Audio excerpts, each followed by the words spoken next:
live.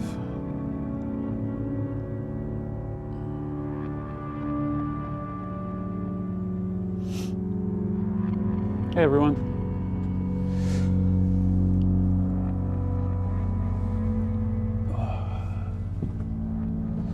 So, last week, can't believe it's been a week already, my goodness. We started the Clacktronics modular build, and I got as far as the enclosures, but that was about as far as I got.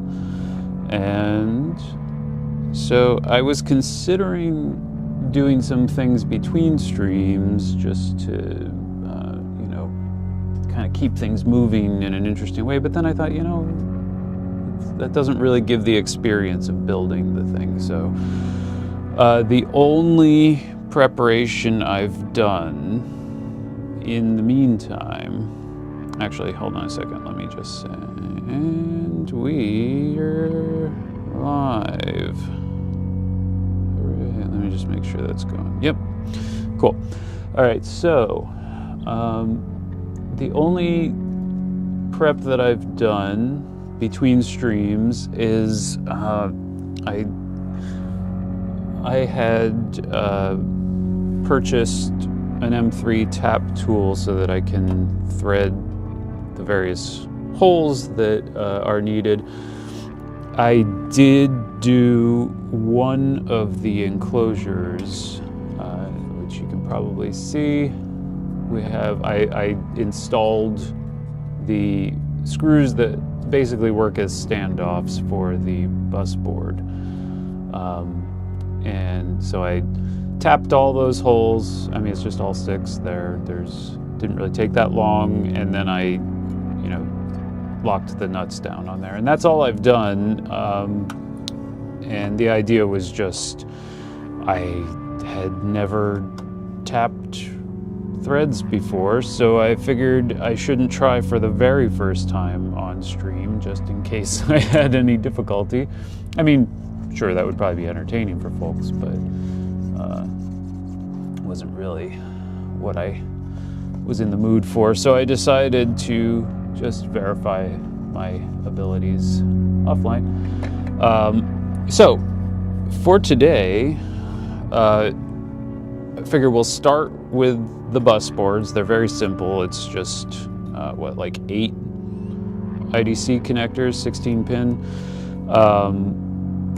And there are spots for screw terminals, but I don't think those are included in the kit, and I'm not going to worry about them right now. And then we'll build the power supply, which this is the PCB for. And yeah, see how far we get. I would like to get into some modules. I'm going to be streaming for a little bit longer today, but we'll see. We'll see where we go. I do think I want to set up one thing real quick.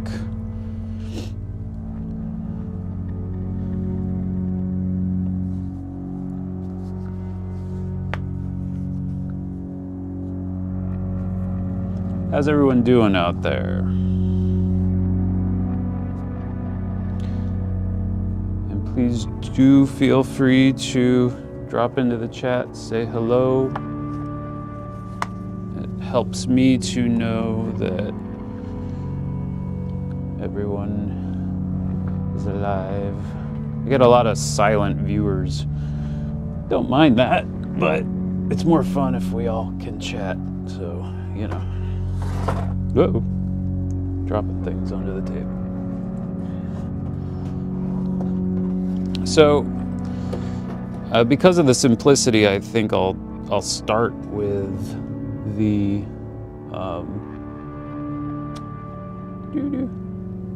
bus boards, and we'll go from there. So let me get the parts out. I mentioned last week, but it's worth clarifying again that This workbench actually isn't where I do my assembly and soldering and stuff these days. This is actually more for diagnostics, but this is where I had my cameras set up because this originally was my full workbench. Now I have a bigger workbench in the other room. So it's a bit cluttered, looks a little chaotic, and that, while some of that is typical for me, not all of that is my standard operating procedure. So, you know, just understand that this is cluttered for me, and I do have to work a bit to keep things moving here because it's a lot in one small space. But yeah, it's the only way I could easily set up for the stream without completely rerouting things. So that's why we're here. And these sounds in the background are just a quick loop that I made with the 8-string, the Loretta, and then reversed. I like to have more meditative sounds for these streams. Also, the way I'm set up audio-wise, there's a slight delay in my monitoring because I'm using my AirPods to monitor this stream through loopback. So it's it causes a delay, and it's interesting to be talking and always hearing yourself back a couple milliseconds later. So, you know, it's not ideal, but it works, gets the job done. I'll find a way to improve it in the future. I do prefer like just kind of a direct mic. Let's see, 1, 2, 3, 4, 5, 6, 7, 8. Okay, so we've got 1 board's worth. Yeah, start there.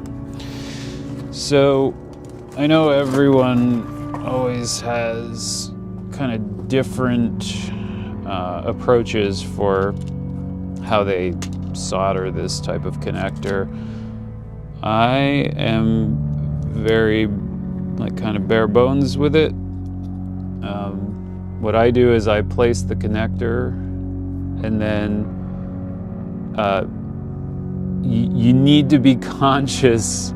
If you do this technique the way I'm doing it, you have to be very conscious of where you're holding the connector versus where you're soldering, because these pins will get hot and you will burn yourself if you're not careful. But what I do is I just press the connector to the board, and then I will thread my solder through like a helping hands kind of thing.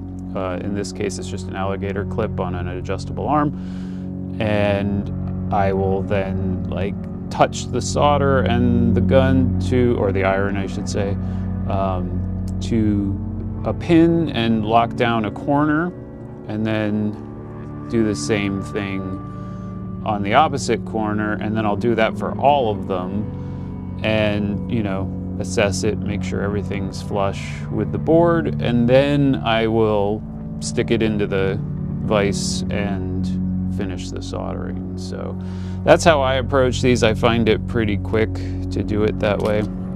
In fact, now that I'm thinking about it, let me get the rest of the headers out, because I'm probably gonna go through them pretty quickly.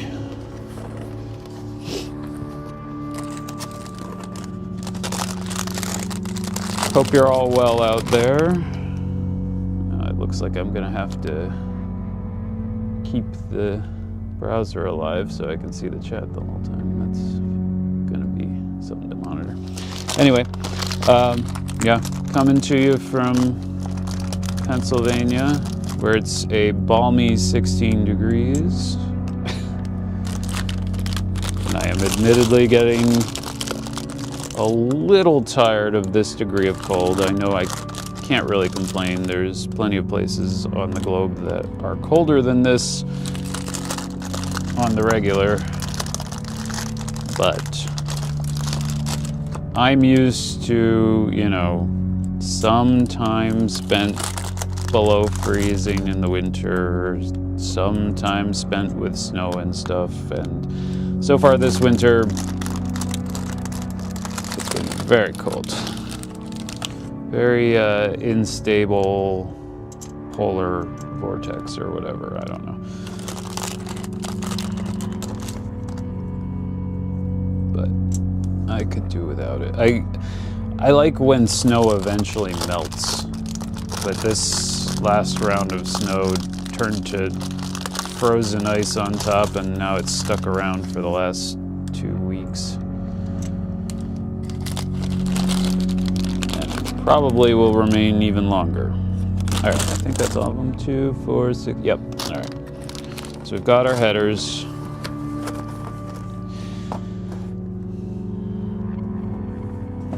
Now the other thing I need to do is I need to try to sort out how the power is being handled. I have not joined the Discord for this build, and it maybe would have been a good idea to do that, because the one thing that based on the design of these boards, because they're basically just straight passive connectors, there's no electronics in here at all. I'm assuming that these can just be connected between the two, but my only question is, you know, distance between cases and things, because these sides are solid, but the top has these little gaps where you can thread things through. But the other thing you could, in theory, do would be, I would imagine you could just straight solder to these pads here, but I think these are meant for screw terminals. And then just wire directly to each of the boards and just kind of bring that through. But yeah, that's the only question I'm having still is, you know, the most efficient way to approach that. But we shall see. Oh, I think I might be getting a delivery. Sounds like FedEx might be out there. Don't think it would be anything that needed a signature. Okay, so I've got to clean up a little here and move this soldering station to where the cases are at the moment and kind of do a switcheroo here.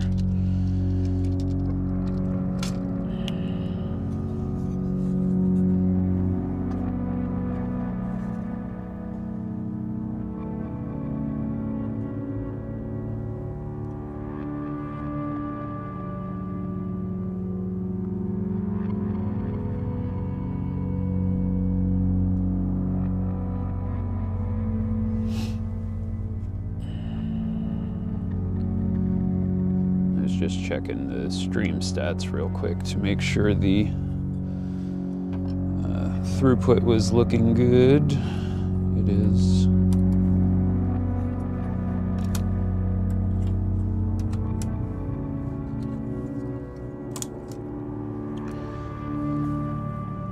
So my only goal for this stream is to get through all the power supply stuff, but I have a feeling that we can get further than that, because these are pretty simple builds, so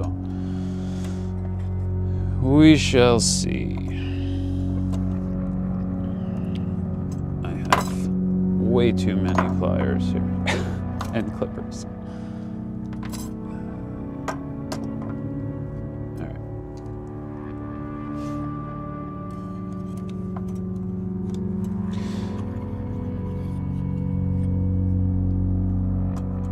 One thing with these enclosures and all the PCBs and everything in this book being so pretty with like this splatter pattern or whatever you want to call it on them is like even scraps I'm tempted to save. Like this is just, you know, one of the scraps from the book from when I broke out these PCBs, but it's got this cool design on it, and it's like, well, maybe I can repurpose that for something.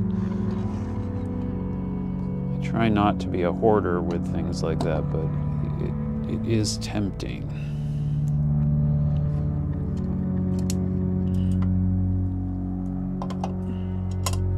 And I am admittedly closer to hoarding territory than not. But it is an organized sort of hoarding. Everything has an intention and a purpose, but whether or not those are ever realized is kind of the problem. Okay, so,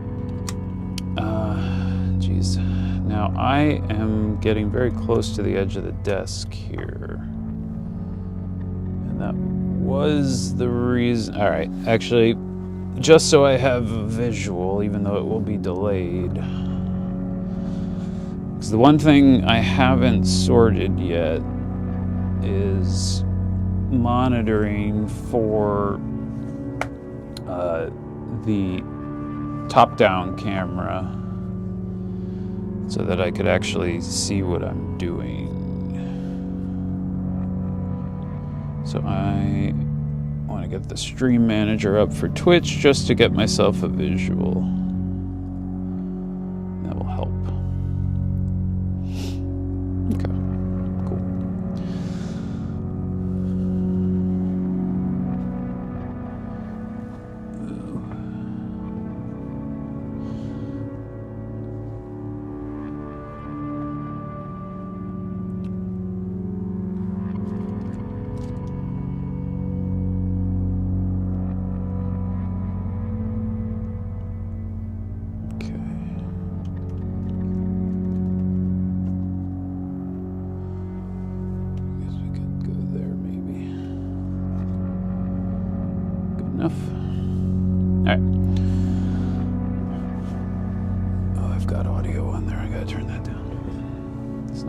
Delay as I would have expected.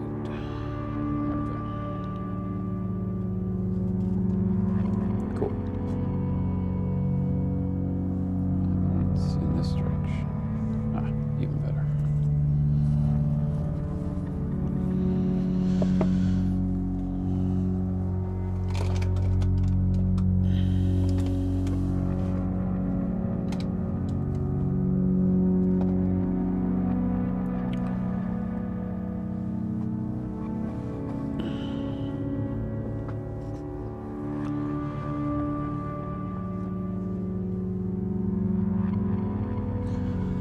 So yeah, I see we got some folks out there. Hello. Would love to know what part of the world you're watching from.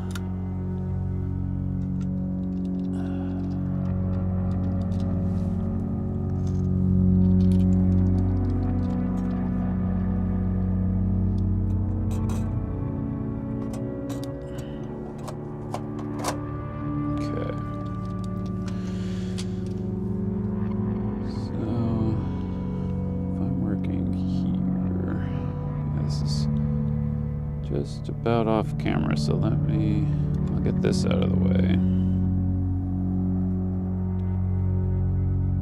Okay. So I don't know that I would recommend this technique that I'm about to use here. I mean, I like it. This is how I always handle these type of connectors. But again, if you're going to copy this, be very, very careful and aware. So, for instance, these pins here, I'm not making contact with, so that's where I'm going to start. And it's really I just heat the pad. And this is rosin core or flux core solder. I don't know if this would work as well with lead-free solder or standard solder.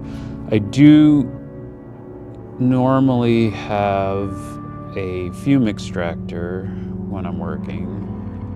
So see, now I'm gonna just hold it like that. I'm clear of those 2 end pins. No burns. And just gonna get that heated. And there we go. And that is solid. Am I still not on camera doing that? Yeah. So that's solid. I might end up having to pull this camera forward a little bit. It's like a little bit out of my working range here. But for now it'll do.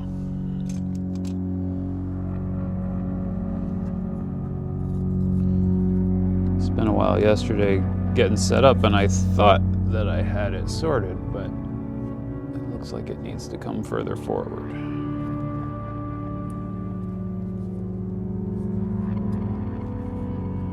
Okay. Now the other issue with this method is you do really have to be careful to hold the connector flush. Otherwise it can slip around. I'm slow when I build stuff. I'm real slow and meticulous, but I like to try to make sure that the pins are kind of centered. Doesn't have to be perfect, but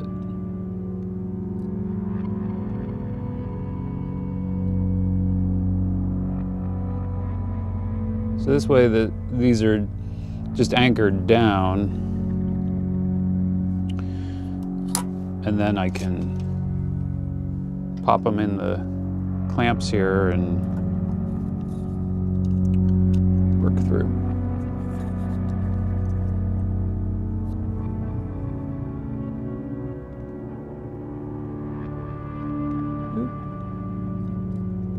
Lost contact with the pad for a second.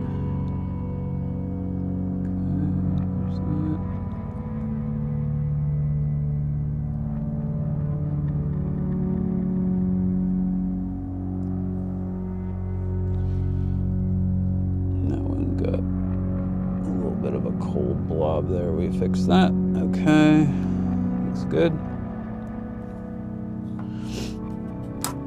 Okay. Thread a little more solder through here.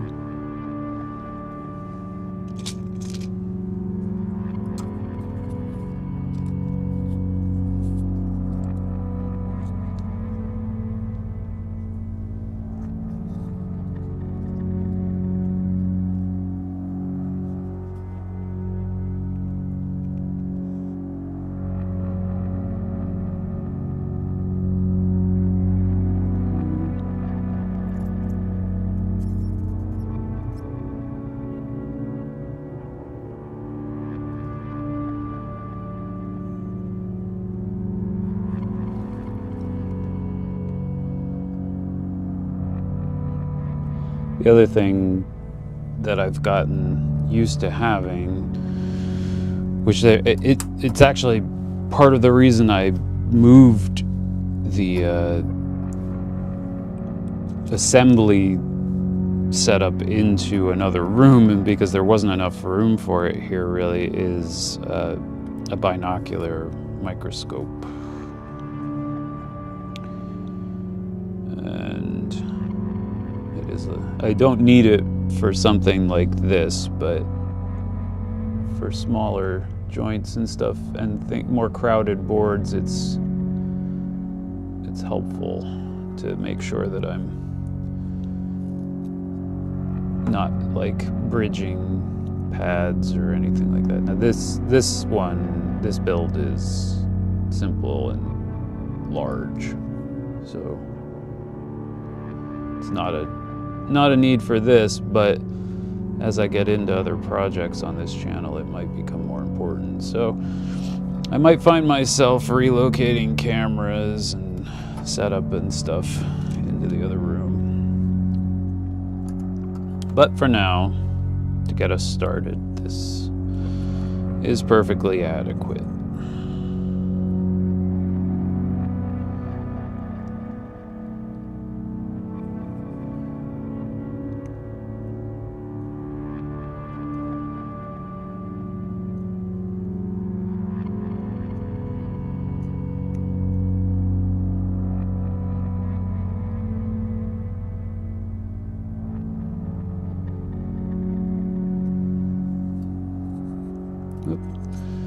See, now that one, I have to reflow because I wasn't as flush with the board as I could have been. Now it's good. So that's the other thing. I mean, I'm gonna talk to you as if you're brand new to building, just in case anyone out there is. If you ever make a mistake like that, you can easily just reheat the joint and reflow and correct it.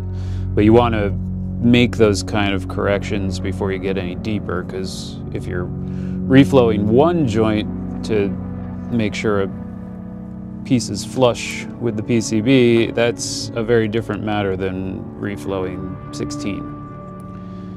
So I think the only time recently that I had an issue where I think it was a module that I was building.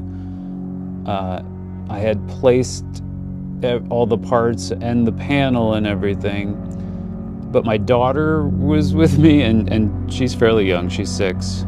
I think this may have been long enough ago that she might have been 5 at the time, but she was like talking to me the whole time and asking all these questions.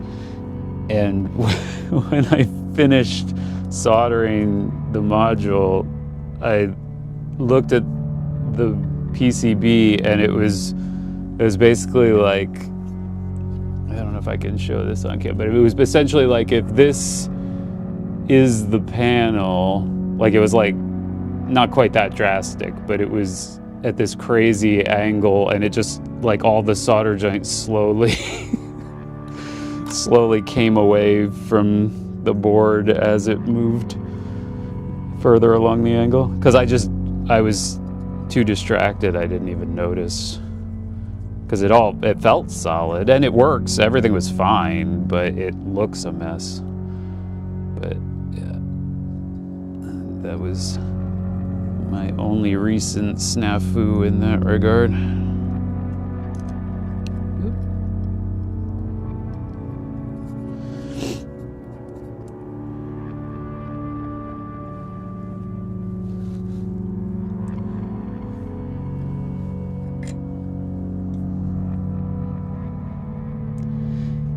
I don't know how many things I've built at this point. I counted recently, and I think it's over 60 modules I've built for the modular, and then I've built several larger things as well. I think the most complicated, I think I mentioned on the last stream, was or maybe I don't know.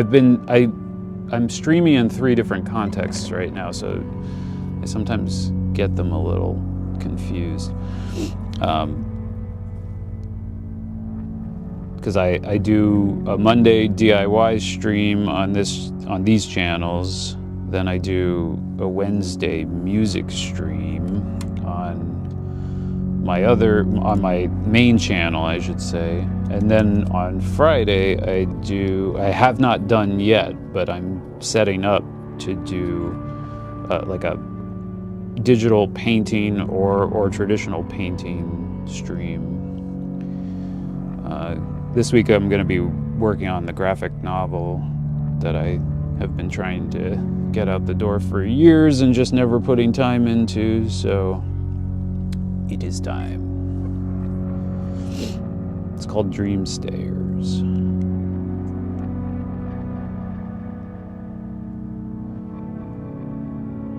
And if you're interested for more information,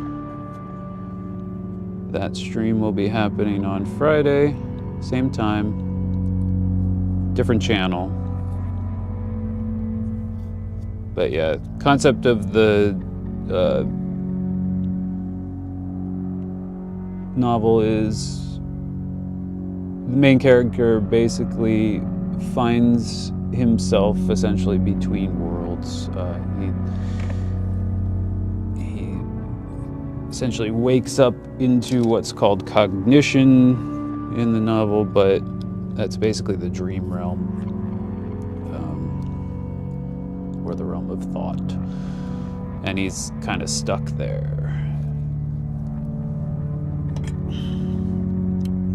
but he has a physical body in the physical realm, and he's trying to get back to it, essentially.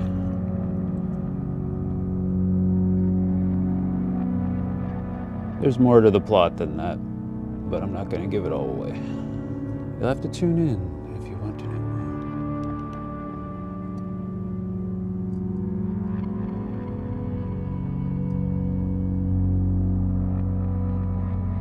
But yeah, it's the sort of thing where I have so many different types of projects and directions that I go in that it's not the greatest for a single like channel or outlet or project. It tends to feel a little like it jumps around too much. Like the people who are into the painting streams aren't necessarily going to be into the DIY streams, and the people who are into the DIY streams aren't necessarily going to be into the music streams. So I just end up separating everything out. But it does mean that there is, you know, less time and energy directed at each one at any given time. So in that sense, it's not ideal. But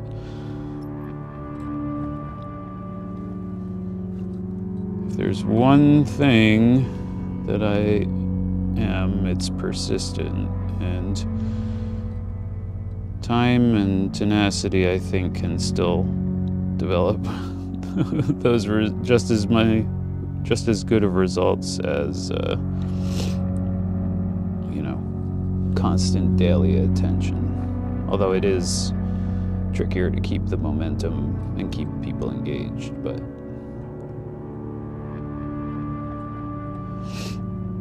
pardon my sniffing.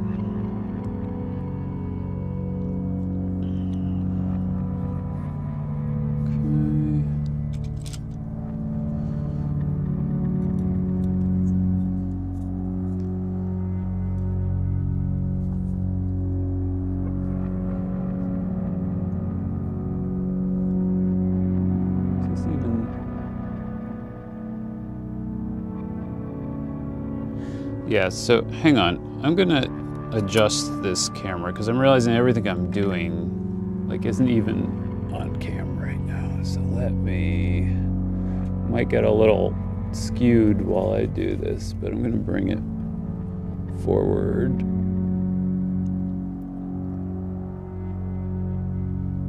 And then I have to deal with the lag the whole time while I try to straighten this out. Should just about be it.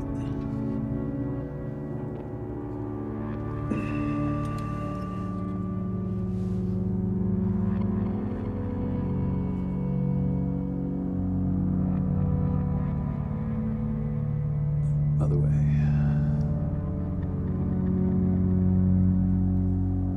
Okay. All right. That is relatively square. All right, so hopefully that means you can actually see what I'm doing now. Yeah, okay, cool. All right.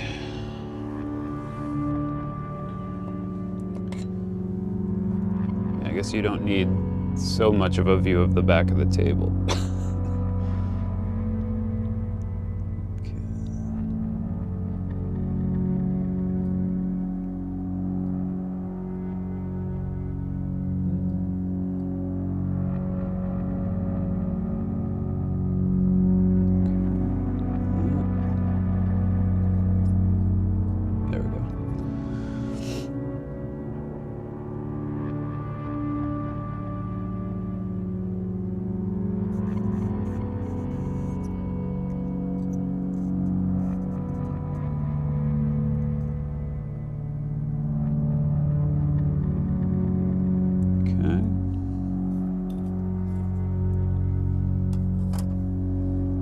Four more to go, and then I can clamp them in and quickly solder everything else.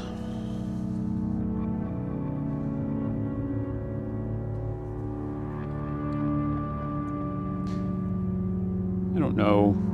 This technique probably doesn't actually save any time. It's probably slower than if I were to just clamp them together in between like two PCBs or something. But I don't know. I'm used to doing it this way, and it makes sure that everything's flush without issue. So, old habits die hard, I suppose.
Almost. I did that one opposite, but that's okay.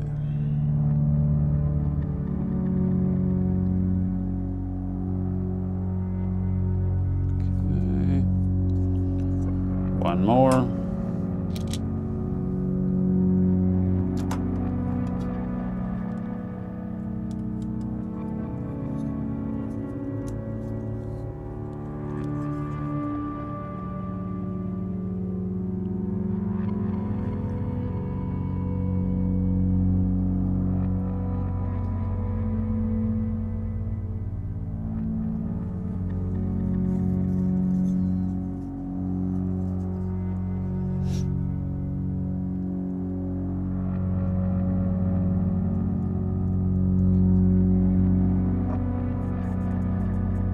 Also, I think I forgot to mention, but you do want to observe orientation when it comes to headers like this. These are keyed headers, which means they have a slot in here so that the essentially negative 12 volt is always oriented the same way, and you can't really, as long as the female header is keyed as well, and assuming it's installed correctly on the wire, then you should just automatically be oriented correctly. So, but you do have to watch even so, just to make sure that that everything has the right orientation in terms of installation and stuff. But okay, now we're ready for the faster part.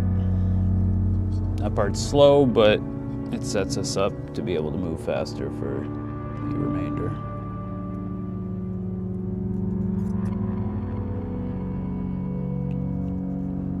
Yeah, I'm missing my fume extractor right now. It's got smoke going right in my face. Just I'll breathe.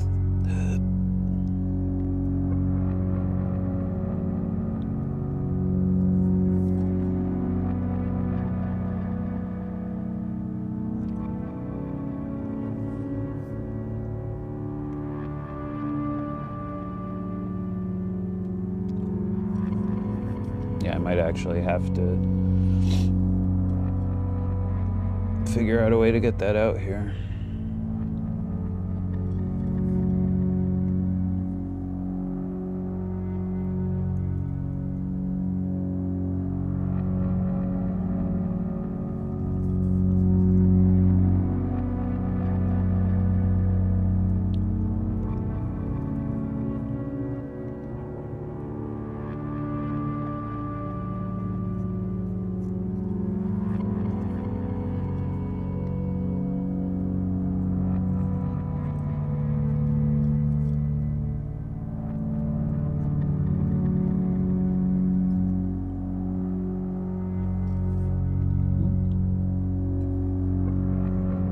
reflow that one. It was a little bit lumpy. There we go.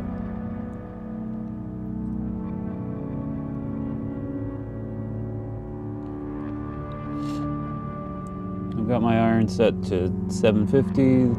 That's the sort of general temperature that I use. And for the record, I will eventually be moving to lead-free solder. Where's my... I gotta go get my solder sucker. I accidentally bridged those two. I will eventually be moving to lead-free solder, but I have this...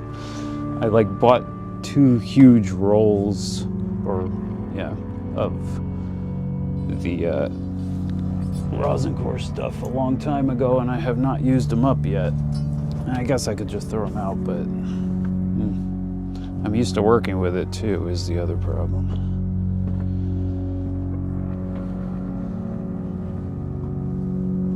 Okay. But yeah, I would not recommend sitting and inhaling fumes the way I'm doing currently. I am gonna have to get my fume extractor out.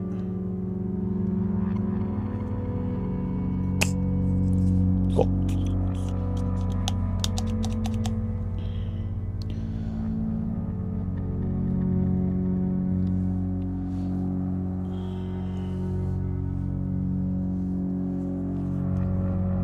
The other thing about working in the other room is I have a proper like desoldering station, so if I had wanted to, I could have just made very quick work of that, but solder sucker works fine in that situation.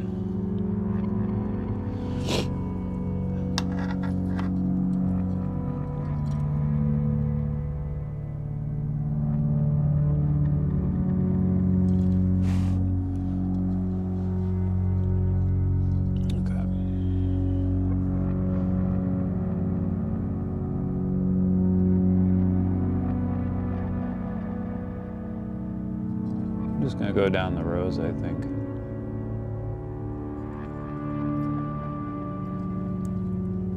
You know what?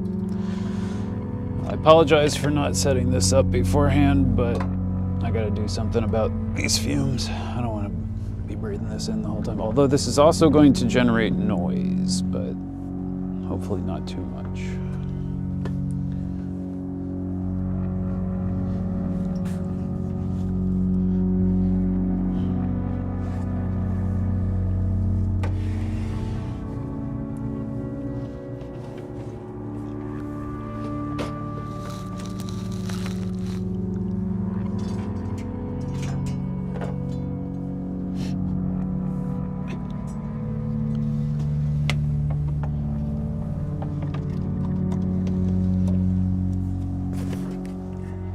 Okay. Let's see if we can find a reasonable place for this.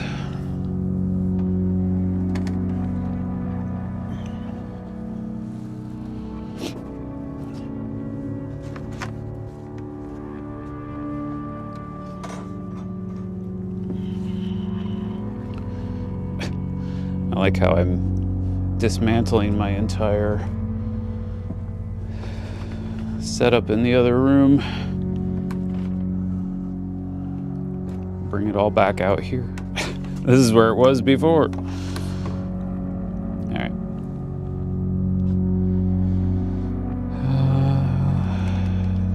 Going to remove this for the time being. We'll eventually have to tap a few more holes in the other case, but for now,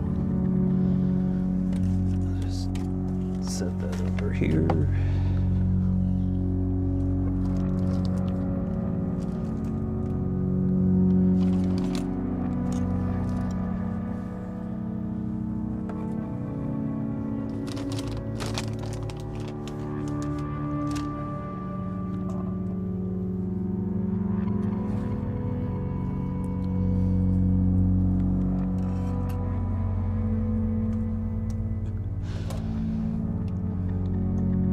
anytime I'm dealing with all my clutter, I always think of a neighbor of ours here who owns a store nearby.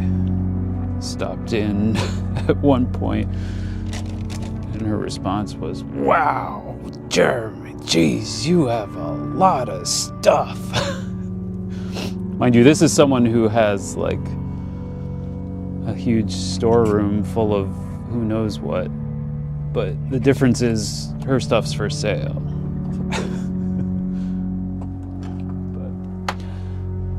But I always hear her voice in my head when I'm trying to organize my clutter piles.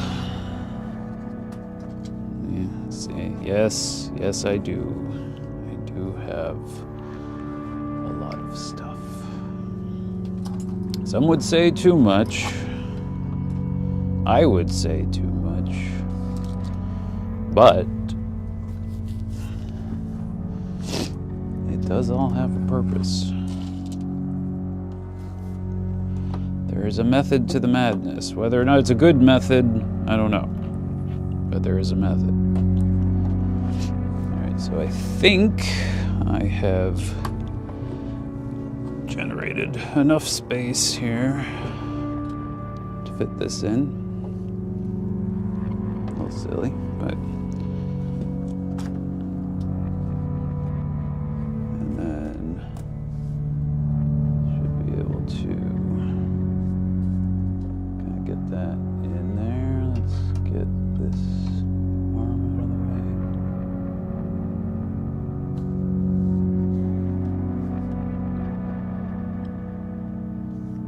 Okay. And I like this. All my work areas are just strewn with all these thonk bags from all these kits that I've built over time. You can always identify them because they're always bright green. I love the color. It's a very nice color. Okay. Hopefully this isn't too loud. Doesn't seem too bad, but I'm also in the room with it, so it's hard to tell. Let me know if that's too much white noise. I don't know how well the mic picks it up, but...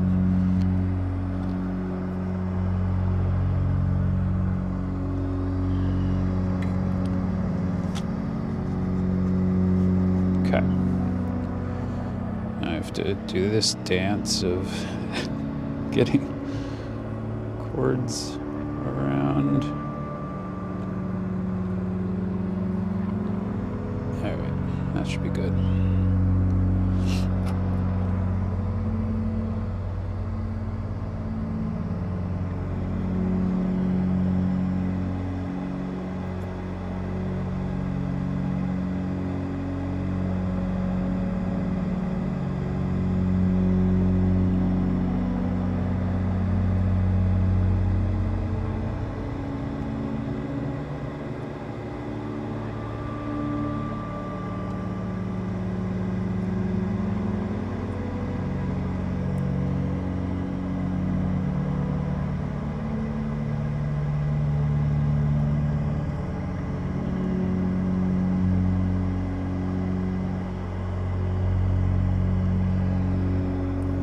This is one of those more, some might say, tedious soldering tasks, but I prefer to think of it as relaxing. Just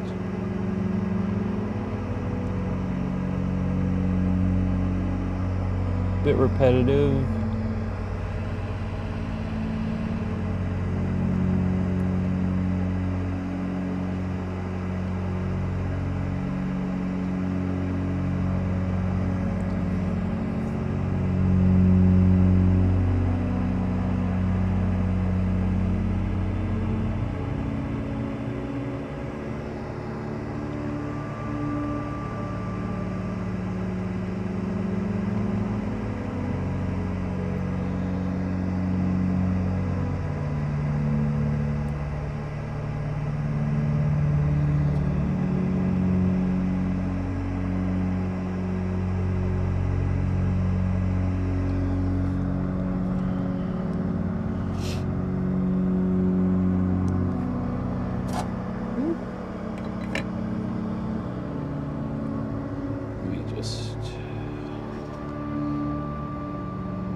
Hold on, I'm getting questions.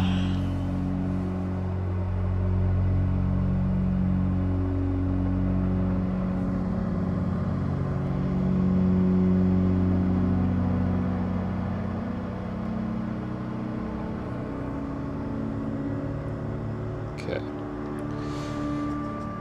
All right.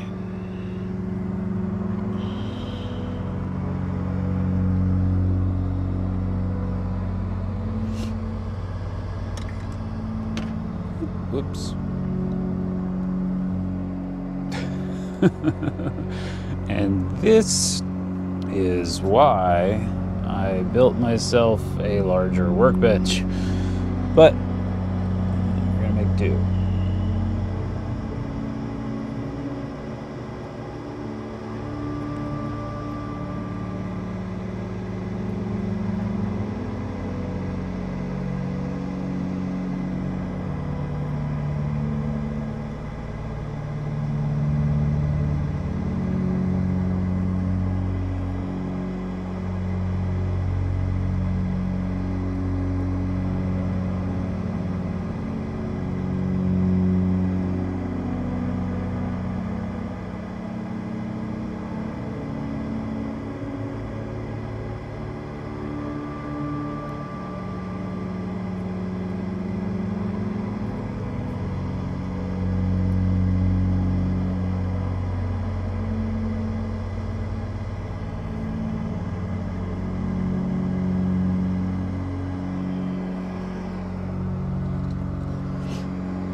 Also known as next door, I think, North America.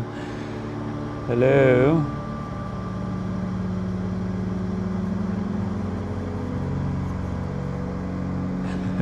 Love you too.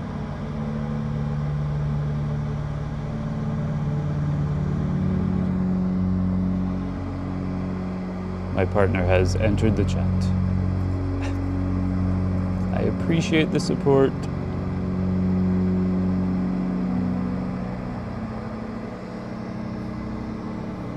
I am, she asked what I'm doing, so I will show you. I am building the bus boards that will power these cases, and essentially I went through and just anchored all of the headers down, and now I am fully soldering all 128 pins or however many connections there are here.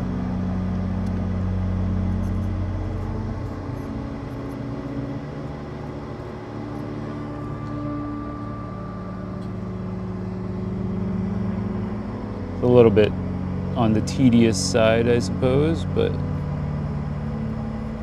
also could be considered relaxing. Although I don't know if it's relaxing for people watching, or if they're just like, get on with it already.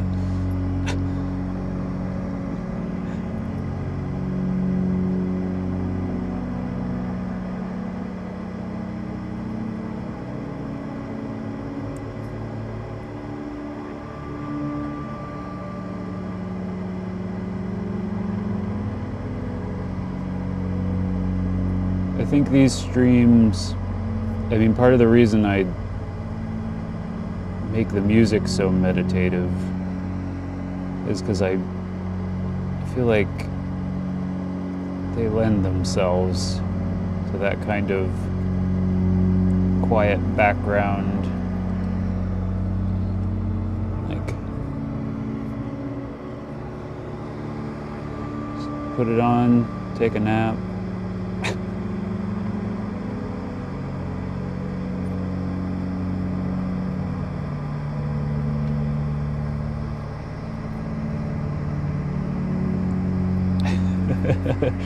Yes. Speed soldering probably would be stressful, I do agree.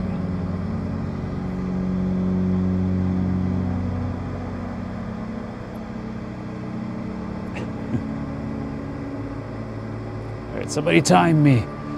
That's the funny thing is, like, I'm used to doing this sort of thing and not really knowing too closely anyway how much time has passed exactly, but do it on a live stream and you got a counter running the whole time. You get to see exactly how slow you are, meaning me, meaning I get to see exactly how slow I am. But that's okay, because it gets done well.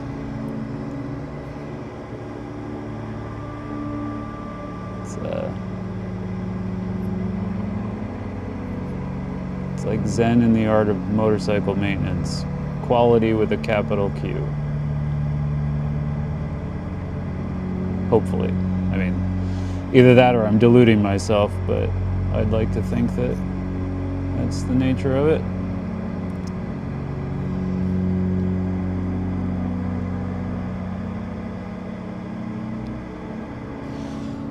I'm gonna have to check and see if Restream has an app just for the sake of Screen Keep Alive, because although I wonder, phone's not on a charger right now, maybe that would help.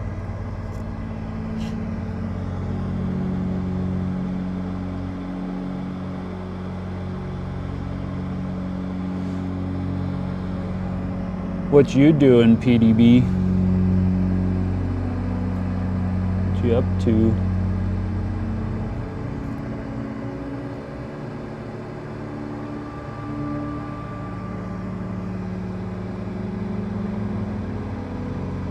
Not to put you on the spot or anything, assuming you care to share.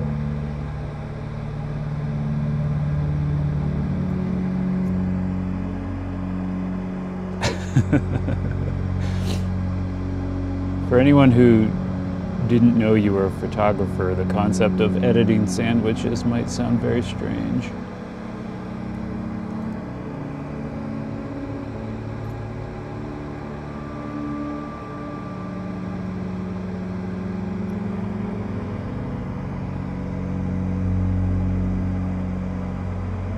Well, I'm happy to help distract you for some indeterminate period of time. At max, probably the next 3 hours, but you know.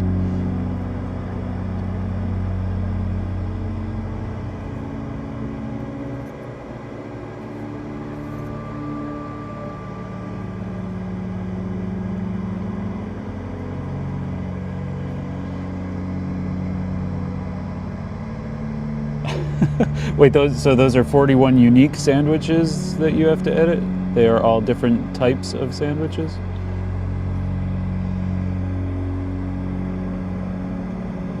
Do we have to be careful? Are you under a sandwich NDA here? Do we have to not discuss details?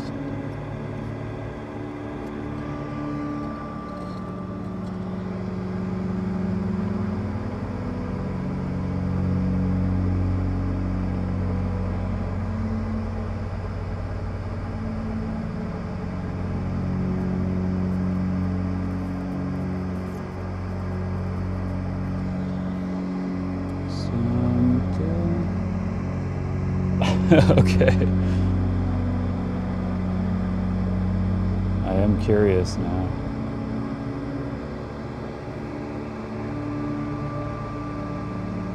Is it like the difference of secret sandwiches? Is it like the difference between, I don't know, onions and no onions, or is it like whole different recipes?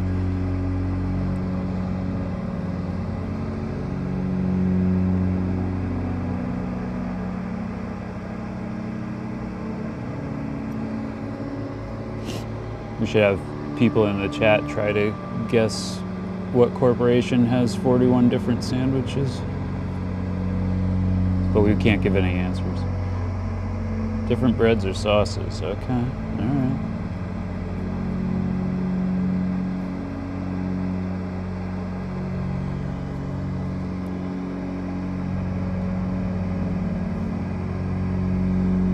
Uh-oh.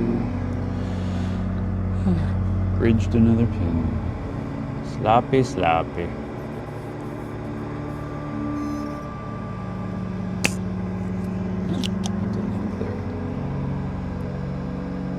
There we go. Oh, it's fine. No rut row needed. It's a quick press of a plunger, and it shall be wicked away.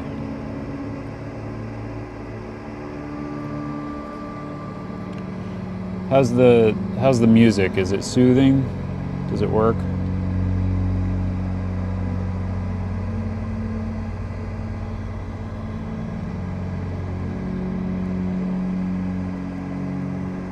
Cool.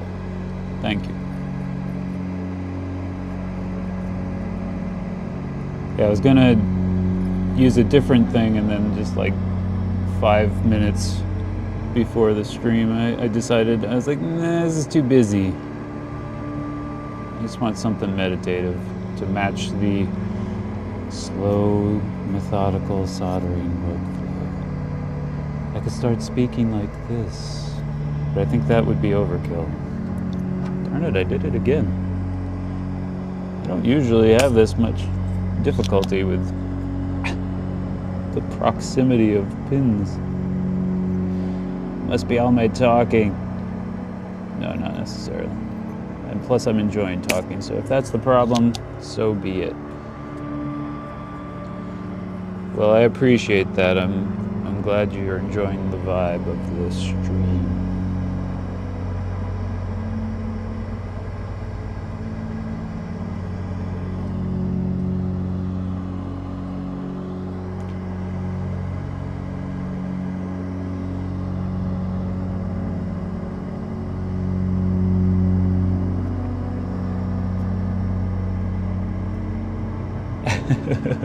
Why, thank you. I appreciate the high marks. 10 out of 10.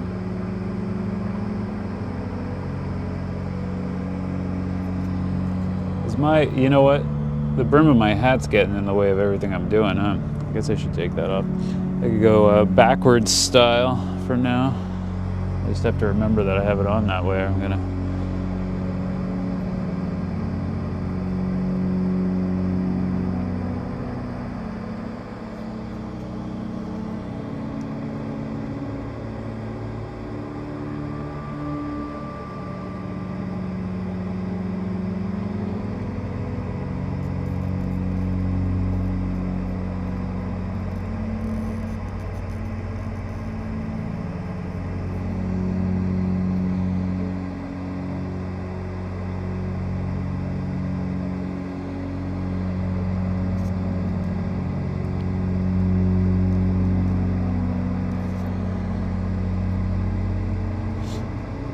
So, with a board like this, where there's no delicate parts at all, what I've generally done recently is I'll usually drop it in the ultrasonic bath for a little bit once I finish up the soldering, just to clear off the flux. I'm probably going to do that with this one as well, because it's not the cleanest.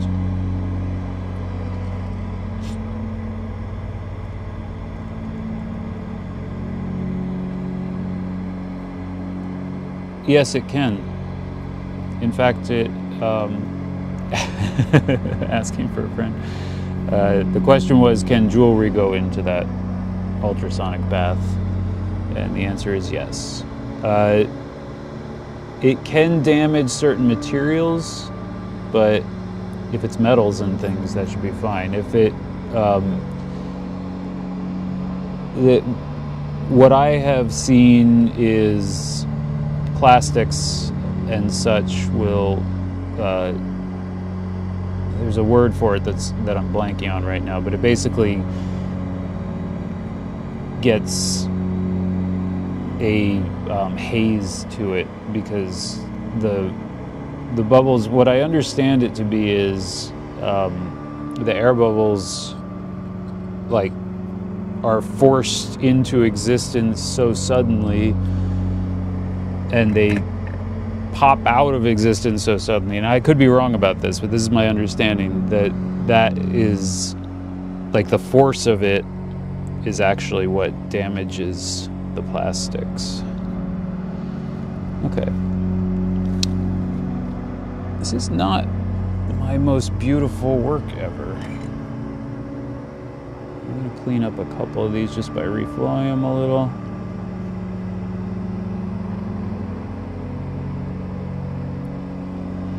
I feel like maybe a few of these I didn't heat the pad up quite hot enough. I mean, they're fine, but the very, very tiny sliver edge of the pad is visible in some cases. And I mean, they're relatively large pads, so probably don't have to worry too much about it, but it's not my preference. I don't love it. I'm gonna fix it. Okay, enjoy your secret BLTs. Thanks for stopping by. Are they... You just gave away some information, though. Now we know they're BLTs.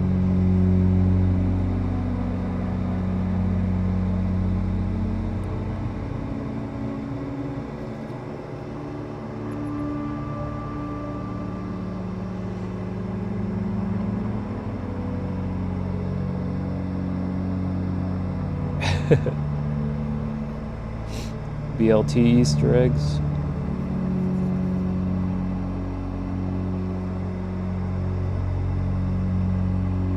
Alright.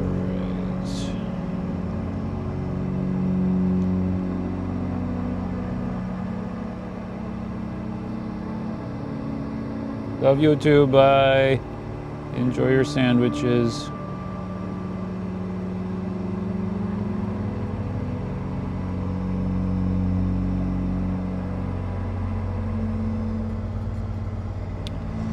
Yeah, so I'm just reflowing any of the joints where the pad is still visible, because I was kind of approaching these from a specific angle, and it looks like the very edge of the pad maybe hadn't heated enough to flow the solder onto, so just for cleanliness' sake, make it look pretty. Just kind of going in and reflowing those. Because we've already established we're not in a hurry here, so. I feel like there's like repair streams and stuff out there where a guy will fix like 40 devices in 30 minutes or something. I'm like the opposite of that. So how slowly can I possibly build a bus board?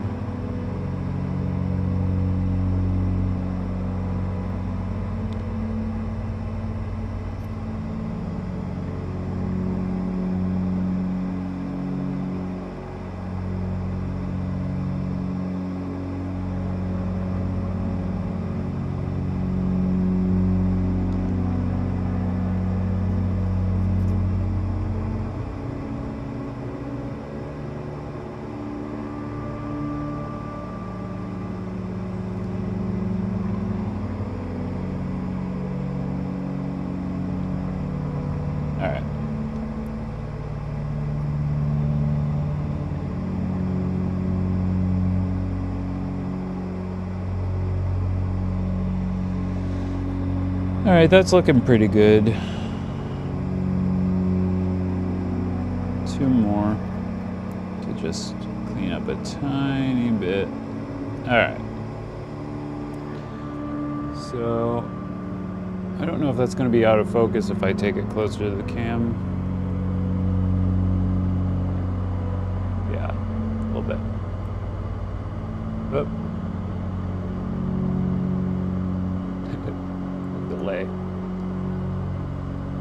Anyway, so those are all soldered. You can maybe see it's not the cleanest in terms of flux and stuff, so I'm gonna go, since there's really nothing on here that can be damaged, I'm gonna go drop this in the ultrasonic bath for a minute, and literally for like a minute, and then we'll start on the next one. And at this rate, I might actually not get past the power supply in today's stream. All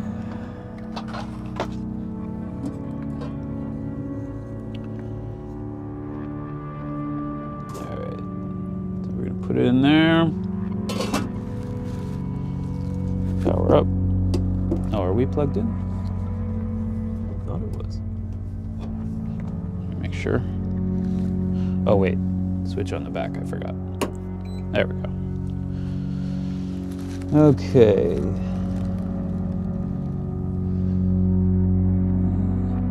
minutes. That should be fine.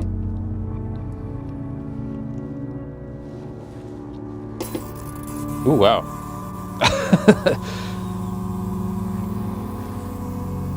I have my AirPods on transparency mode. I don't know if that would have been audible on the stream through the mic, but I definitely got a very interesting sound when I started the cleaner. Yeah, I wish I had a way to share visuals for this, but it's not that interesting. So you're not missing much.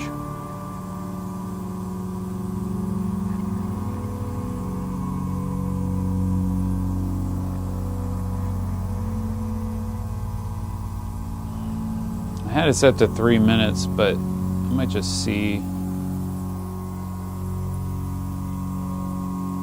Oh, that is having a very interesting effect on my AirPods. I'd be curious to listen back and see if it's audible in the stream.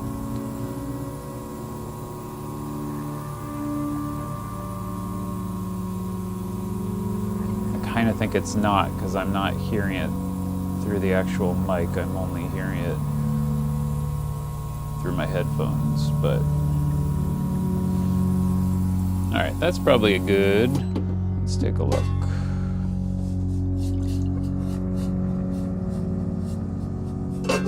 Oh yeah, that should not be on. All right, that looks pretty good.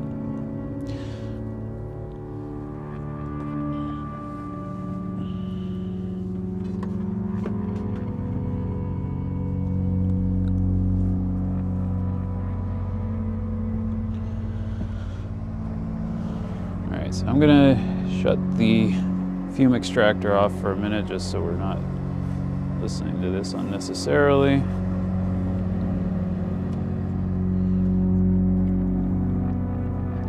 So this is still a little wet, but looks much cleaner. It's not perfect. The flux does kind of get spread around on the surface a little bit, so I might take something to wipe it off real quick if I can improve it through that.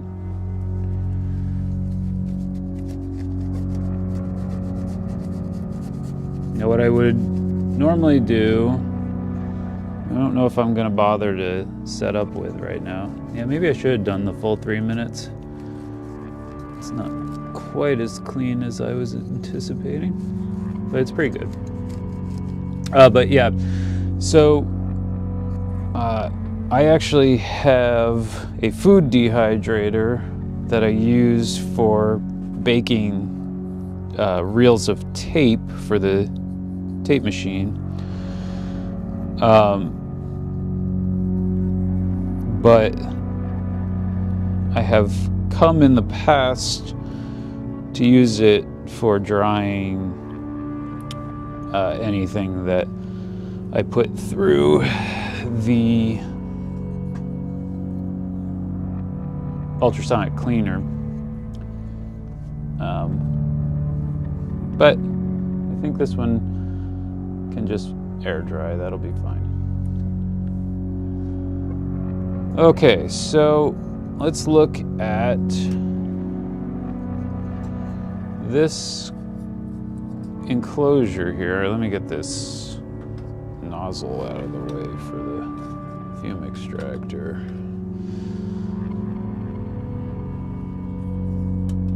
Yeah, we're probably gonna have to set up in the other room to be more efficient with this stuff. But yeah, okay, so in theory, all right, so the one screw is a little off kilter. So if I start on that one and then get everything else into place, there we go. All right, and then to double check the instructions, but I think the idea is to bolt that down with these nuts.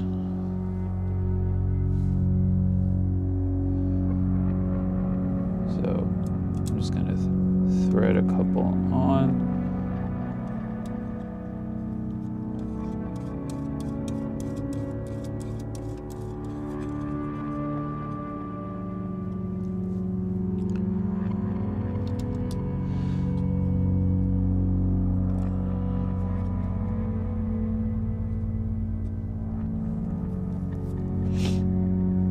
I think there's also a continuity test to do just to make sure there's no shorts.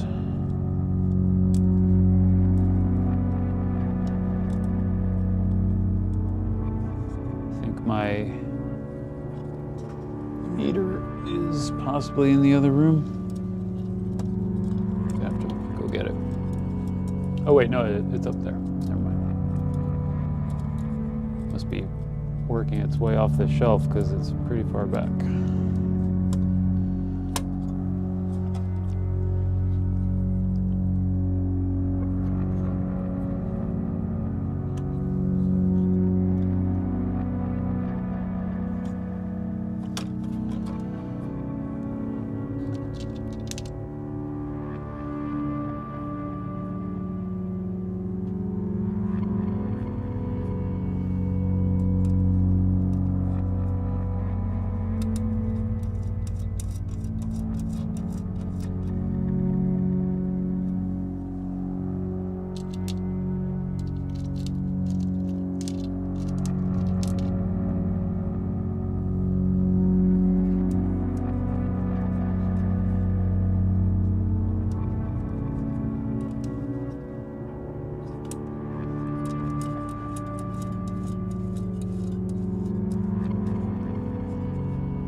Okay, yeah.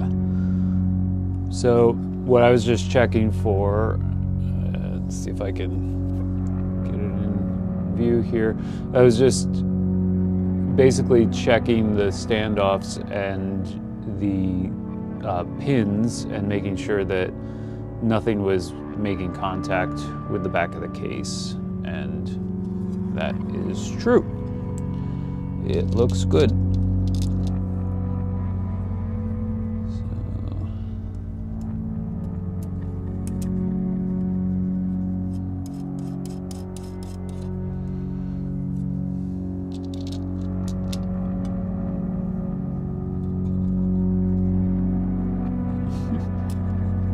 Need smaller hands.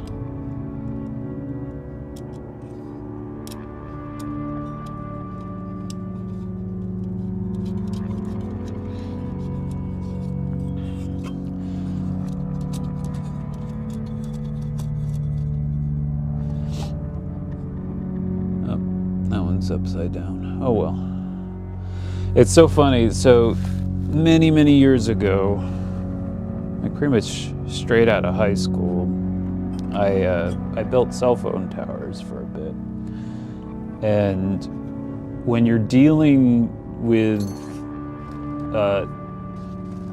setups that size, the Let's see, is this gonna fit, or is that too small? That's too small. The nuts that go on the tower bolts, they have two sides. There's one side that's intended to be the pressure fitting, and then there's another side that's just like, you know, the opposite side where you just torque it down. And it's so funny because, I mean, it's true for all nuts, and I'm always looking at them to ensure that I'm installing them the right way out. And it's just such an ingrained habit, and that one is backwards. But they're, when you get this size, when they're that small, it really doesn't matter, and yet it's this like almost OCD thing that I have to do.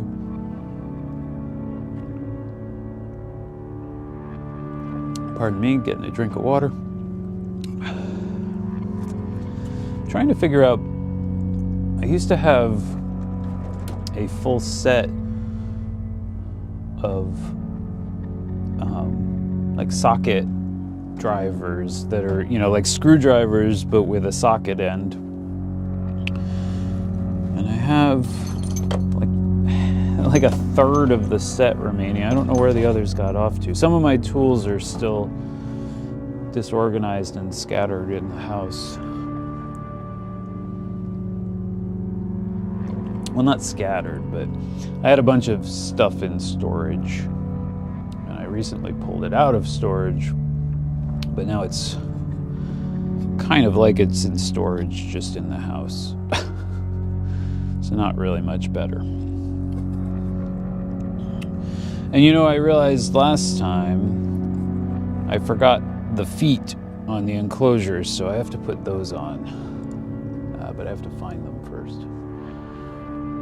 I'm also, just real quick, gonna check if that was indeed a FedEx delivery earlier, so that it's not just sitting out there in however many degree temperatures in case it's anything delicate. Oh, what's this? Huh. The irony is, I think my ice chopper came. I think that's what that is.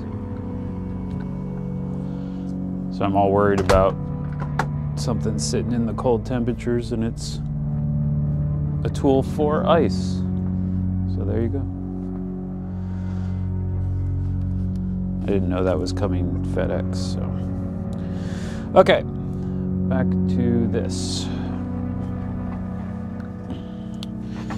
Let me, well, all right, let's put this one in.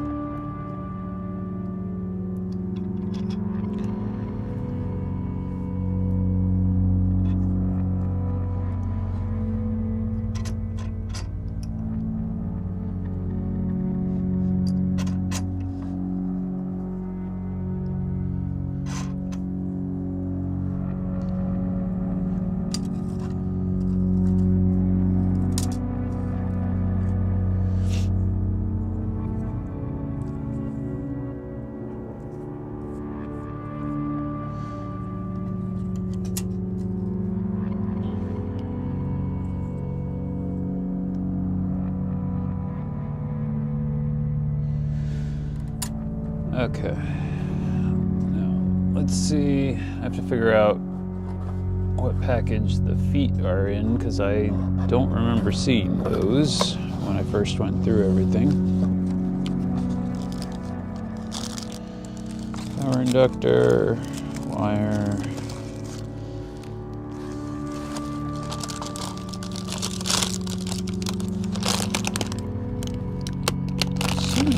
Yeah, there's two more. Okay, cool. I don't think they're in here though. These are all sockets and things. Let's see. Resistors. Raspberry Pi. Mech. Well, I'll check this bag. I wouldn't expect them to be in there because I think it's just pots and things, but are there feet? Oh, look at that. And there. Okay. Part of the mech bag. I don't know why I wouldn't have thought of those as mechanical, but sure.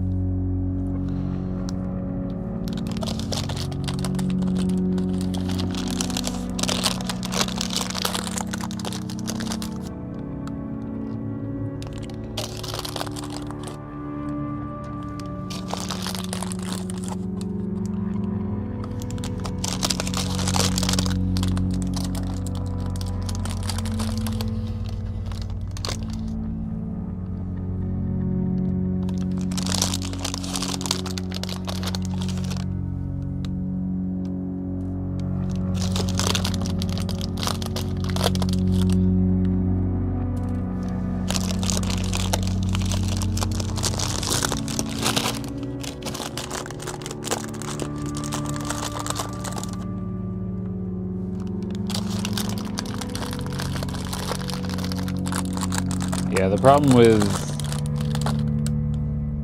working in such tight quarters, they don't really have a good place to dump this out. Like I have the one tray, but I'm already using that for all the hardware.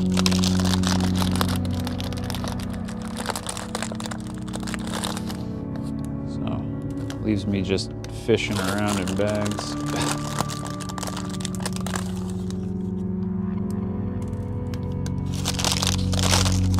Almost. Oh, that's not one. That is a push button.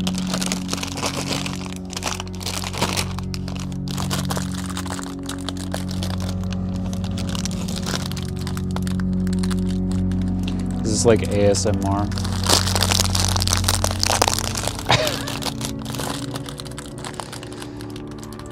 I seem to be one of the few people in the world that doesn't really get ASMR. It doesn't do anything for me. I don't understand the purpose. But then again, I have misophonia and like get angry at chewing noises and things. I mean, not literally angry, but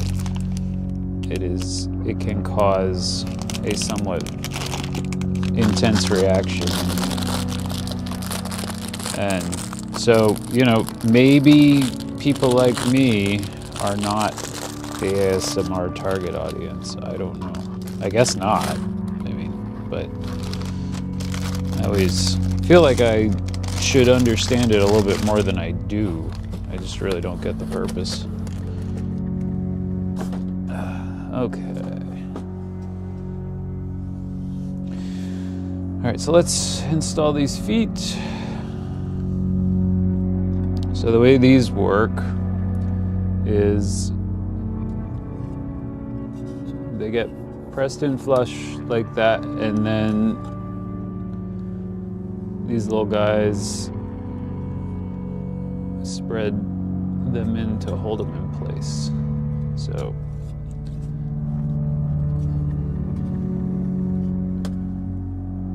there we go. That's one. So you see it kind of spreads the end out so that it can't back out of the hole.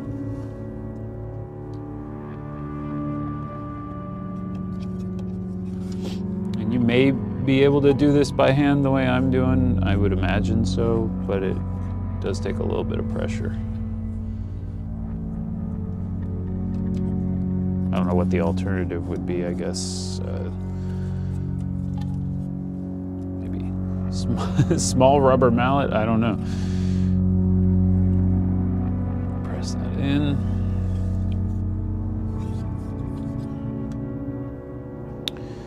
And as I said on the last stream, I have no idea if I have installed these standoffs correctly. I just kind of attached them the way it seemed like they made sense, but I don't think there's any actual pictures of those in place in the book. So I could have been winging it inaccurately. I have no idea. All right, so that is one enclosure with busboard and feet. So, and as I said last time, I didn't do the most amazing job with the tack solder that you're supposed to run along the interior edge. It's sturdy, but there's only a handful of blobs. What I should have done, and I didn't even think about it, is I have, and it actually doesn't appear to be in this drawer, which is where I had it last, so I have to find it, but I have another soldering iron that is high powered. It's actually intended for stained glass, like the solder in a stained glass arrangement. And that probably would have been like a good way to approach. Sorry, I just got distracted by noticing some additional holes. So I don't, yeah, the end pieces are identical, and the one thing I don't know is if the intention was to have the pattern facing out on one side and in on the other side, so that the mounting holes, because there are holes that I believe are intended for these sort of kickstand type things, but if you want the pattern out on both sides, which I did, then that places the holes at the front of the case, and it's a little weird. So I'm not really sure how that's intended to work. It doesn't really explain it in the book that I saw. I might have missed it. So that was one point of confusion that I had. But anyway, what I was saying was I should have used the higher powered solder iron for the interior tack lines here, but it's solid. It's good enough. And I don't think I mentioned on this stream, and it's worth mentioning, so I actually bought this kit when it was first released, and I did, last stream I had said it was a year ago or possibly more, and it turns out it was June of 2024 that it arrived. So I don't even know when I bought it. It might have, I think it was at least like a month earlier, possibly more, because I think I pre-ordered it. So it was like if you're familiar with my music streams or any of the videos I've done, I have a large modular setup. So this kit wasn't something I needed. It was a project that I think is really cool and I wanted to support. But of course, that then meant that it wound up taking quite a while for me to get around to building it, just because there was no immediate need, so it was more of a fun project, and I always had wanted to stream it, but I wasn't really doing DIY live streams at the time, because on my other accounts I'm focused on music content, well, and painting and art content for my Drifting Lines stuff, but so I didn't have a DIY channel, and I had tried doing some DIY streams on the music channel, and it just ended up feeling like it wasn't the right thing for that audience, and I felt like I should break it out. But it took until now to actually be able to do that, so here we are.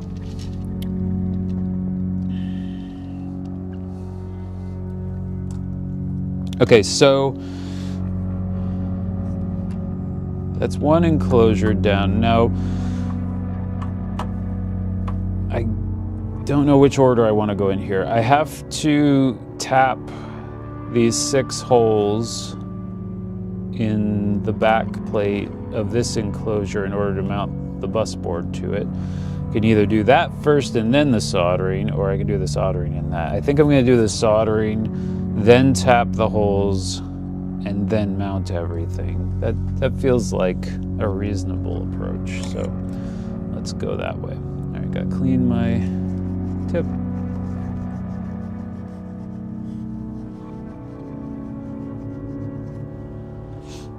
Looks pretty good.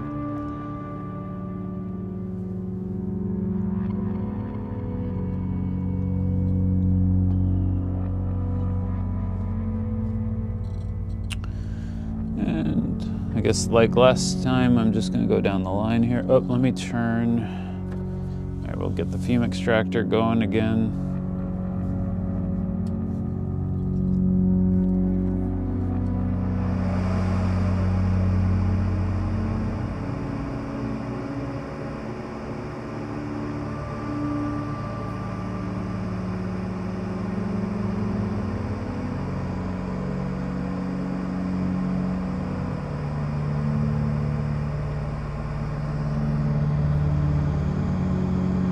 So, plan is to stream for 4 hours today. So we're edging up to the midpoint of the stream. One thing I wasn't certain of was whether or not I was going to have to take a quick break at the midpoint, or if I could make it till 2 p.m. without any food or anything.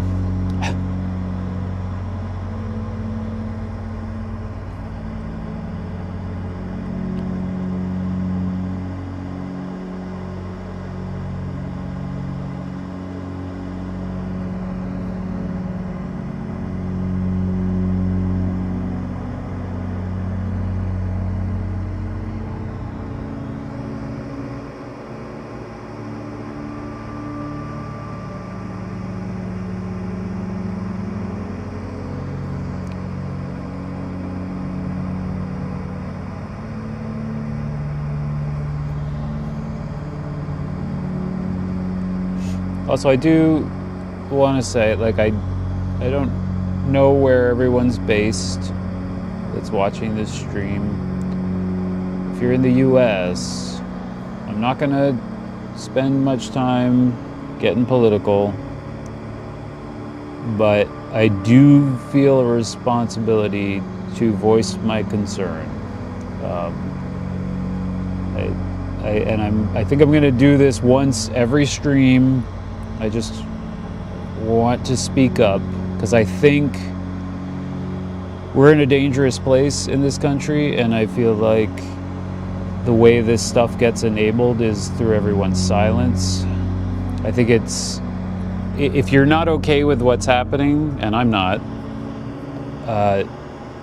and by that I mean the Border Patrol and ICE crackdown stuff, all of the murders, the concentration camps, and I am calling them concentration camps. I know you could call them detainment centers, but I think that's sugarcoating. I think they are concentration camps. You gather people and concentrate them in a location. That is a concentration camp. Yeah. In my opinion, no one, and I'm going to say this once on every stream, no one should be having to experience fear over the color of their skin, their gender identity, their sexual preferences, their spirituality, their religion. I mean, not all of those, but most of those. Well, I would like to say that all of those were principles that this nation was founded on, and we well know that that is not true, but can at least solidly say that religion, freedom of religion, was a founding principle of this nation. And I mean, in my opinion, those are all just basic human rights that should not, like, anyone who is peaceable and respectful and is not lobbing their views on other people, trying to convert them and things like that. If you're just minding your business, living your life, like, this should not be a thing. No one should be being drug out of cars because of the color of their skin and sent off to a warehouse in Texas or whatever the hell is happening. And I think if we're silent about this stuff, this is how we enable it. And I think the folks in Minnesota have the right idea. Now, I did see some arrests over the weekend, and it had looked like folks, and I'm not sure if they were associated with the more peaceful aspects of the movement in Minnesota, but they were lobbing dildos at ICE cars or ICE vehicles and cop cars and stuff. And I mean, as hilarious as that is, and as well deserved as I feel that probably is, that's a very slippery slope. Like, you can't really call it a peaceful protest anymore at that point. So I think we have to be careful with that stuff. That gets dangerous. So I wasn't too surprised to see arrests happening after that. But I don't know who instigated it. I don't know what, I mean, because there is a tendency in this country to have agitators that are actually affiliated with sort of the opposition camps, or however you want to think of it. And they encourage people to do stuff like that so that it creates bad publicity and things. You know, it's like, so we got to be careful. But I think we have to speak out about this. We have to resist it. So this weekend, I participated in the Resist and Unsubscribe movement, which is intended to be a at least month-long boycott of certain large corporations that are known to enable ICE in various ways.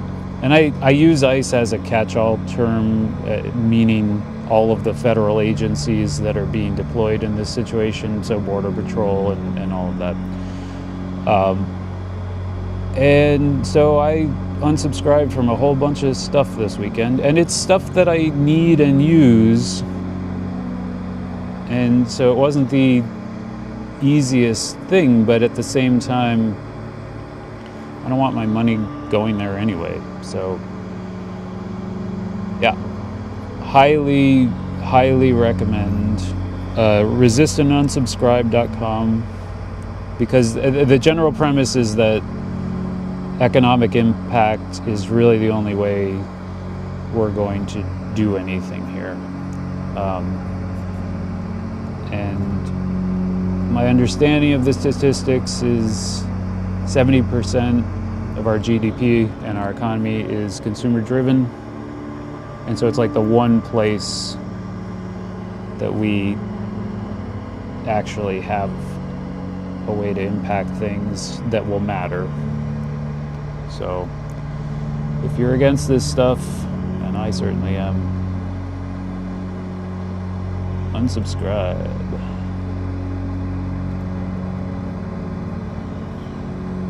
Plus, I think that the other realization I had in doing all of that is that so many of those companies and technologies and things, while they're certainly convenient like Amazon Prime, for instance. Very convenient, but it's one of the aspects of my life that enables me to weaken my community ties. Like, I don't need to go out into the world because things can come to me. And I've come to the conclusion that while that's nice, because I'm a bit of a hermit, I can be antisocial. I like my quiet world. But I also like community, and I like people. Well, I love people. And of all walks of life. And I feel like hiding in my house, as easy as it is to do these days, is really not the answer. So I think we need to be doing everything we can to build community these days. I think the digital environment is having some strange impacts in that regard. The longer we live with it and in it, the more apparent it's getting.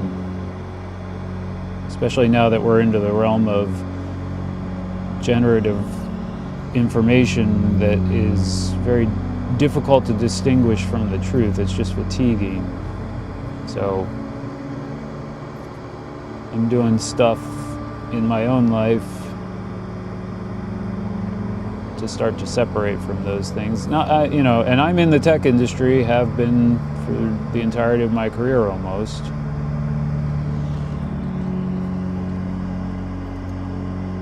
So there's kind of a seismic shift happening here, and I'm concerned about a lot of trends I'm seeing.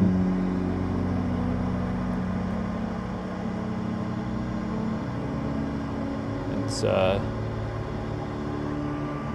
heard someone saying, I think it was John Syracuse on a podcast that I was listening to recently, that comparing, like, the Industrial Revolution had a ton of downsides. In the beginning was mostly downsides until things balanced out. And even then, we certainly didn't solve environmental problems and all of those types of downsides that still come with it.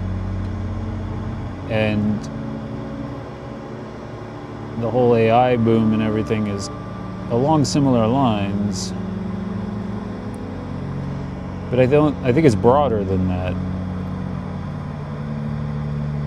And I think,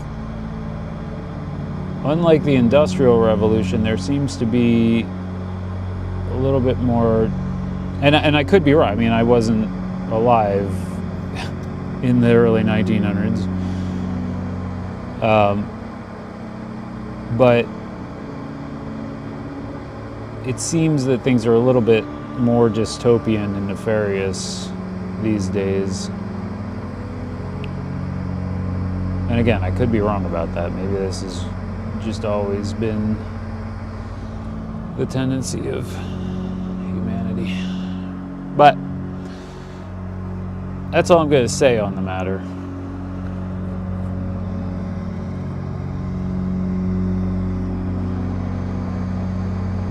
But I would say emphatically that if you're at all uncomfortable with what's happening here in America, economic impact is your best bet for affecting it.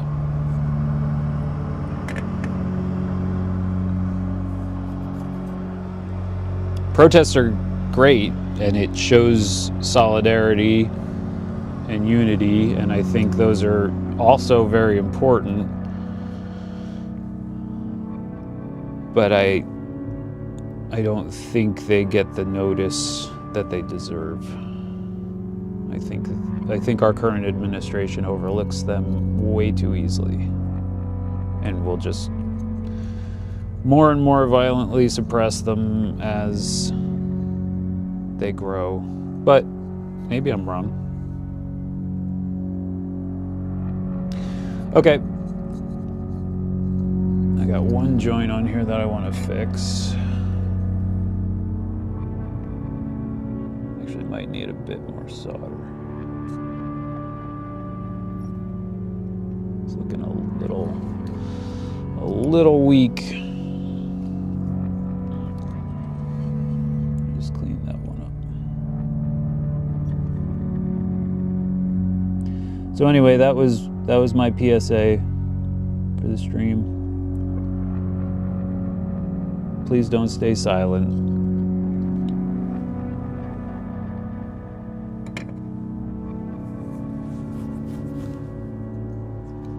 This stuff is not cool. It's not. I mean, listen. With our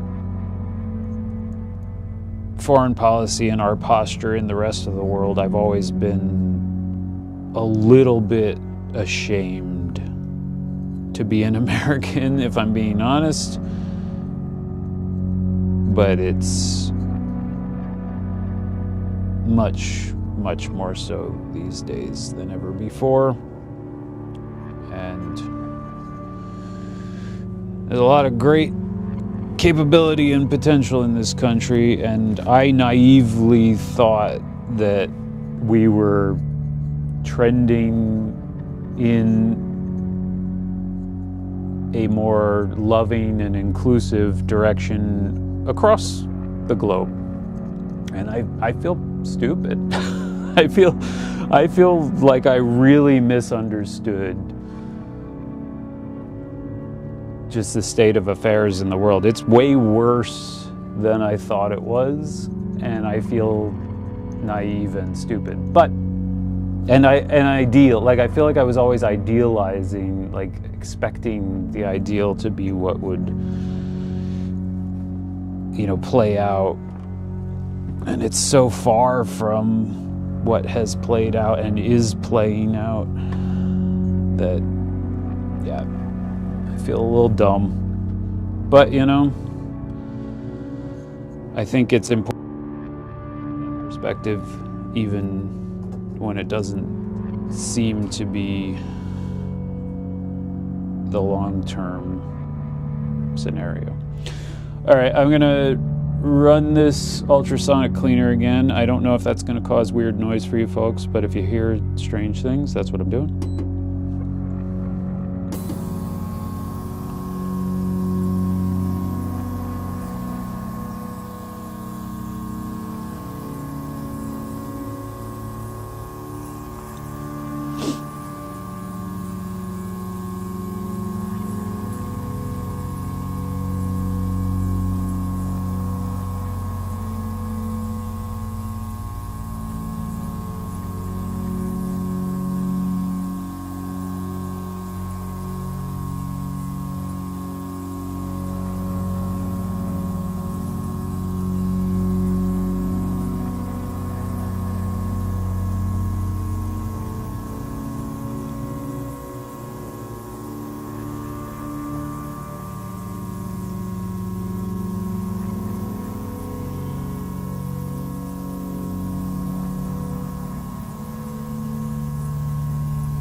Okay.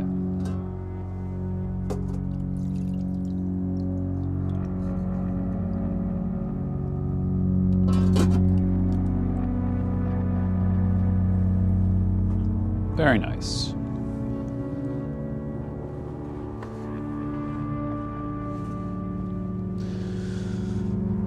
This still needs to dry,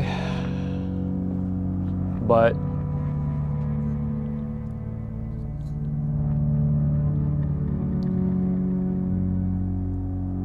that is the cleaned PCB. I'm gonna swipe it down a little bit. For some reason, the word PCB activated the assistant dingus on my iPad.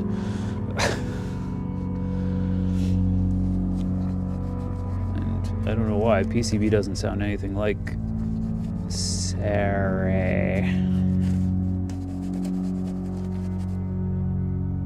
And yes, I'm saying it like that intentionally because I don't want to trigger anyone's devices.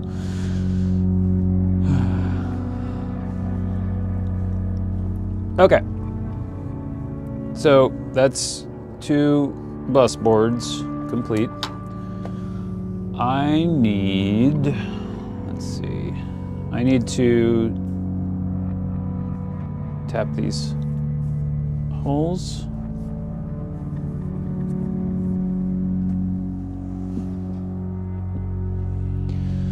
You ever do things kind of on autopilot and then don't have any recollection of doing them? I don't remember turning the fume extractor off, but apparently I did. All right, so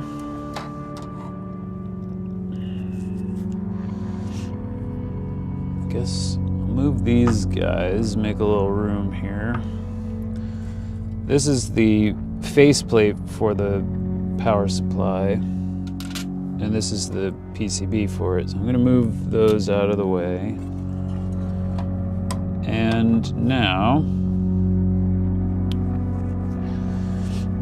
going to get the, so I have the M3 tap already installed in the drill from earlier, and I'm going to just tap these 6 holes real quick so that I can mount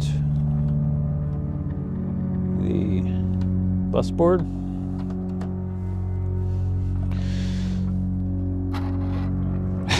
It was funny earlier, I don't know what was, like, why I was thinking this would work, but I took this tap and I mounted it in my Dremel as if you have, like, steady, careful speed control over a Dremel, and I turned the thing on, it's just like, and I immediately realized this was not going to work unless I was trying to speed drill all of these taps, and not to mention that there wasn't a good way to reverse it then to pull the tap back out. So yeah, not a good idea. I had to change course. But all right, so I am new to this process, but I basically just try to get as square as possible and then just slowly pull it in and then back it back out. Oops. And I'm just gonna do, before I was like checking them one at a time, I'm just gonna do all 6 and then check.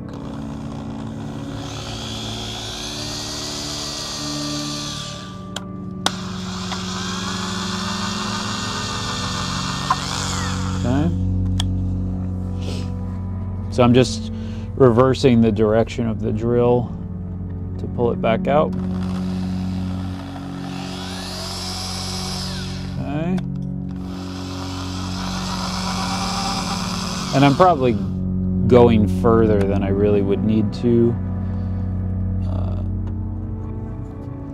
I will probably have to change my technique slightly when I tap the rails, but is that square? To the best of my ability, visually, that is square. Okay.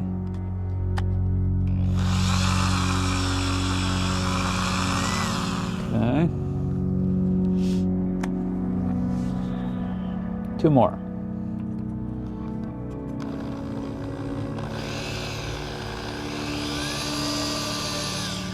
Okay.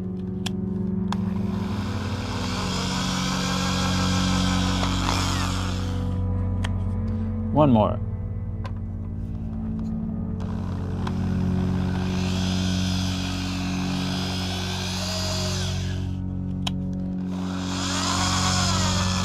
Okay. That should hopefully do it.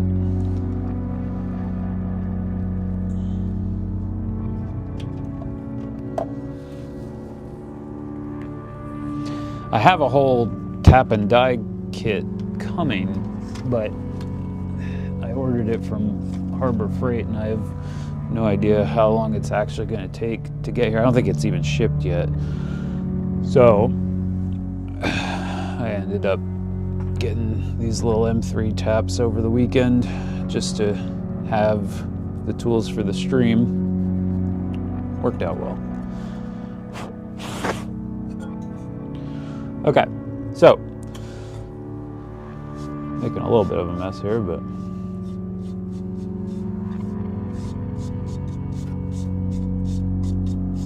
aluminum dust or chips. Okay, so now got our bus board. Got these M3 screws. So the way these work is they go in on the back side. Helps if you actually put them in the hole.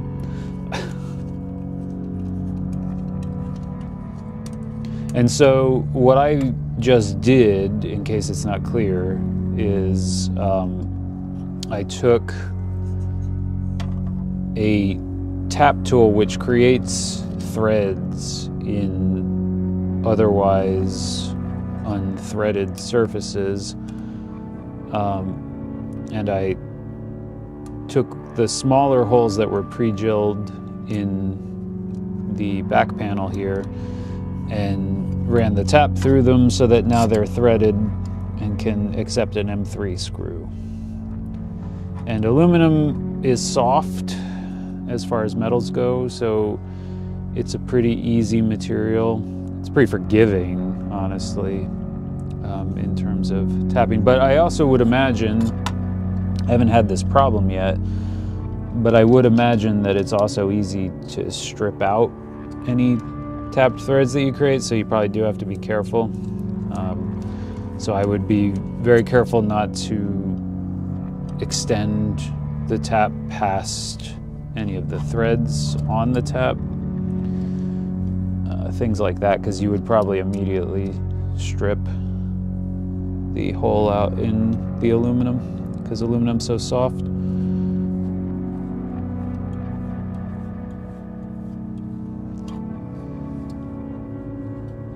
So I'm just threading these through. And then the next step is to attach the bolts, which work as, or, you know, nuts, I guess, which work as the standoff. And then we can go from there. It's all look to be pretty straight. I think I did okay.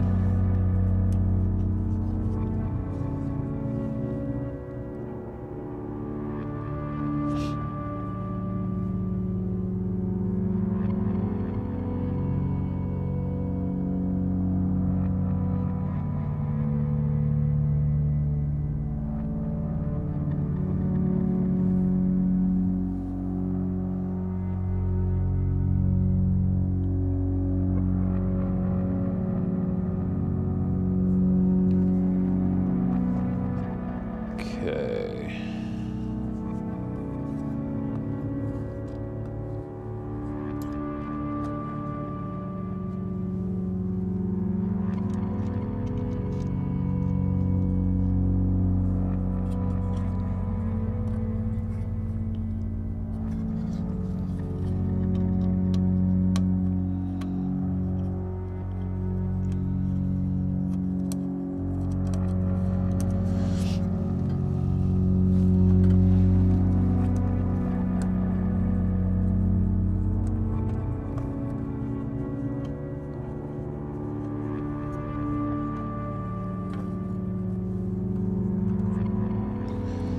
All right, so those are threaded, and now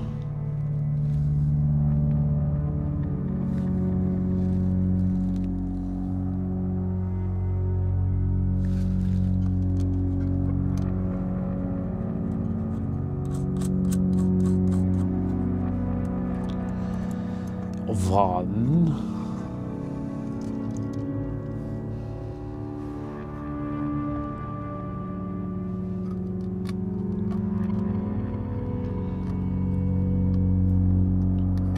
The cool thing about having an M3 tap now, and having had a reason to learn how to do that, it's not exactly a complicated procedure, but it kind of wasn't on my radar previously, is now I can fix any, well, I can hopefully fix any stripped threads in any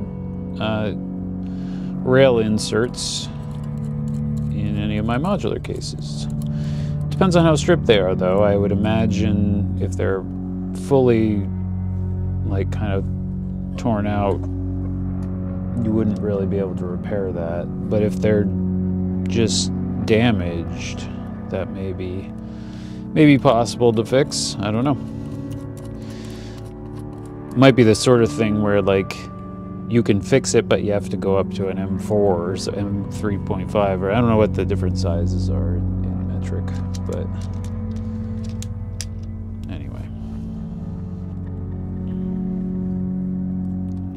Still worth a shot, though, because I do have... actually, no, you know what? I don't have those cases anymore. I sold them. I had 2 IntelliGel cases, and each one of them had one stripped spot in an insert. And sorry, I'm holding the enclosure against my chest while I work these nuts on. So that's why there is nothing in frame right now.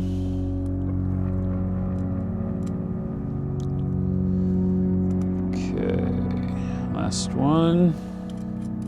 I'm gonna just tighten these real quick. If I can remember where I put all my... Wait, where? Oh, there. Are they over there? Yeah, okay. 1 second. Gotta get up.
Okay, 2 more, and those will be tightened up.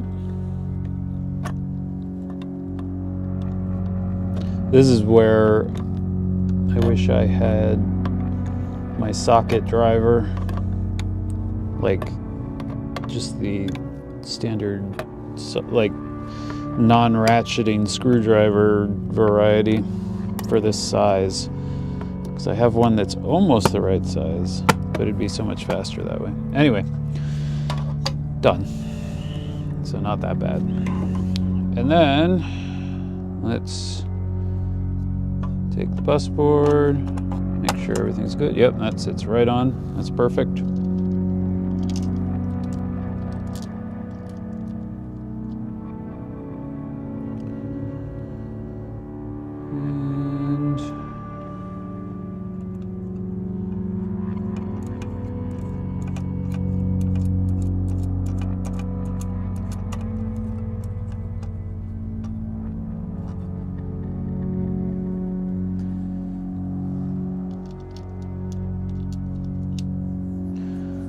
Hope this isn't too dry of content here. Me just building bus boards and things. We will get to things that make sound eventually, but we gotta power them all first.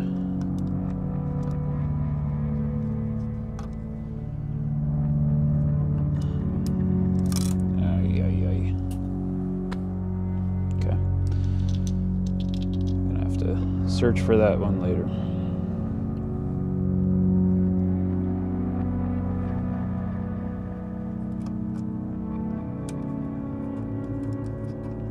I have pretty big hands, so sometimes fitting into tight spaces with things like nuts and washers and stuff can not always be the most fun. And I forgot that this enclosure has open slots in the bottom, or I would have been more careful not to drop things.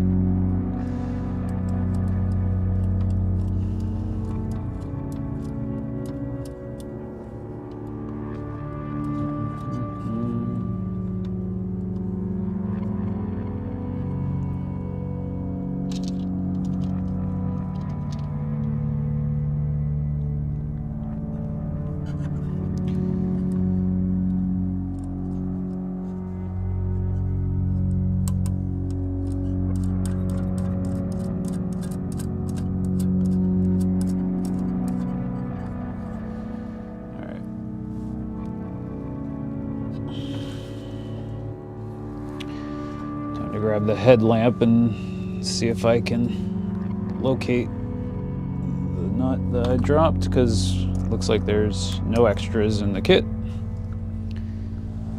So we're going with exact numbers.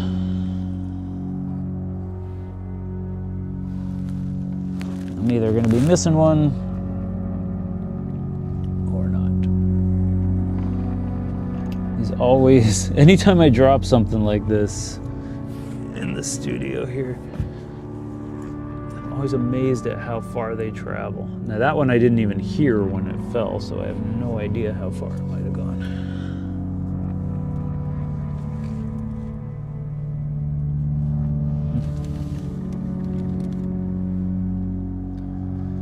And the washer. That should go in there. That belongs to my console, or did.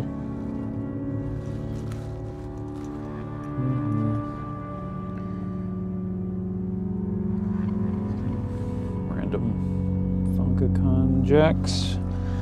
Not really sure what that was from.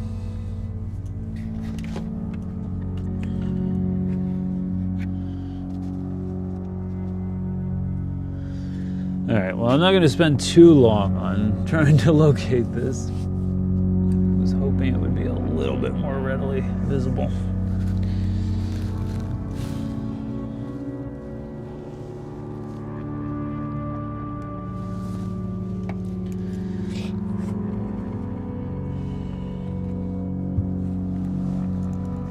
I don't know if it can.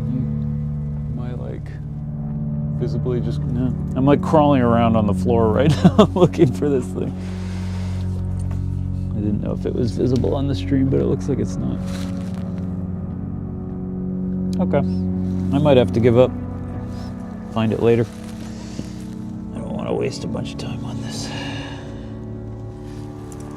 Actually, let's see what's under here. Nope, not under there.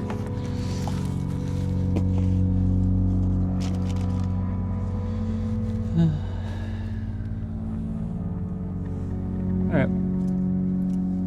This headlamp's dying anyway. It's not that helpful.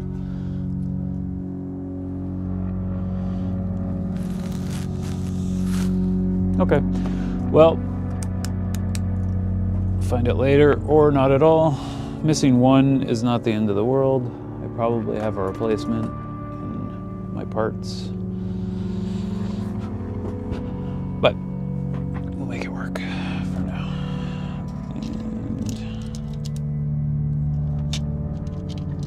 And It is always nice when kits will give like one extra of parts like that, but that being said, I can totally understand keeping costs as close as possible.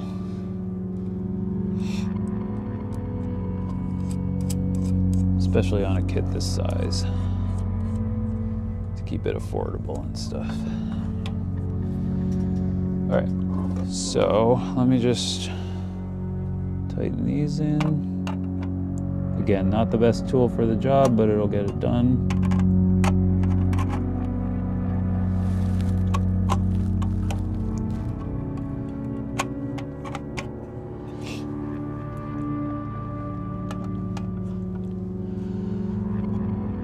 Might actually, maybe I should check if I have a socket for this size. It's a bit small. I usually don't have sockets that run quite this small, but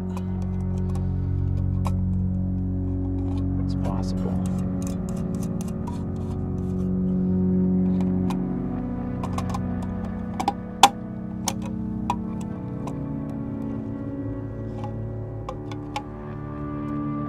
Oops. Okay. It's locked down pretty well. And hopefully at some point I can locate the missing nut. All right. So that's another enclosure done. So that's both enclosures. They now have the bus boards, which are just straight passive bus boards, and still just trying to think how I want to wire these.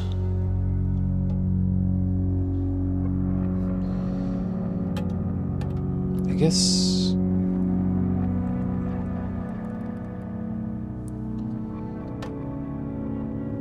something that's not permanently assembled is probably the best route. So I think I'm gonna go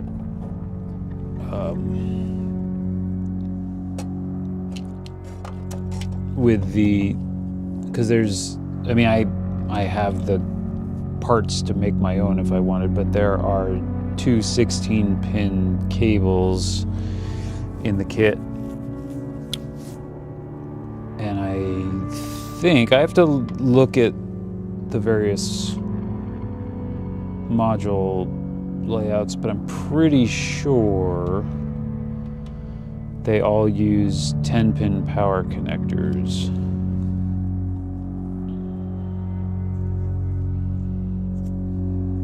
I don't even, does this one even, like, where is the power socket on this one? That's the compute module, or whatever you want to call it. All right. Oh, that's actually, let me break that off. There's a extra piece on here that I hadn't noticed. This is not, I'm not going to build this one yet, but this was joined with the power supply PCB, so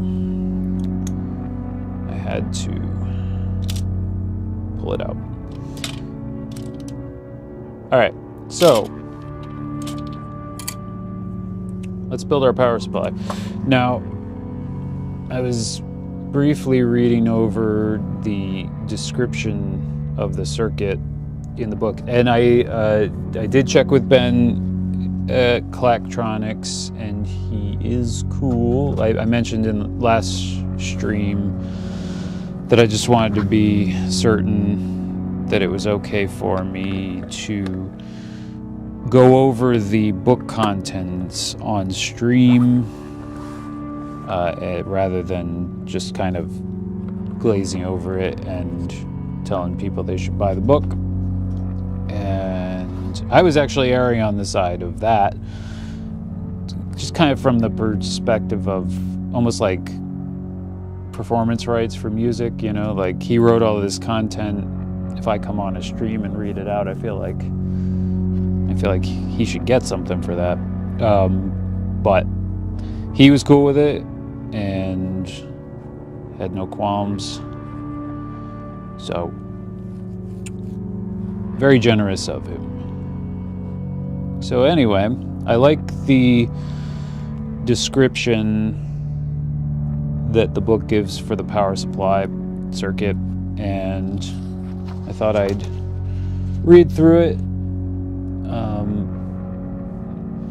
and just kind of explain. Well, I won't be explaining. I'm going to let the book explain it. But and there's all the circuits have nice diagrams and explanations, and then we'll take a look at the building guide.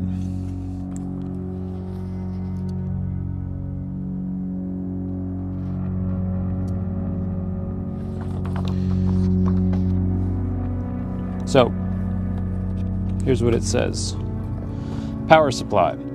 If you intend to power operational amplifiers, op-amps, and other similar circuits, you will likely want a split supply, as it provides a positive and negative voltage rail with respect to a common ground reference, ground in quotes.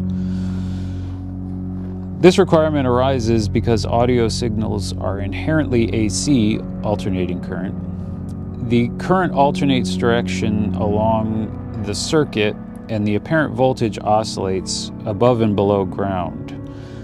You know what? Reading when also hearing myself in my ears is really tricky. So I'm going to try to reduce that effect by taking one of my headphones out. Because there's a delay. If there was no delay, it wouldn't be a problem, but it's like a 10 millisecond or something delay. It's long enough. Actually, it's probably more like 30 milliseconds or 40. Anyway,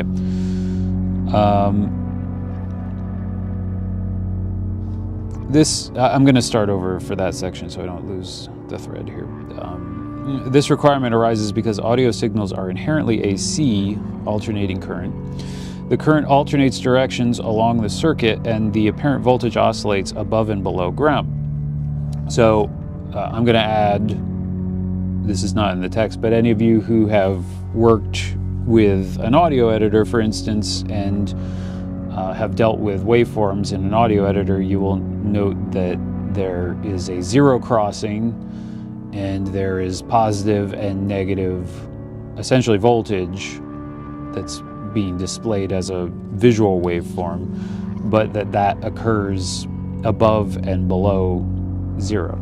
And if you have ever dealt with something that is biased strangely, you'll note that sometimes the waveform will exist entirely above or below the zero voltage point. So like, you can have waveforms that live all in negative voltage, but yeah, those can cause problems in a mix when they're being combined with other types of waveforms that are more full spectrum. Anyway,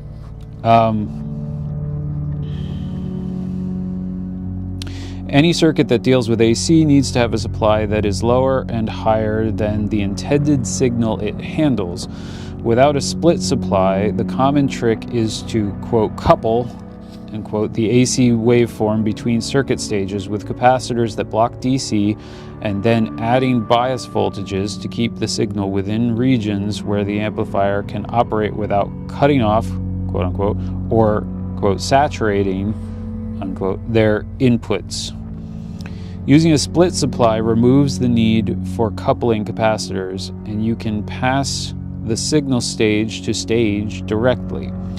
This is because the signal can now move up and down around the ground reference point, and the amplifiers which have push and pull outputs can now push and pull the voltage above and below ground.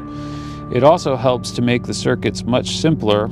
Op-amps with split supplies are some of the simplest circuits to understand, as the circuits almost start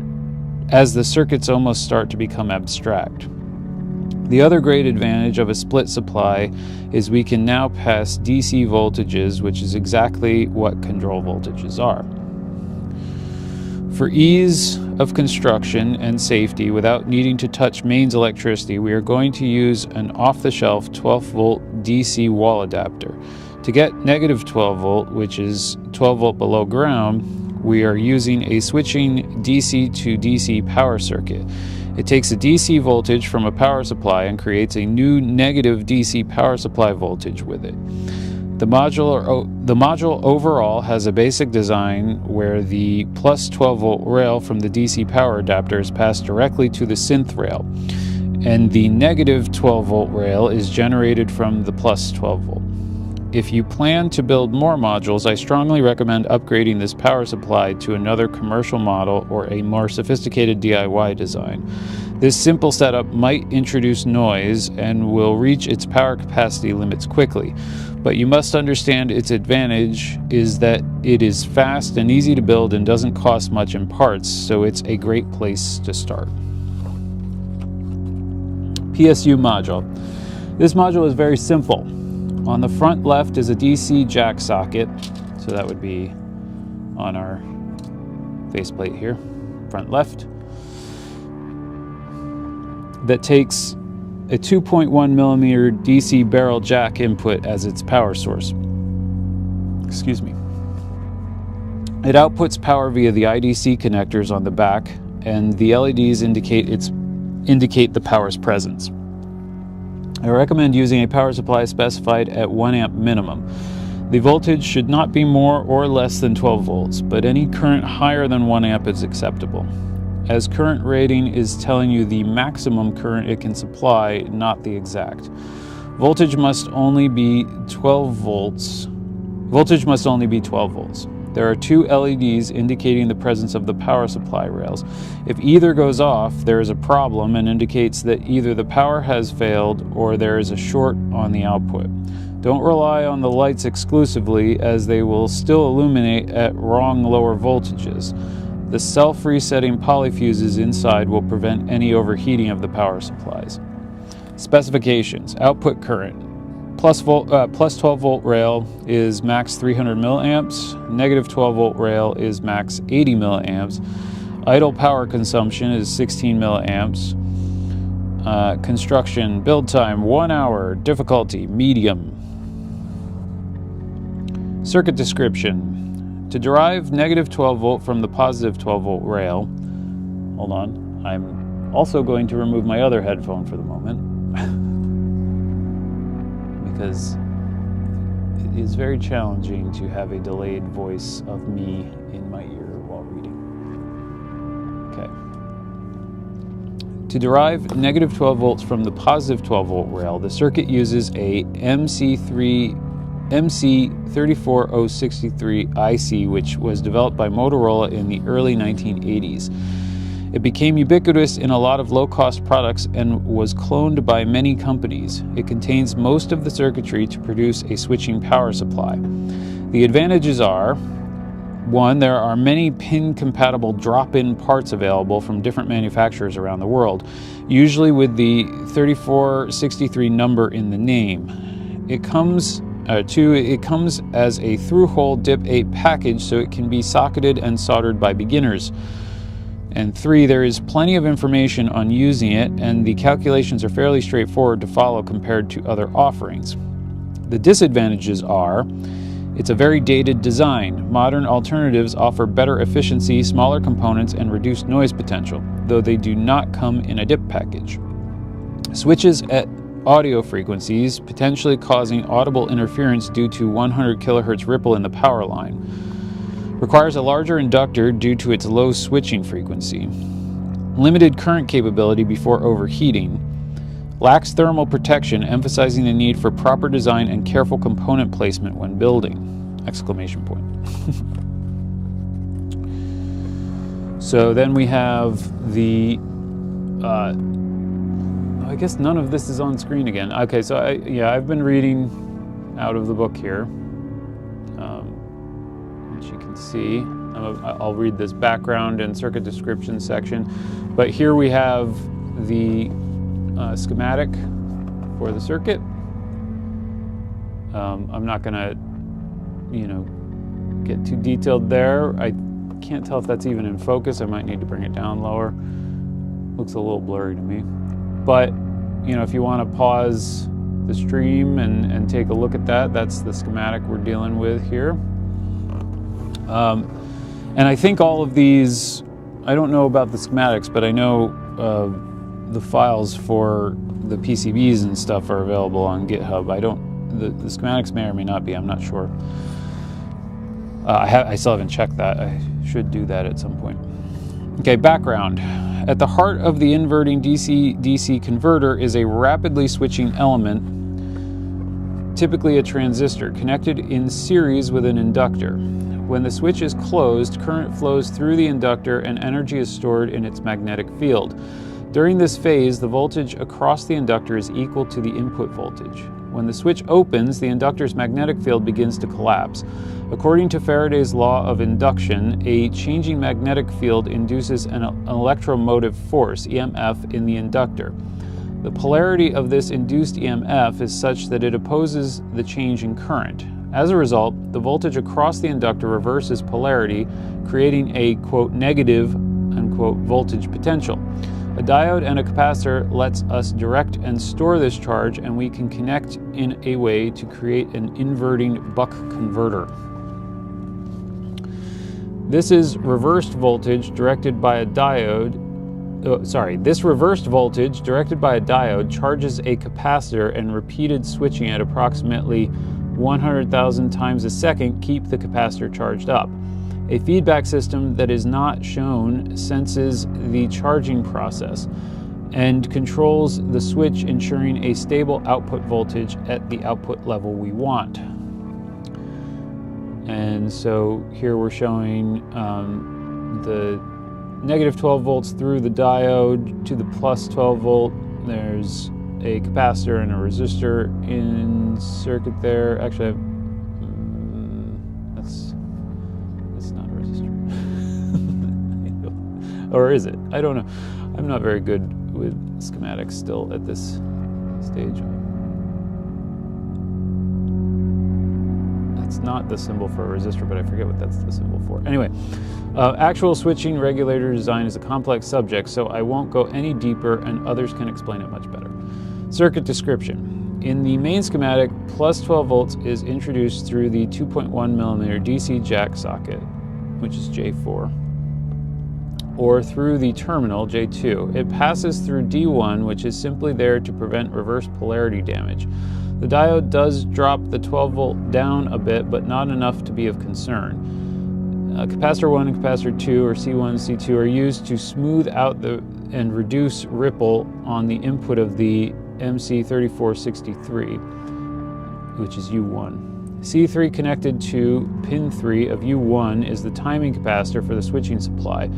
It is selected to make the supply switch at approximately 100 kilohertz. The current for the negative supply passes through R1, or resistor 1, which is a shunt resistor, so we can measure how much current is being drawn. The IC causes the 12 volt output, negative 12 volt output voltage from U1 to drop if more than 70 milliamps is drawn to protect the power supply. This is sensed by pin 1 of U1, which is measuring the voltage drop between pin 6 and pin 7 caused by the R1 shunt resistor I mentioned. The plus 12 volt is then passed through the integrated transistor at pin 1 and pin 2 of U1, which is the switching element we talked about, and L1 is the inductor. Pin 5 of U1 is the feedback pin that senses the voltage between pin 4 and itself. The resistors R4 through 7 form a voltage divider that we use to, quote, program the output voltage. R4, 7, 6 are actually acting as a single resistor. They are in series to avoid needing a 13 kilo ohm resistor to reduce the number of bill of material items, or BOM items. The internal circuitry uses the voltage at pin 5 to regulate the switching, keeping the negative 12 volt constant. C5 and C6 are our storage/smoothing capacitor for the negative 12 volt output. They are in parallel to double the capacitance in a slimmer way than if we had one large 200 microfarad capacitor. F2 is a polyfuse that connects the inverting circuit to the Eurorack power output of this module. It becomes a high resistance if more than 300 milliamps is drawn and resets once cooled down.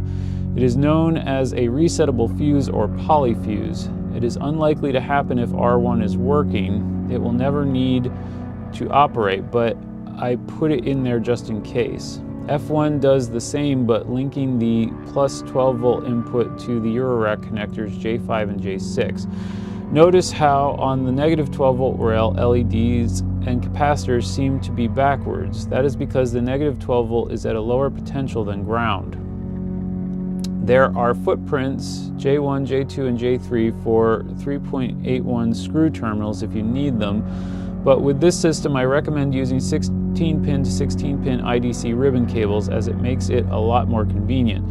J1 to J3 are not included in the bill of materials but as an extra feature. Note that direct soldered wires are much better if you are intending to draw a lot of current, but here there is not a lot as the entire system is only about 3 watts. Building guide. Use the bill of materials and 3D renders as a guide to install the components. Remember that a more detailed step-by-step guide is available online and in video. See introduction chapter for more info. Place and solder all components on the board front and back except the LEDs. Place the LEDs into the board but don't solder. Grab the 4 M3 PCB pillars and bolt into the panel at 4 corners using the M3 6mm bolts.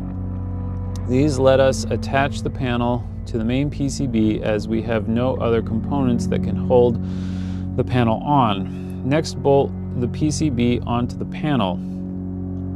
Now push the LEDs through from the back to the panel at the desired height. I like them sticking out, but you could also make the tops flush with the surface.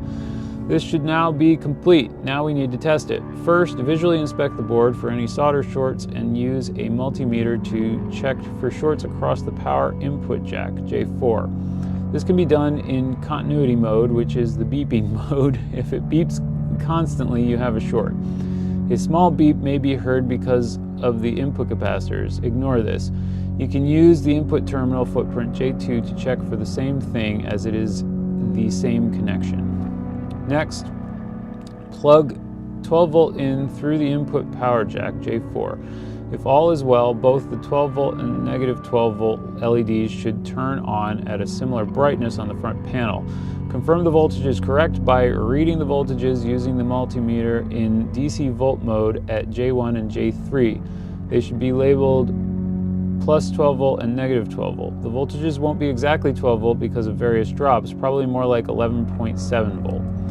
Now it is complete,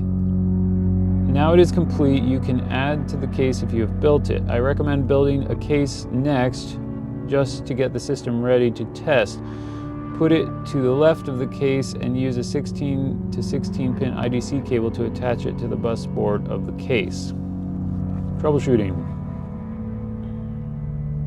This can be quite a tricky board to troubleshoot, as this is the one that you will test all the other modules out with. Remember, it is almost always one of a few things. 1. Bad solder joints. 2. Wrong components in wrong places. 3. Shorted pins or pads. 4. Reversed components. 5. Bent pins in IC sockets. Rarely is it damaged resistors, capacitors, unless you reverse them, or ICs. Note that both LEDs will seem on even if the voltage is wrong, so don't take them as it's working. Use a multimeter to verify plus 12 volt and negative 12 volt. Patching notes. This is not an audio module, but it powers the whole system.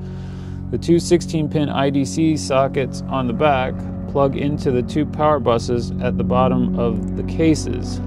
To power the modules using 2 by 16 to 16 IDC cables. I specified 17 centimeter length cables, but you could use a 30 centimeter cable between the cases for more flexibility. Okay, just about ready to build here. Be careful not to create shorts.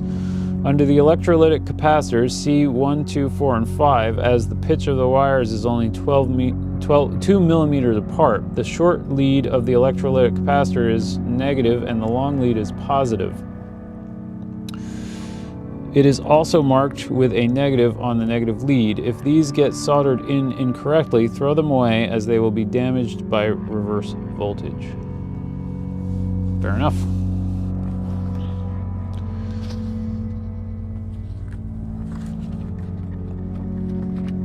Okay, so we've got our parts list. I'm gonna have to pull all those. That would have been something that would have been good to do before the stream, but hopefully you don't mind hanging with me while I locate all the parts. All right, so let's put that there.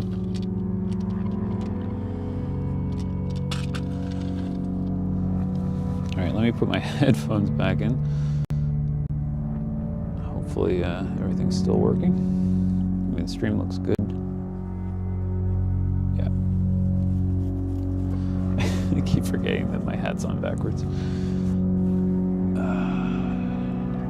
All right.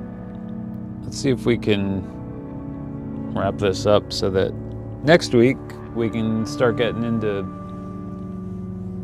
actual audio modules. That would be great.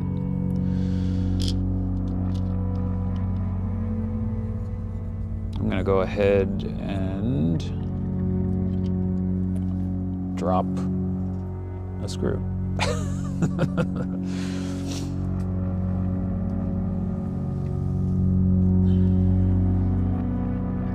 At least that one didn't disappear on me. So I'm just real quick threading these standoffs for the PCB.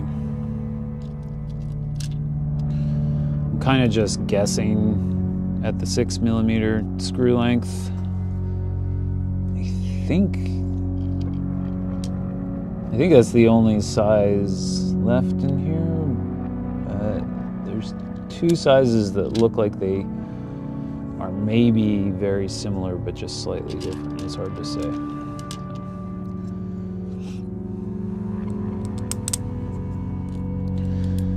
Attaching the standoffs. I'm just hand tightening these. That seems to be fine. They're pretty tight.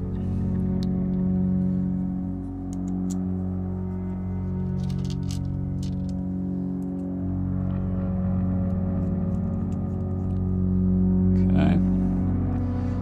So faceplate is ready, basically. And then I'll just set this over here for now. Let's get the parts.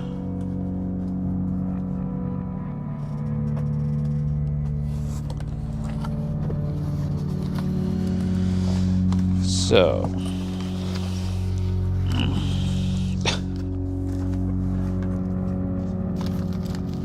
I swear crossing my legs was not as difficult as they sounded, but right, these I think are all just Thunkacon jacks, yeah. So I think maybe the barrel connector for the power was in the mech bag, but I can't remember. Is that where it is? Are you in here? Maybe not. No. Okay. Let's see.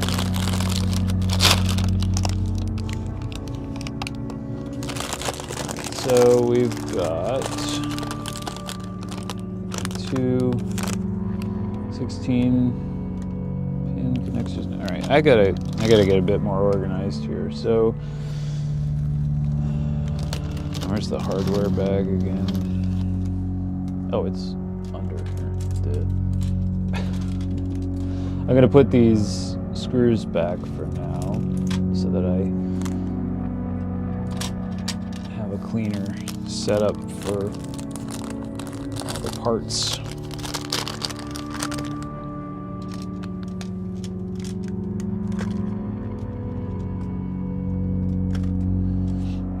Normally I have larger trays that I use for staging parts before I start building and like checking against the bill of materials and stuff, but those are in the other room along with all the other stuff, so this will have to do.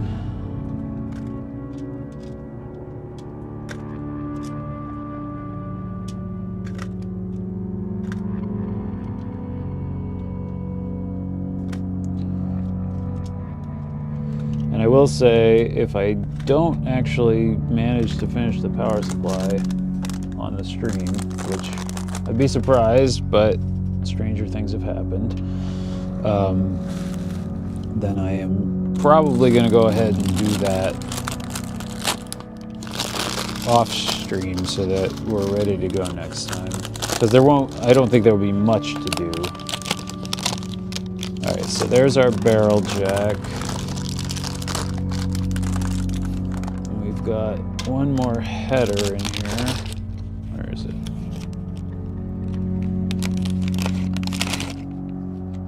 The bottom. Sounds like I'm eating crisps or something. Okay, so then I need 8-pin socket.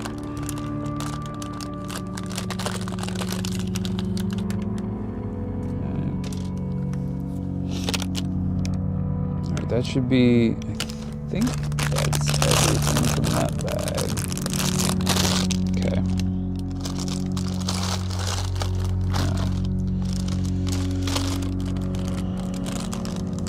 Capacitors and diodes, we'll need stuff from there. Oh, connectors is the bag I just had.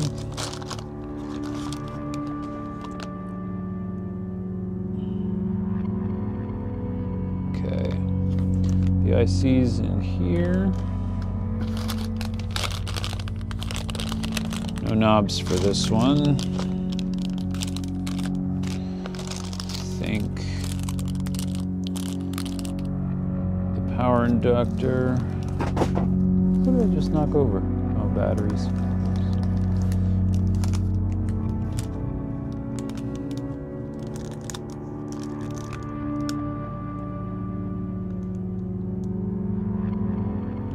L1, okay.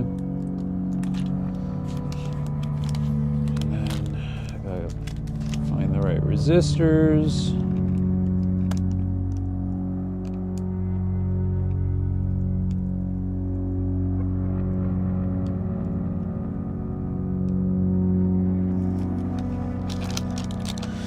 All right.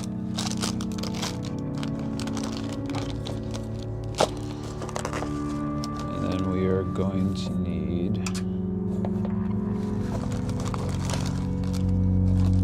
these cables. All right.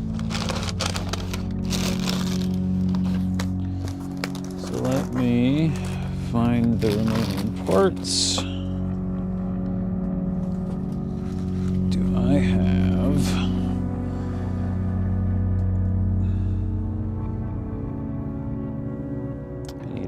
pen or a pencil?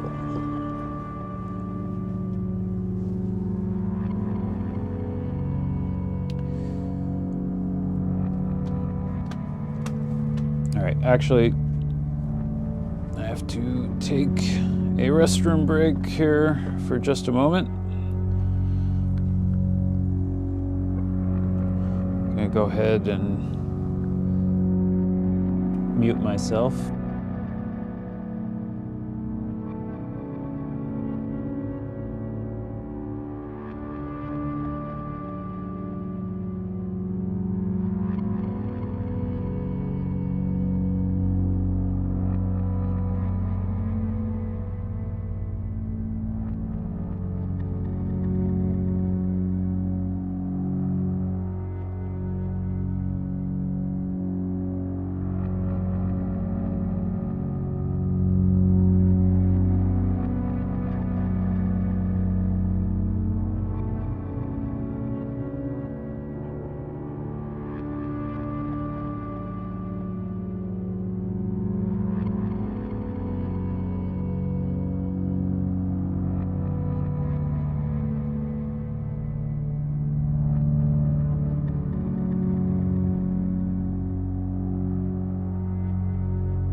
Okay.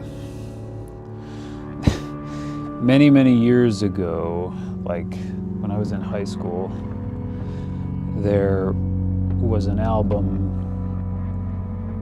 that came out by Adam Sandler. A friend of mine, like my best friend at the time, was really into it, so I heard it a lot. I was not as into it, but there's one sketch on that CD. It's called The Longest Pee, and yeah, I feel like that just happened. I feel like that happens a lot to me. But if you're not familiar, you may or may not want to try to find it. I don't know what that search would turn up, but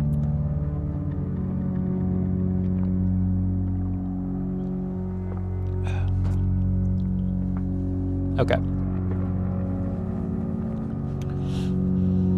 So we've got about an hour left. That is also the quoted build time for this module. Let's see if I am slower or faster than the expected time. Oh, you know what? I did all that and I did not get a pen. All right, let me get a pen because I need to mark the bill of materials so I know which parts I have in front of me and which I don't.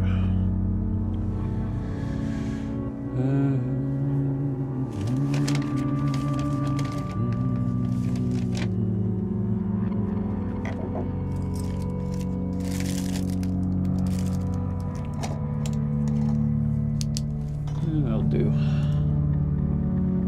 Oh, wait, don't I? I think maybe I have a. I have this really crazy shortwave antenna that is not, it's not really the right weather right now to have it outside. I was gonna eventually mount it on the house because I got the Messiever by Soma and I kind of went down a rabbit hole of different antennas and antenna designs and stuff and just seeing which things picked up the most signal. But I have this really wacky one that I bought that's this big star configuration and it's just sitting in the other room and I am constantly tripping over it. I don't know why I leave it there.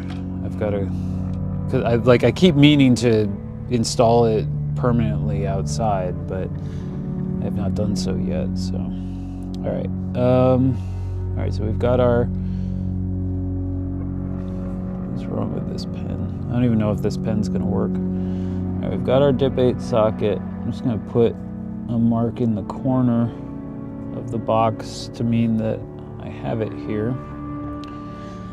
Now with the IC.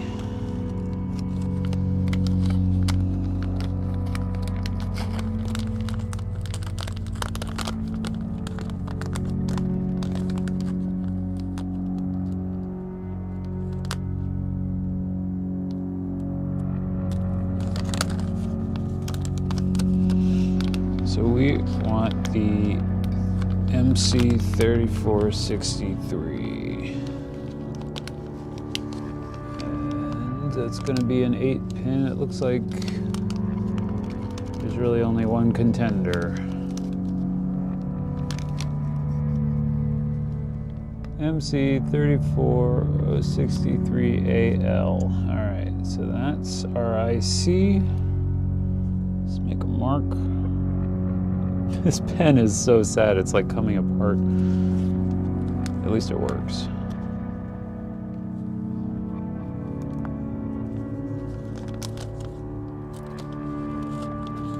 Okay, put the rest of these guys back in the anti-static bag.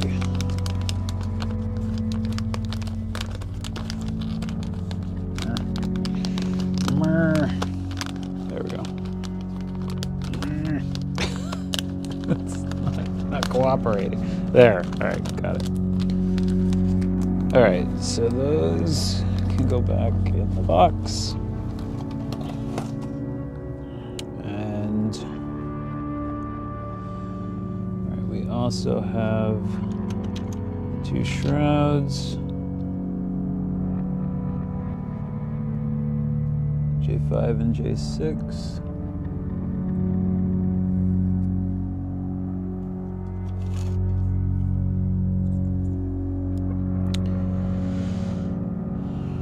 So looks like 7 resistors.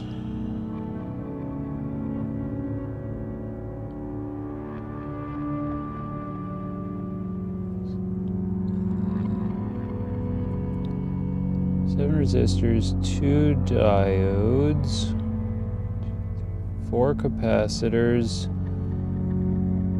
the power inductor,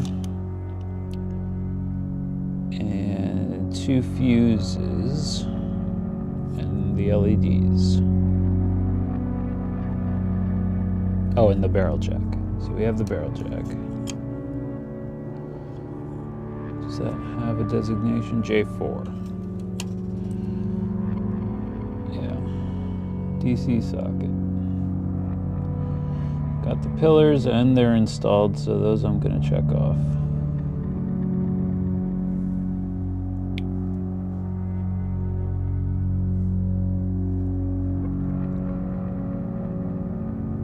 I call those standoffs, but you know, these guys are good.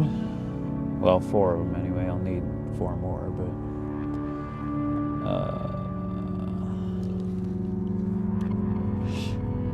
okay. So I'm guessing the LEDs. It looks like they're in this bag.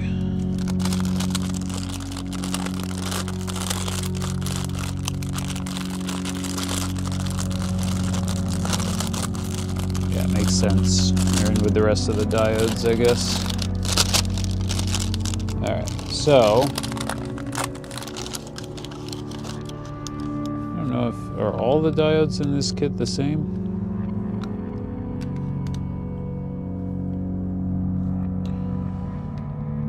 One N5817 D41.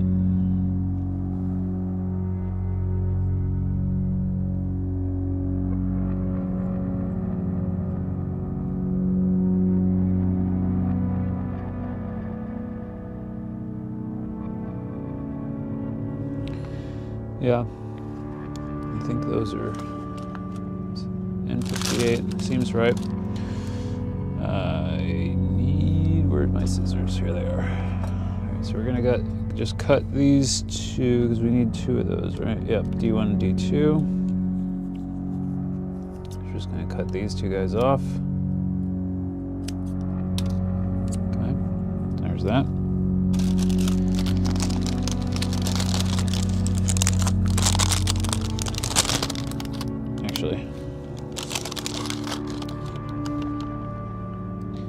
I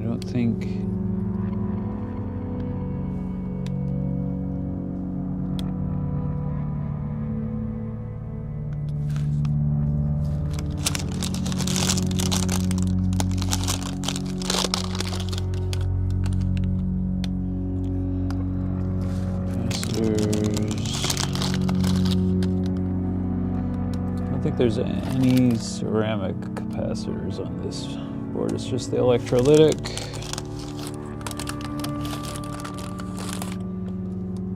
Which are, oh wait, no, there's one 220 picofarad ceramic. That is C3.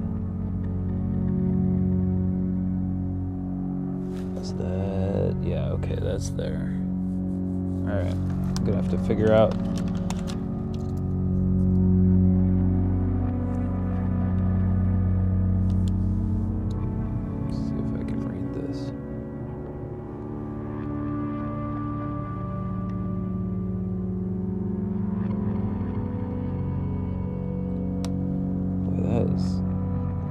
I might have to take this into the other room, look at it under the microscope, because without extra light here, very hard to read. Yeah, I might have to run that over there so I can see the designation on it.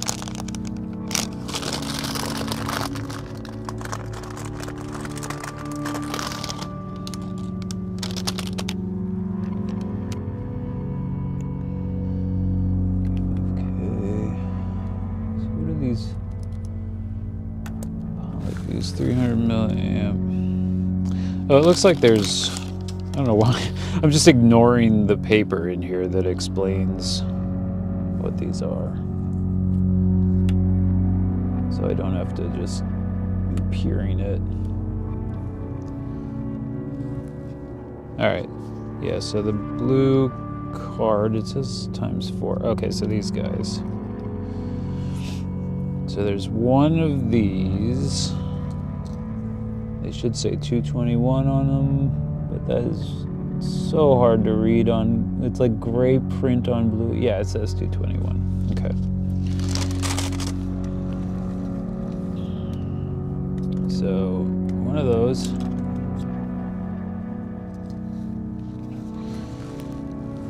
Okay, the fuses are loose. I see them. All right, let's just dump this stuff out. Okay. So.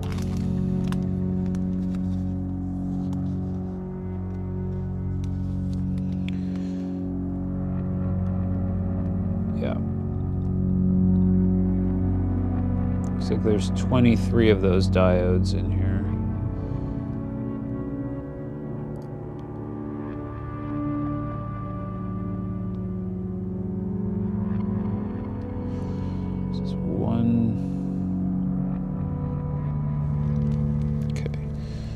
Find the fuses. I think they're probably these. In fact, I'm almost positive. Does that say JK what? JK60030. Well, I'm assuming that's the correct designation. Does it say on here? Yeah, I'd have to look that up to be sure, but there's two.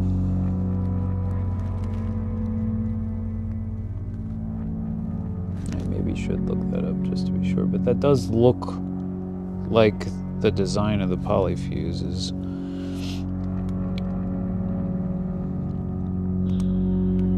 then 100 microfarad. Yeah, so we need how many of those? 1, 2, 3, 4.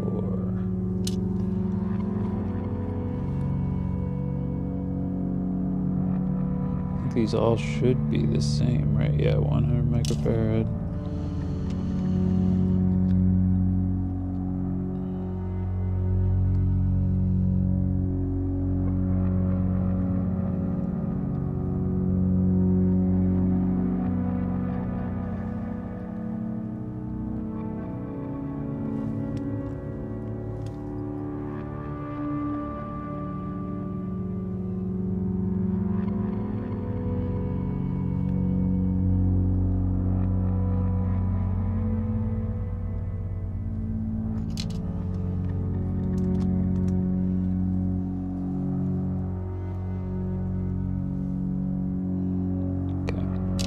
Those 4 guys.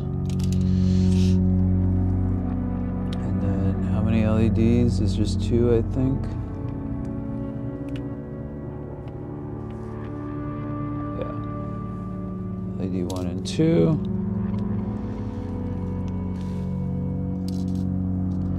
I think I'm just gonna be super safe. And just real quick, look up the JK60030 polyfuse, make sure that's the right thing.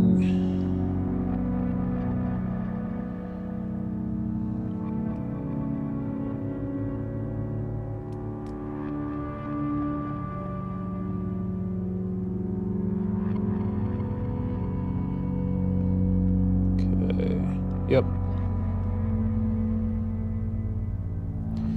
Looks right. All right. Oop. Let's get back to doobie-doobie-doo. Okay. Why do I keep turning it off? There. All right. So this stuff can go back in the bag.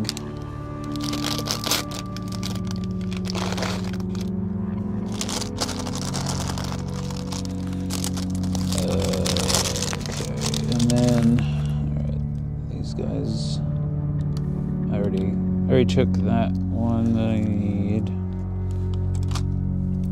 All right, so we've got the LEDs, 2 diodes,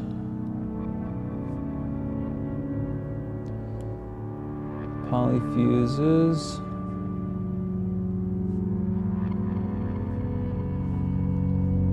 Got the inductor, although I didn't take it out of the bag yet. Got the electrolytic capacitors, the ceramic, and now we need the resistors. So the rest of this can go back in the bag.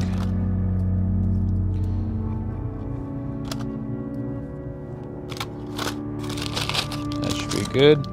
These sheets are very helpful. They do, like, they show what the components look like and give you the designation, and then just how many, like the count and everything. You know, I certainly could figure it out without those, but it makes it easier, and I don't have to look up the number designations and stuff to make sure I'm grabbing the right parts. So that's cool. Okay, so now the only thing left is the resistors. And when I build a thing like this, I generally go from smallest to tallest, like flattest to tallest kind of thing, you know. Whoops, dropped a paper. Where'd that go? Oh, all the way under there. Okay, so I think most of the resistors I need here, looks like there's 3 values. So let's see, what do we need? What have we got? So we need a 1 ohm, 1/4 watt.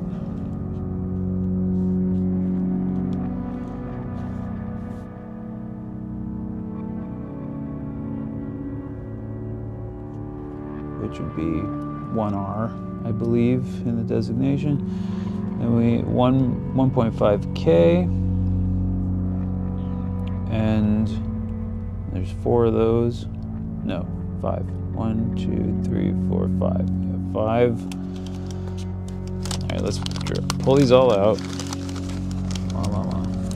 Okay. So these guys look like the right thing.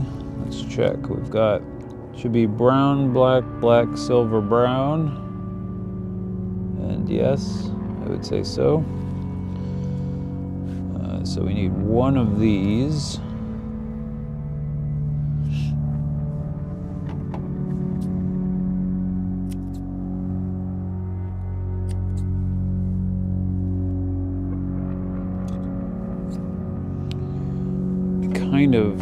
I think maybe I want to place these as I go, because the resistors are the first step. That's what I always solder first. So, all right. Oh, and there's 1 tool I have in the other room that I have to grab.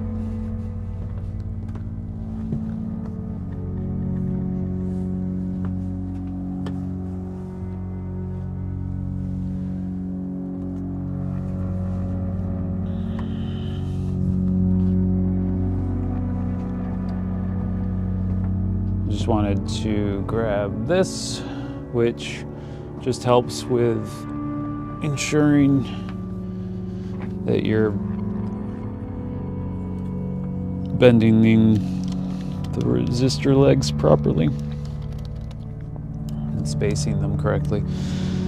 All right, so the 1 ohm or 1R resistor is R1.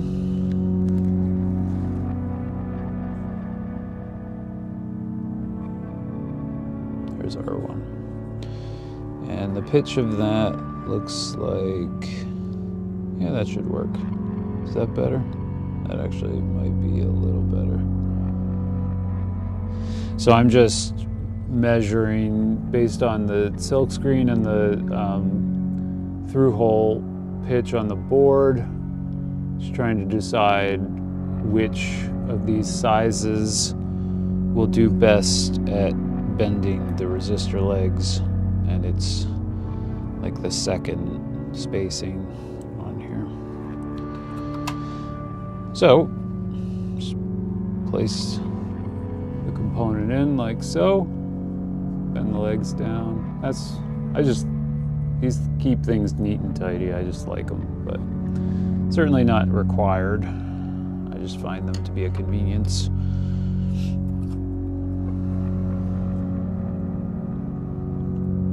And so place that in. Now what I'm gonna do here is, this is a pretty small PCB, and when it comes to resistors, I will often solder top side and then just clip the legs and make sure that everything is clean on the solder side. So, but what I'm doing in this case is I'm just placing them as I go so that I don't have to remember the stripe combinations and everything, and make sure that I'm putting the right things in the right place. So we'll put a corner in there, and then once it's soldered, we'll fill that in. So now 1.5 kilo ohm, there should be 6 of those. This is 7, so it's not that.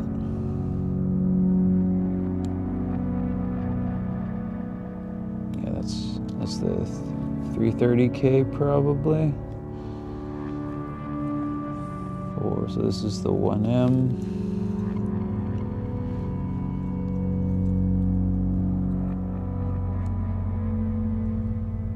Kilo ohm, 17, so.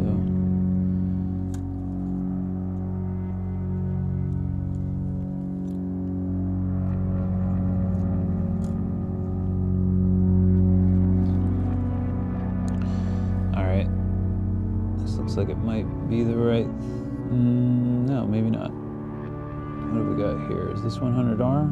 No. 2.2K. Okay, not the right thing.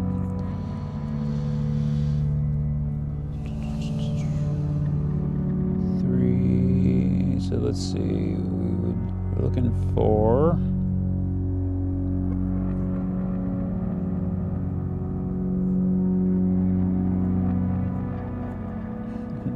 looking to see if any of these more clearly have a green stripe. 'Cause sometimes colors like that, especially on the blue casing, can like blend in and be hard to see. I do wish that I had the light powered on this magnifying glass. It would make life easier here. But it's alright. Alright, I'm gonna say that's brown, black, black, black, brown, which that's the 100R, so that's not what we need. I need brown, green, black, brown, brown. So here we go. Brown, green, black, brown, brown. Okay. And we need 5, so there's just going to be 1 left over. So we'll chop that guy off. Put that back. Alright, and let's just sort out. See So one of these is going to be the 10K. And we want brown, black, black, red, brown. Brown, black, black, red, brown. And there should be 17, so 2, 4, 6, 8, 10, 12, 14, 16, 17. Yep. All right, this is our 10K.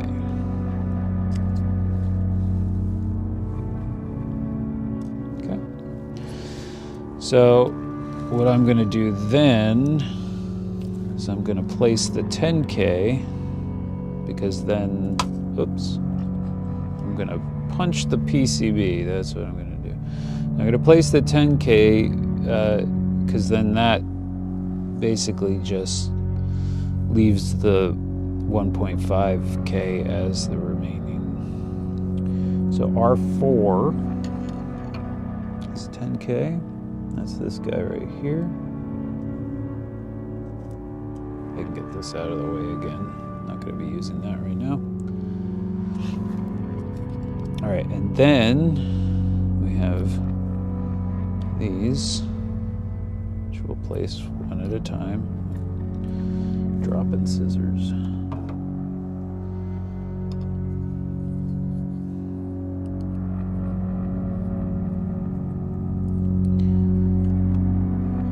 All right, so first of all, I'll mark off R4. So R2, R3, R5, R6, and R7. So R2.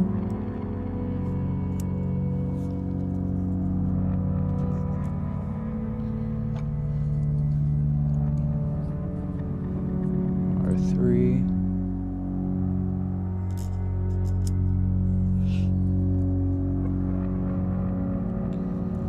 R5.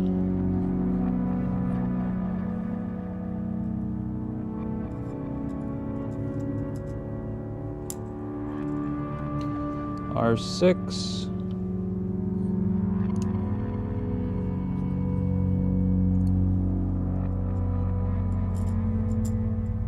and R7.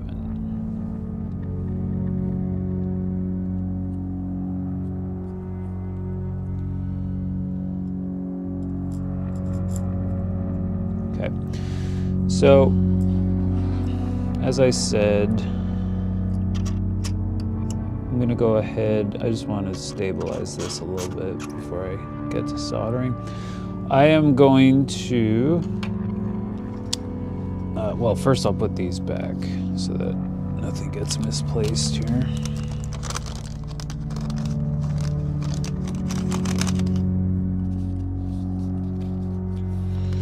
Yeah, this kit, I will say, is very, I mean, thunk kits in general are very nicely thought out, and then Ben did a really nice job thinking through how to make this beginner friendly. It's very well done. All right, so take this, let's clean the tip. It's been sitting for a bit, burning, so we'll fix that. Looks good. And you want, in case you're not familiar, now the tip of my iron is a little worn, like it's spent a lot of time being very hot, so it looks a little oxidized and stuff, but if you look at the actual tip, it's tinned, it's nice and clean, there's no pitting, it's not all burned and crudded up. Like, this is what you want your tip to look like. If it looks like a mess, then you gotta stop being so lazy. All right, so I guess I should get the fume extractor back, just so I'm not sitting here snuffing all this.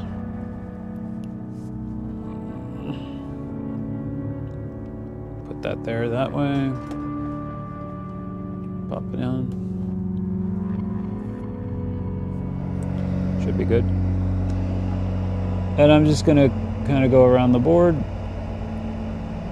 Again, you can't do this with all components, but resistors, especially when they're spaced like this and there's a lot of clearance, I generally will solder these top side.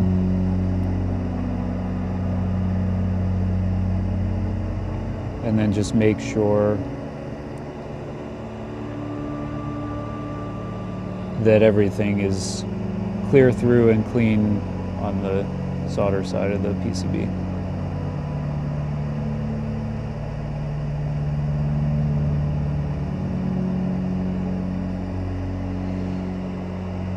And when it comes to resistors, depends on how dense the board is. A lot of times I'll populate them all. Oh, my AirPods are dying. Oh, all right. Might have to temporarily charge them.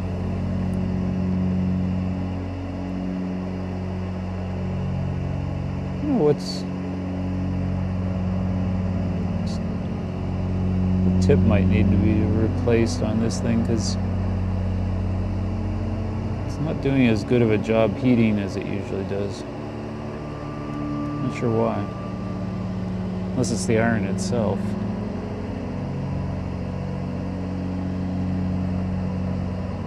Getting some blobby solder joints in. That is not typical.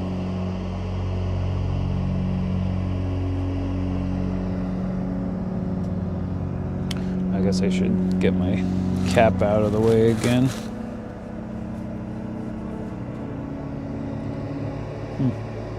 Yeah, I'm not sure why. I'm actually gonna extract a little bit of that. That got a little heavy on the solder. Oops, slippy. Let's try that again.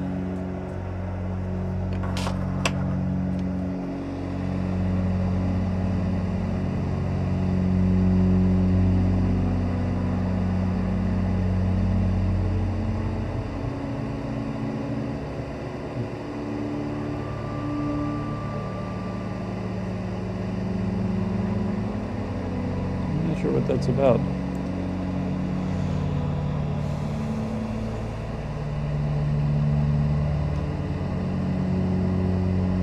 I don't think it has anything to do with the pads.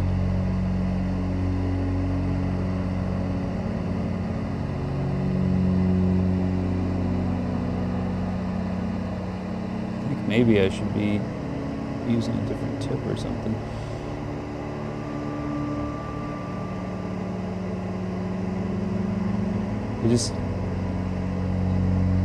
The iron seems to be having difficulty heating the pads as thoroughly as I would normally manage in a short period of time, so I'm not sure why.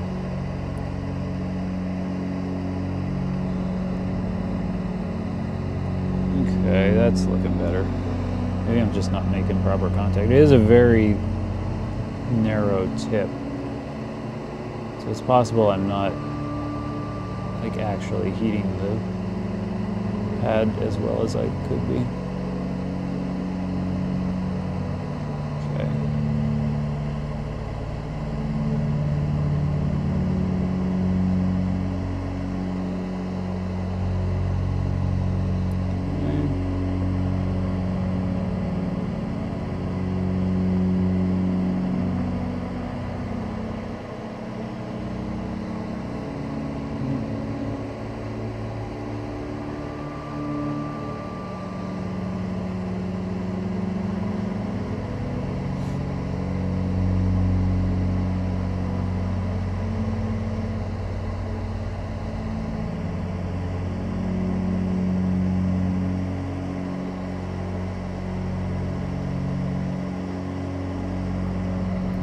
Did I put everyone to sleep yet?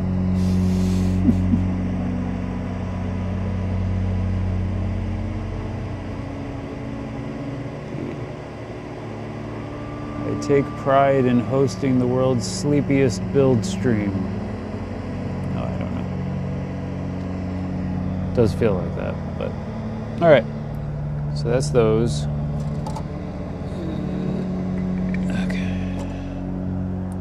So then what I'll usually do, now I could also place the diodes before I do this, but I like going in stages. Again, overly methodical sometimes, but yeah, so looks like I was right to not trust those joints I was doing. They flowed through to the other side, but they didn't saturate the pads until the last few that I was doing. So what I will generally do in this case, I have to find my cutters over there. 1 second. So since I'm soldering top down, what I'll usually do is I'll trim these as close to the PCB as I can.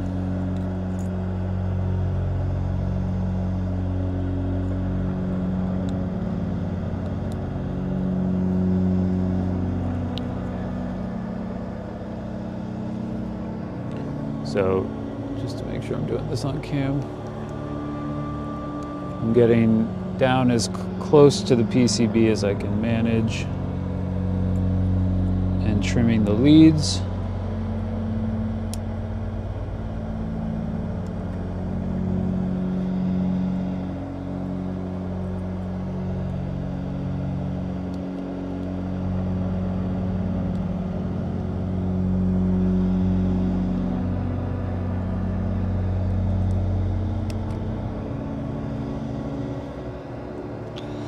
And then, almost done. Okay, so then what I'll do, well, first let me throw out the scraps here.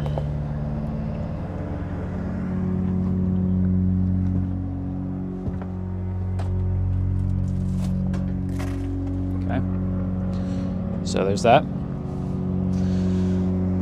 So then what I do is I just like to go in and essentially just reflow those areas and place just a little dab of solder. This is such tight quarters here. All right. Yeah, so there's like these ones are good. I'm just kind of like double checking them. Just adding a little blob there, but yeah, the ones where it didn't fully flow through all the way to the pad on the other side, those ones I want to clean up.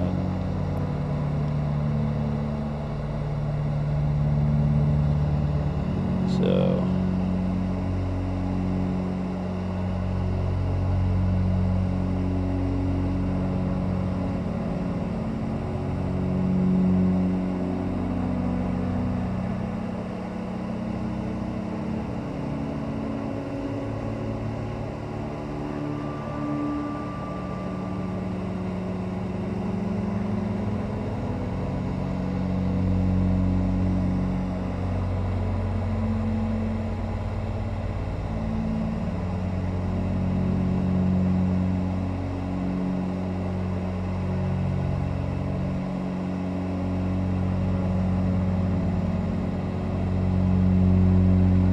okay, so now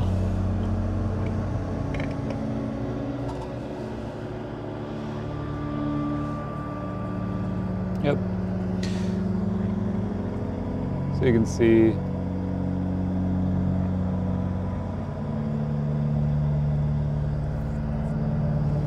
so it takes me a while, but it's very clean in the end, which is good.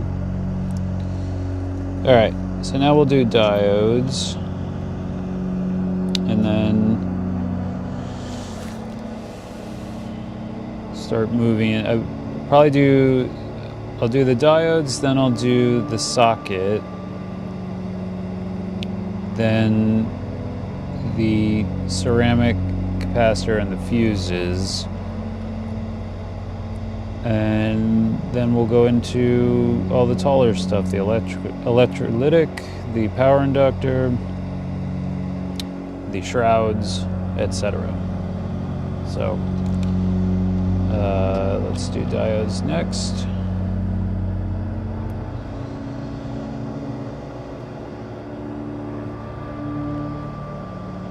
These guys have the same footprint as the resistors,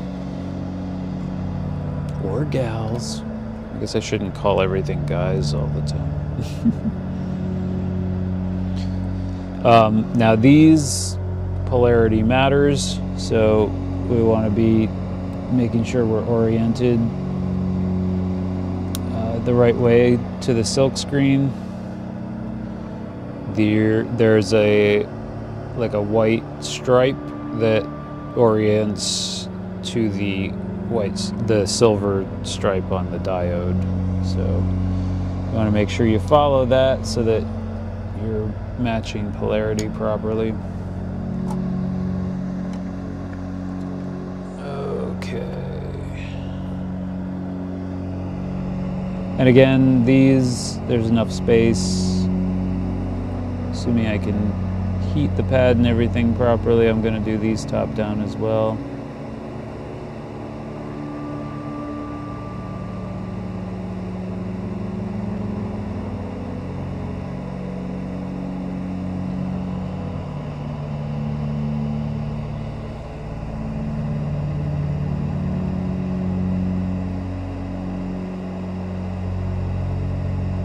I feel like I need my iron at a higher temperature for this stuff or something. Maybe I should do 800.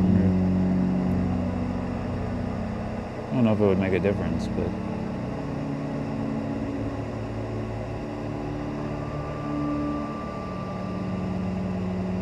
Or I should... It's either that or I have to, like, check the solder tip and, like, reseat it or something, because it feels a little bit sluggish.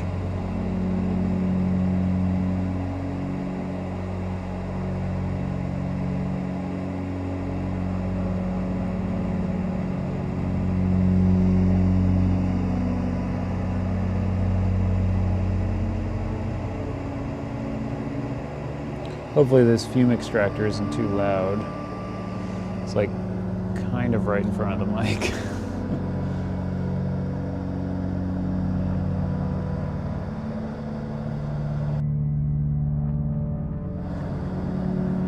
All right. Oop. Did I lose audio for a second? All right, so the diodes are in place. Now in this case, the backside of the PCB looks good. Like this time I flowed it through, so I guess I just have to be more patient.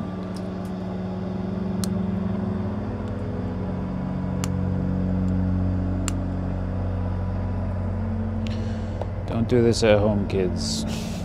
Always use eye protection when you're using clippers and metals flying. Don't be a dummy like Jeremy. Or Truck. Sorry, I'll call myself a Truck.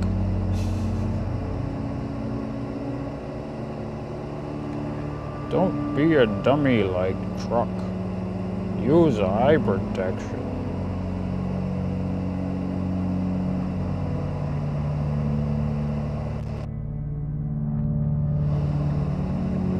Oh, I forgot that my like kind of cutting in and out. All right, so I've got diodes looking good. All right, I'm gonna charge one at a time here.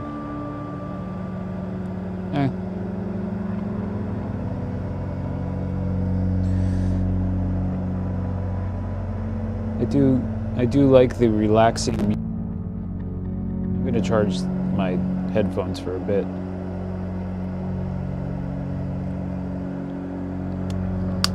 Hopefully, let me just double check and make sure that doesn't mess with the stream audio at all, because I am monitoring off of those. So I want to make sure nothing acts confused when those are not part of the setup anymore. Okay, no, it looks good. All right, cool. Oh, sorry, did I just clip when I said that? Yeah, let me get a drink of water.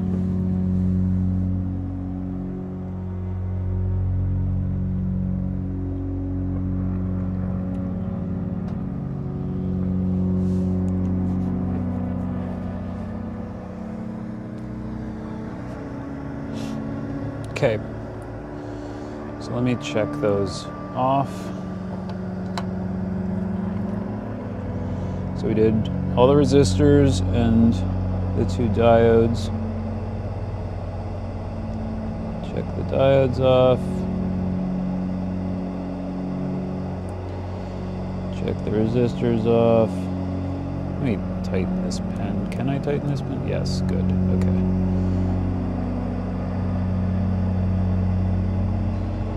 Resistor, resistor, resistor, resistor, resistor, resistor. All right, so those are marked. Those are done.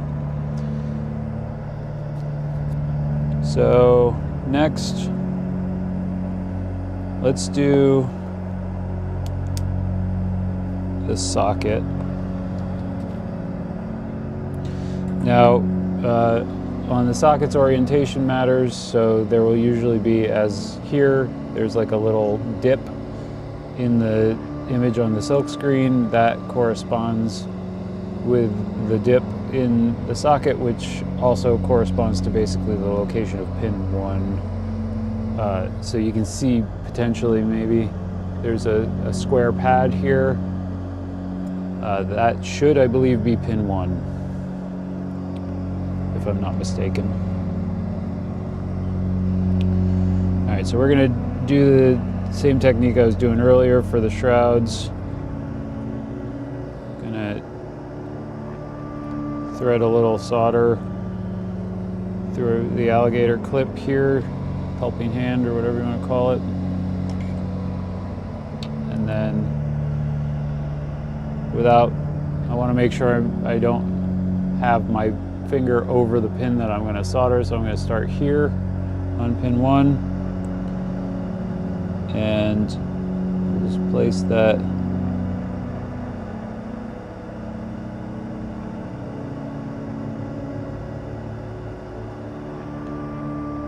and once that cools for a second, that should lock that in.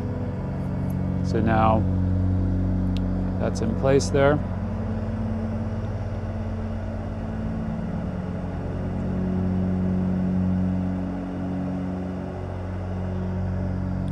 And I'll go ahead and do the same thing on the other side, and then that locks that down. It's flush to the board. I don't need to worry about the placement, and I can just start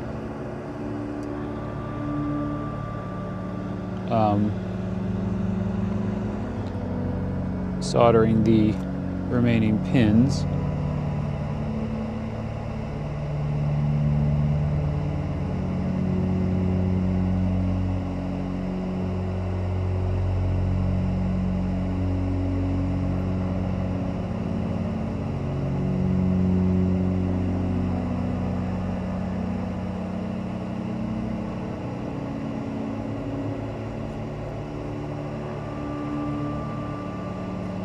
Okay, those look good. I wonder if the music was slowing me down, because now that I don't have my headphones in and I can't hear the sleepy music, I feel like I'm moving faster. All right, so now what do we want to do next?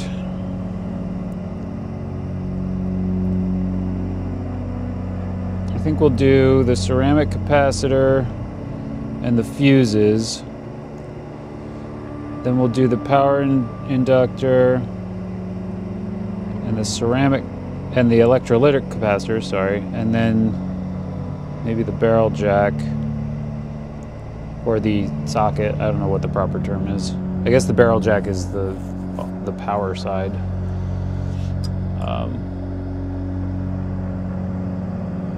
Let me unbag the inductor here.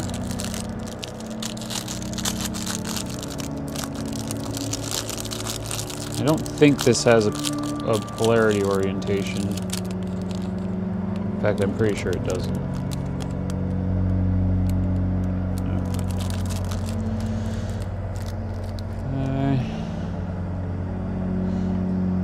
I don't know how long AirPods need to charge. Yeah, they're at 30%, so I'm going to put them back in so I can actually hear things. Hopefully this will last for the remainder of the stream. There's not much longer to go. Alright, you know what? Because there's nothing else around it in proximity, I'm going to go ahead and place the inductor. So for one like this, I'm just going to spread these legs out a little bit to the sides to hold it in place. And then go ahead and solder those pads.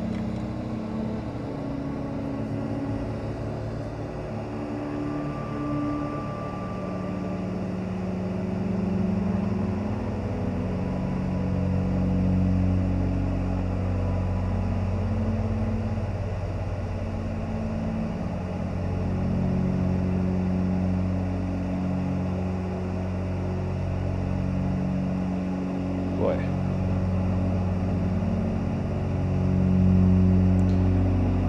There we go.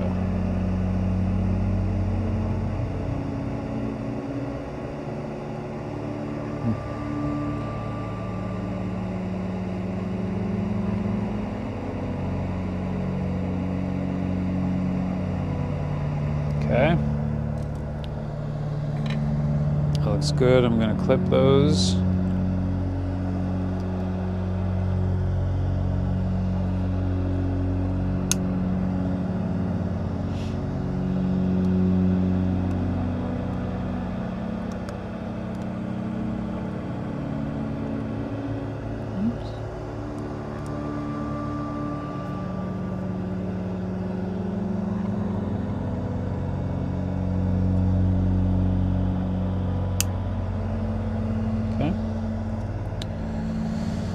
So we can mark that off. Power inductor.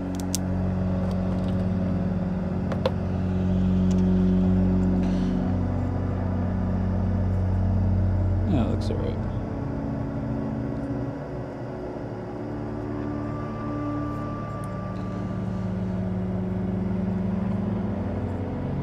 All right, so now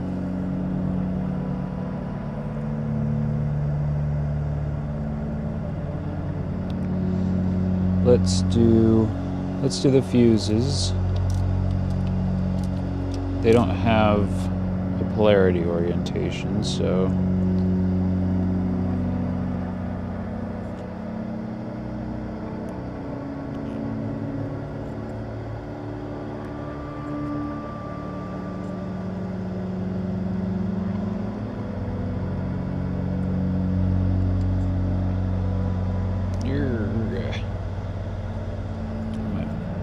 straighten these a little.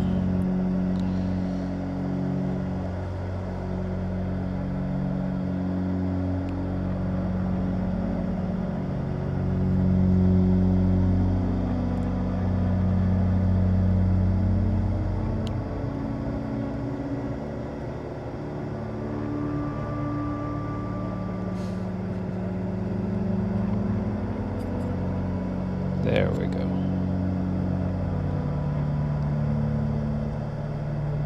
There.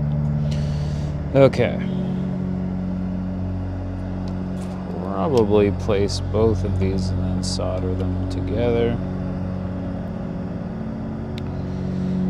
So, I don't know if this is the best way to do it, but these fuses have these sort of bent legs that hold them in place. I will sometimes straighten them out. Well, no, not sometimes. I kind of always do this. I will straighten them out slightly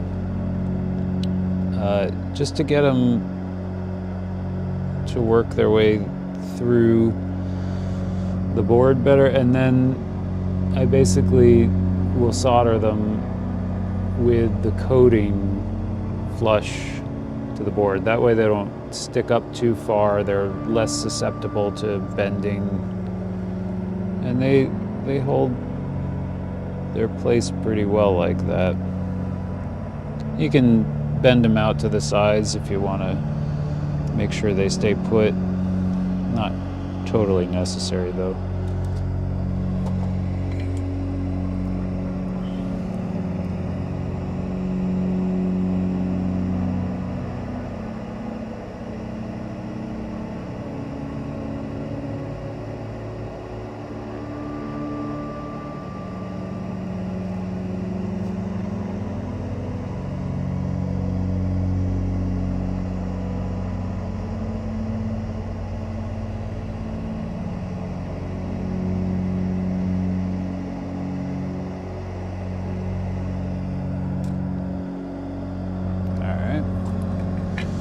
So those are good. Gonna clip those leads.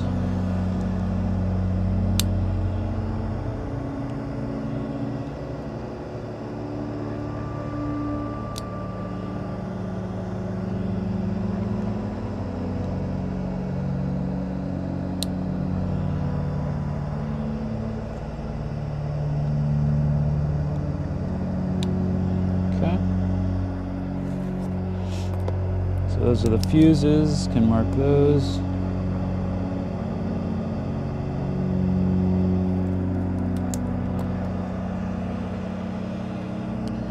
I am just gonna real quick, just as a cleanup thing, just reflow these real quick so they look a little cleaner.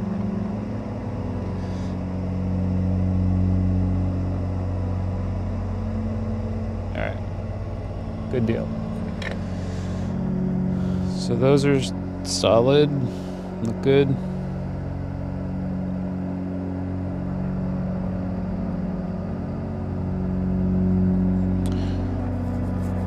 All right, so let me do this ceramic capacitor. What time are we at here? Oh, I got like 10 minutes if I'm trying to end the stream at my intended end time.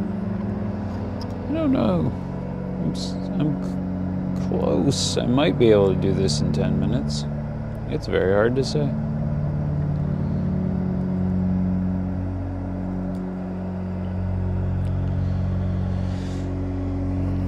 Okay.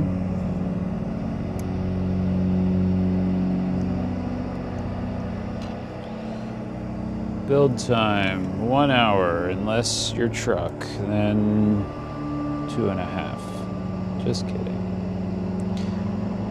No, I think 1 hour is actually a good estimate for a beginner. I am not a beginner, I'm just slow. And so far this is 1 hour start to finish. I mean, it's aiming, it's right around on target for that, including the time to locate all the parts and everything. So I don't know if that's factored in or not, but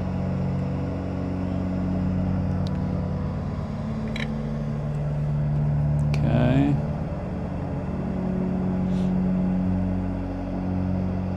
That was C3. All right, now we have the electrolytic capacitors. Now these have an orientation.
You're just gonna go one at a time.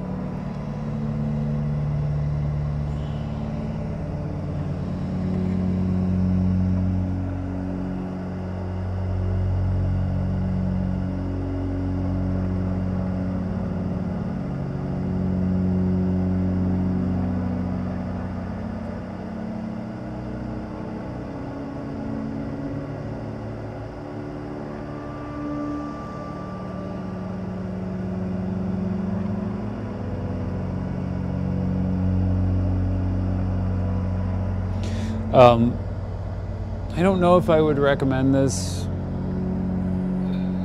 because depending on the capacitor and depending on how long you sit when you're soldering it, you could potentially burn yourself. But what I do with electrolytic capacitors is I'll place them. In this case, the long lead goes on the side that's marked with a plus. And then I just hold my finger on top and do this whole like helping hands solder that, you know, setup that I tend to use.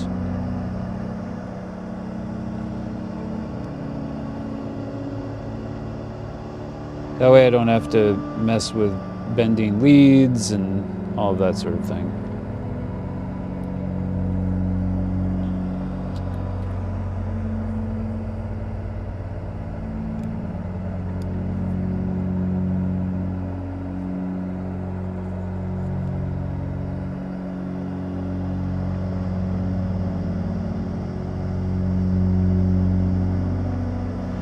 Different PCBs will generally be labeled in different ways for electrolytic capacitors.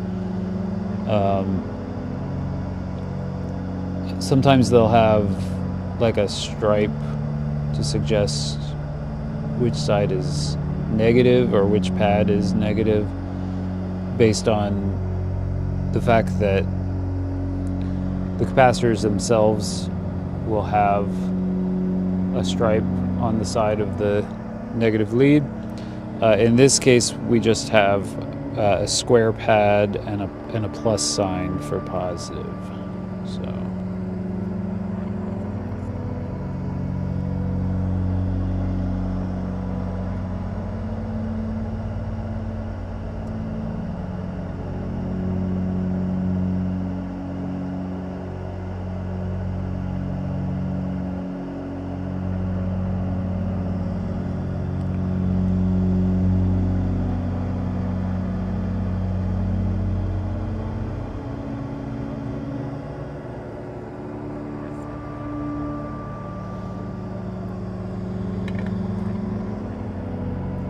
Okay.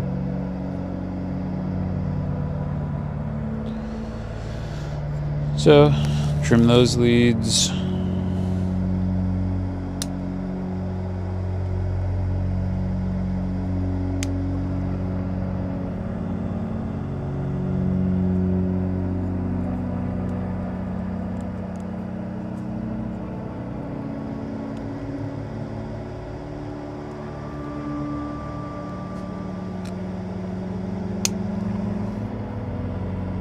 That. Just gonna clean those up real quick.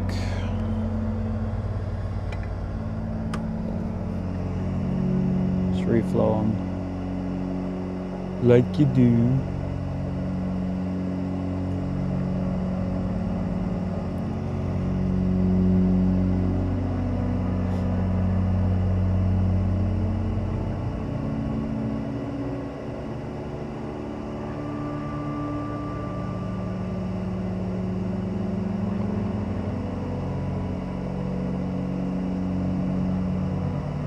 Okay.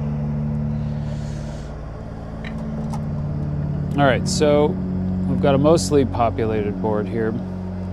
We need the true shrouds, the jack, and then you need to place the LEDs and then bolt to the panel, set the LEDs, and then solder. So I'm gonna start by placing the shrouds, and again we'll just do that quick kind of lock-in technique.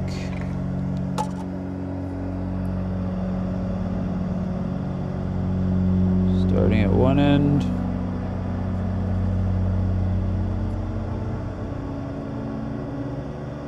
and then the other end.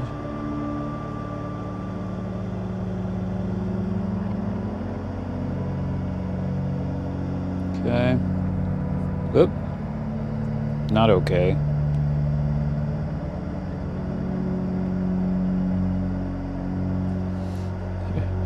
For some reason, that was leaning very far forward. I don't know why.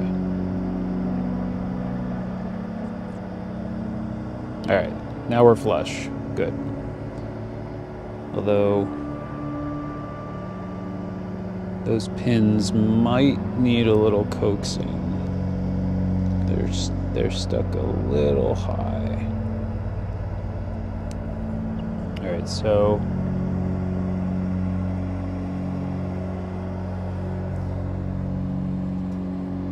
let's see, what do I want to use for this? Hopefully, shouldn't get too warm. I'm just gonna put thick piece of plastic, reflow this. Okay, there we go. That one's flush, and then do the same. So what I'm doing is I just took a extra single row header that I had laying around, just so I don't burn myself on the pin, and I'm just heating the back side here and just pressing that till it sits flush with the other pins, because the pins aren't actually attached in these headers. They're basically just set in there. So, or these shrouds or whatever you want to call them. So what happened there was for whatever reason, I wasn't flush when I did the initial soldering, so it was sitting at an angle. And then that made, once I pushed it flush, the two pins that I had soldered didn't actually reflow. So they were sticking out, but they're fixed. Okay, so I need to finish soldering all the pins on these, but they're locked down at least. And then let's see which way this gets oriented.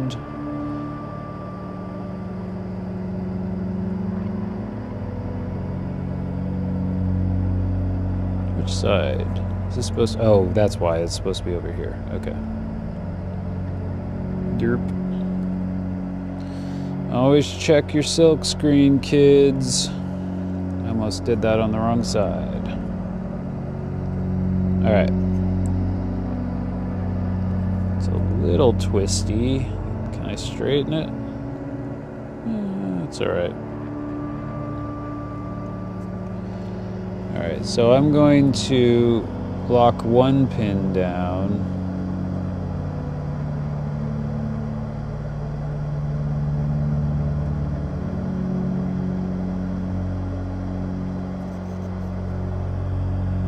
Kind of. Have to reflow that a little bit. There we go. Okay. So I've got one pin locked in. I just want to, before I finalize it, just want to twist it a little bit, try to get it completely square with the silk screen, and that looks good now. So let me get this, pull a bit more through.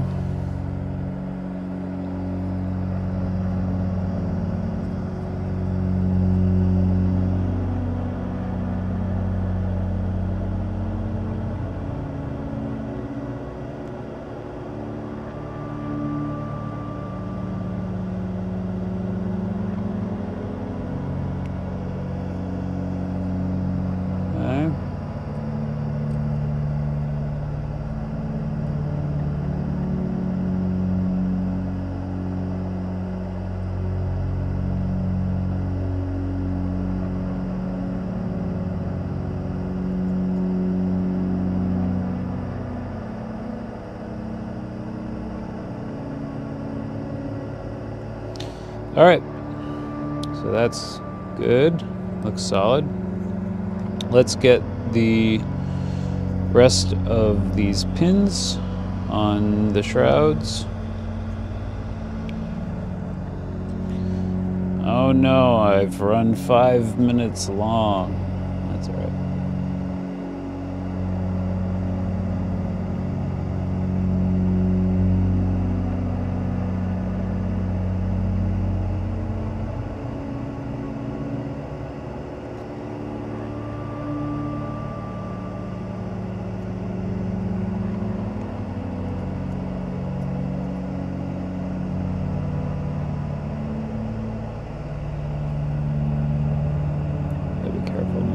Bridging anything there. I think that looks good.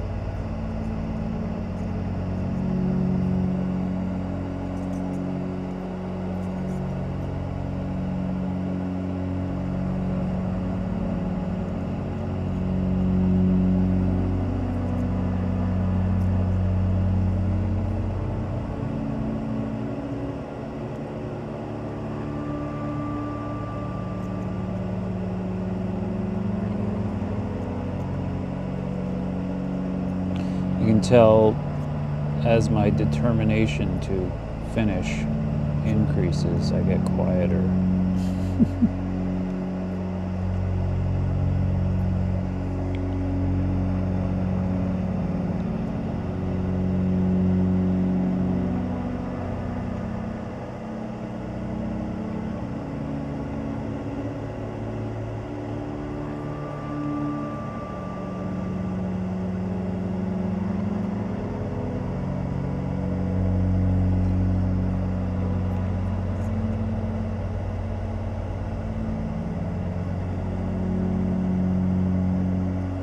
Okay, those are done. So now it's just the LEDs and then setting the IC in the socket. But we have all the parts otherwise populated.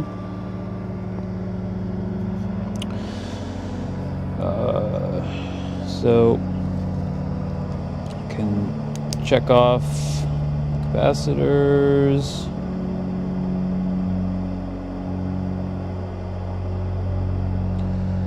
And the socket, I never checked that off.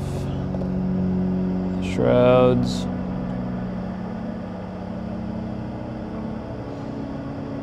The other socket for the DC. Sure. And then it's just the LEDs and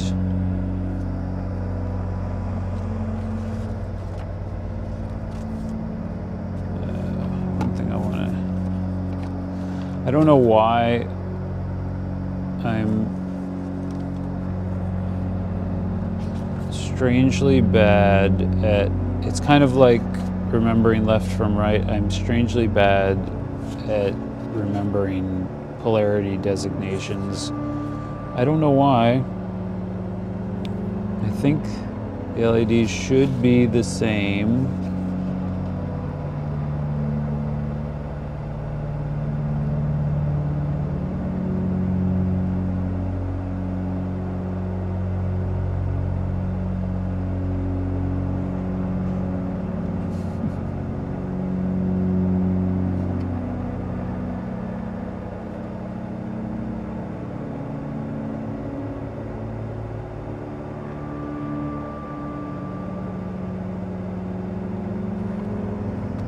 Interesting. That's an interesting description.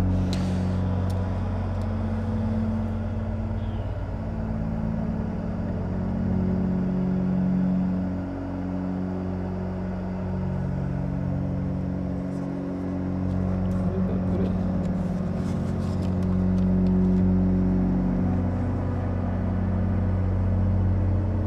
Yeah, it is the same. But yeah, I don't know why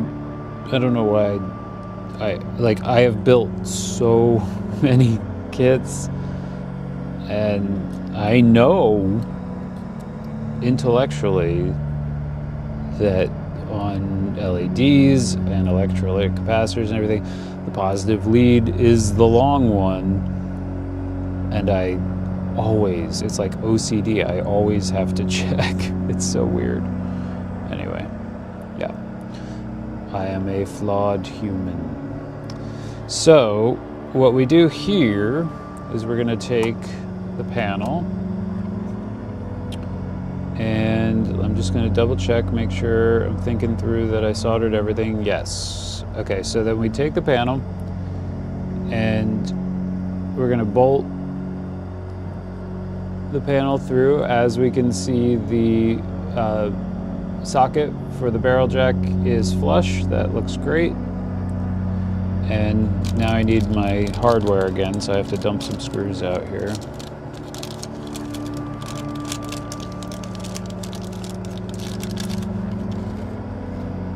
I need 4, but there we go. So put these through.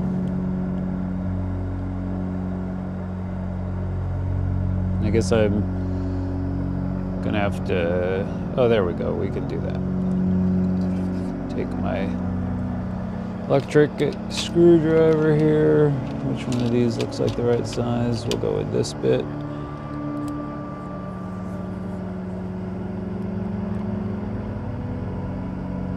Oh. Guess it didn't charge on the charger when I thought it did. Great.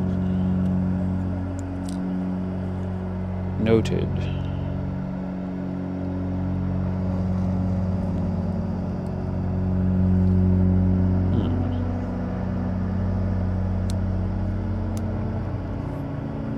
That's a shame. Well, at least I can still use it as a manual screwdriver. Not sure what happened there, because I thought it illuminated as if it was charging, but I guess not. Maybe that charger's powered incorrectly for it. Guess I'll have to figure that out. So what I'm doing, apparently I'm off cam again, sorry, is I am bolting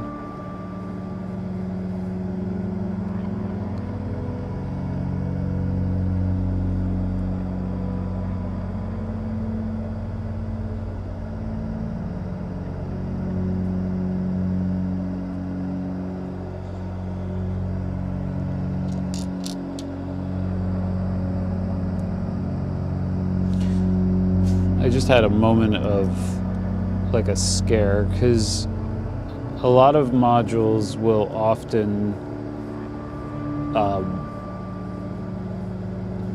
sort of hide components like this in the space between the PCB and the front panel.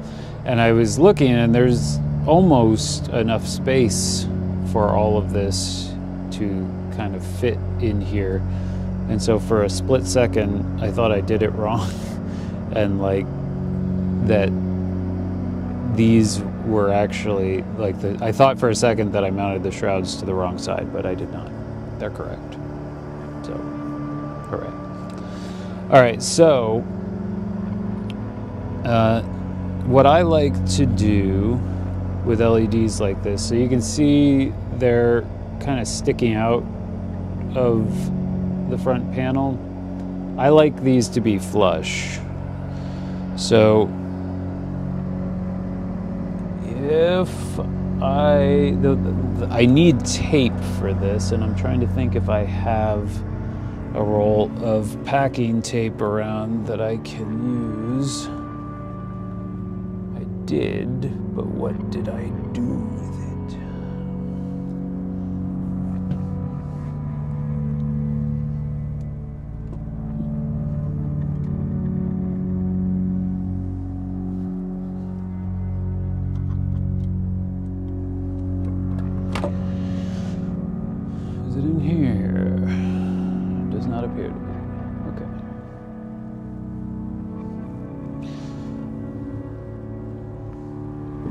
Yeah, so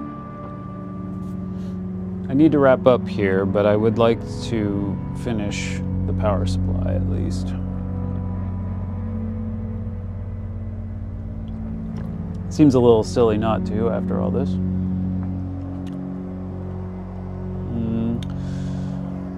I need some form of tape right now, be it packing tape, gaffer's tape, magic tape, masking tape.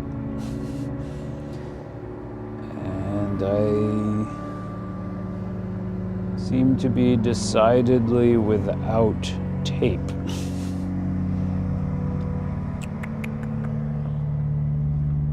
Of all the things,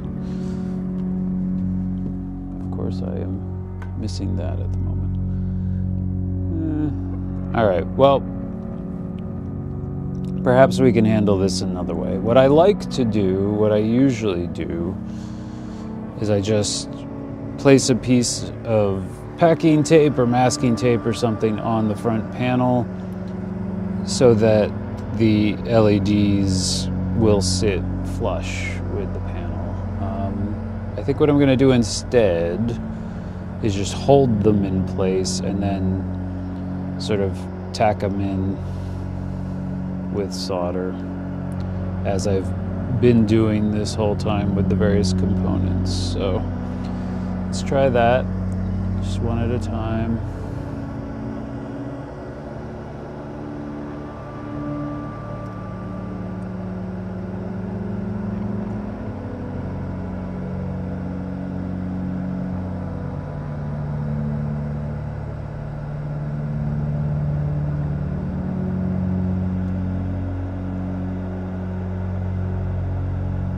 There we go.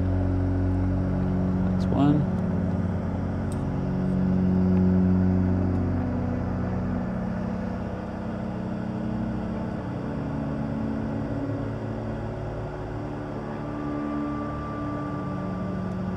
Okay. And then if I did that well, which I guess I did,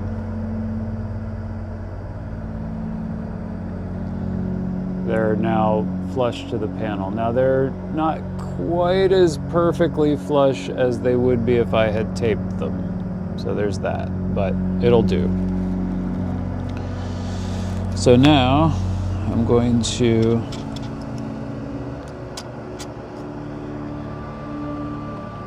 place that in the vise, and then we just need to kind of sneak the tip of the iron in here between these things. It's kind of tight quarters, but we'll make it work.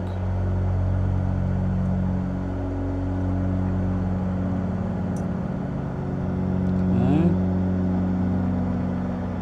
There's that. And then the other side.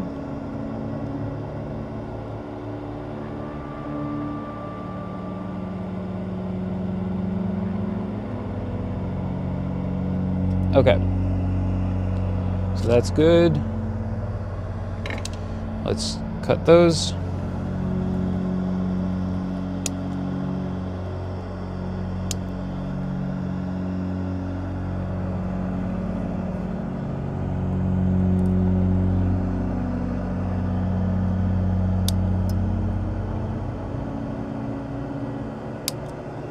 Cool.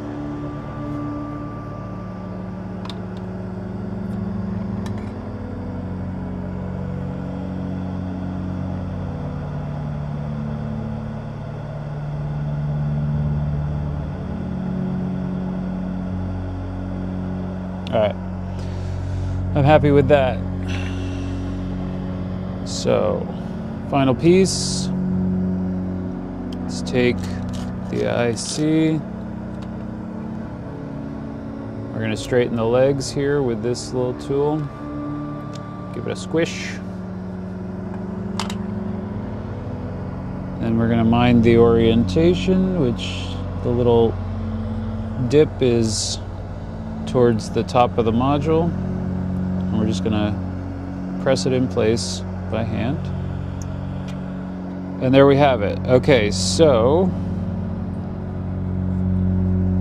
there's our finished power supply. It basically took me, from the time I sourced the parts and had all the parts ready to go, I would say it took me exactly an hour. I am slow. I am not a beginner, but I might as well be for how fast I am. So yeah, an hour is a good estimate for a beginner's build of this. And yeah, let's test it. Let's see what we got. So, first thing, all right, let me get my multimeter. Oh wait, that's not the right one. Where's my main meter? Let me go get my meter. Must be in the other room.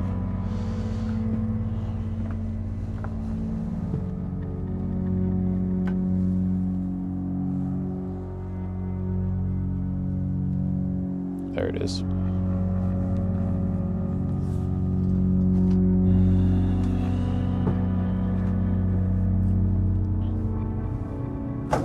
Oops.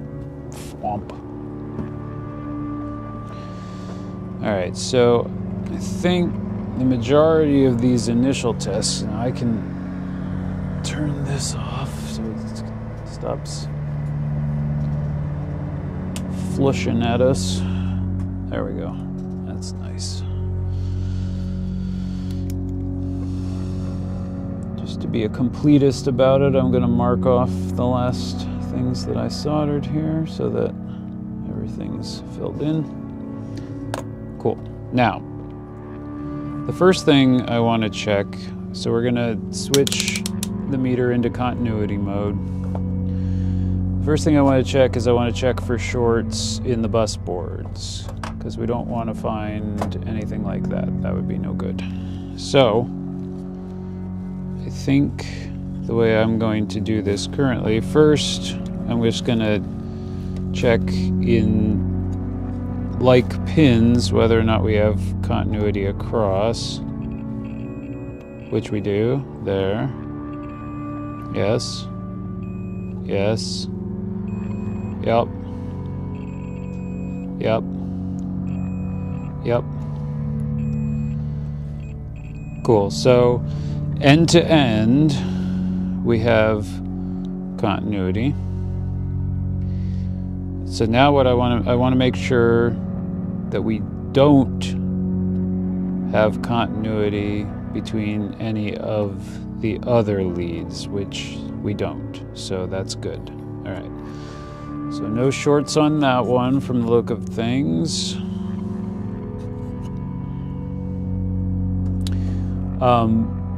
And just to explain that a little bit better, my understanding of the design of these bus boards, just from looking at the PCB real quick and such, is that they're just basically passive, and all of the header pins are connected through. So I should be able to test the very first pin on the bus board and the very last pin, and I should get continuity if I'm touching the same pins like that. And then so we've got continuity on all of these. Okay, so those are good. And now what we don't want to see is we don't want to see continuity between any of the other pins. So, because that would imply a short. And that's good. We don't have it. So we should be good. I mean, I was very careful not to bridge any pads or anything, but you never know. Sometimes these things are small and hard to spot. So it's good to test. So those should be solid. And now I want to review those testing instructions again, because he gives specific locations to test from. So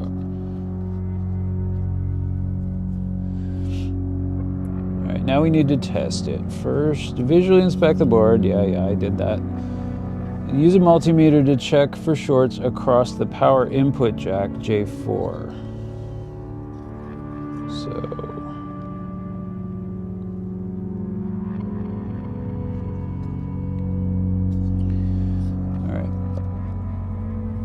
This can be done in continuity mode, which is beep mode. If it beeps constantly, you have a short or small beep may be heard because the input capacitors. Ignore this.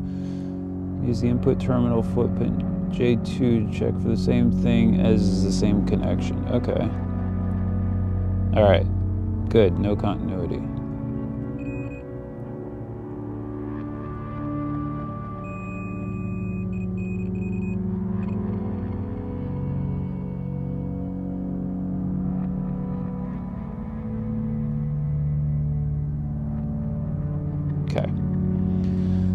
Seems like those capacitors charged up for a second, but now we're good. So that seems good. All right, so then next, plug in 12 volt, do the input power jack J4. If all is well, both 12 volt and 12 LEDs will turn on at a similar brightness. Okay, so now, before I do this, let's... Well, I mean, yeah. All right.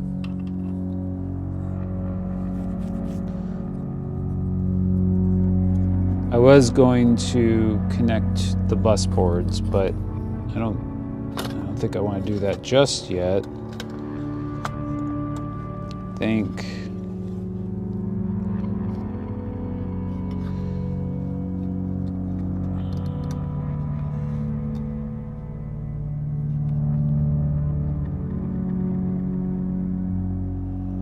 deciding if I want to, because I haven't tapped threads on any of these rails yet. I was deciding if I want to do that or if I want to wait.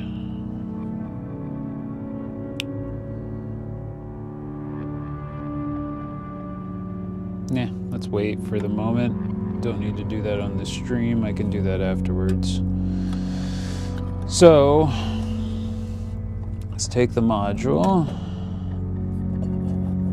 and get the power adapter, which is here.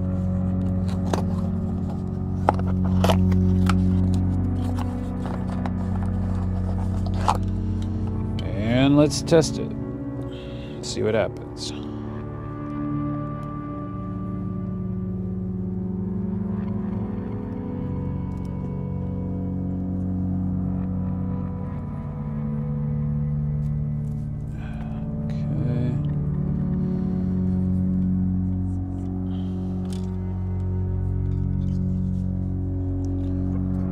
So,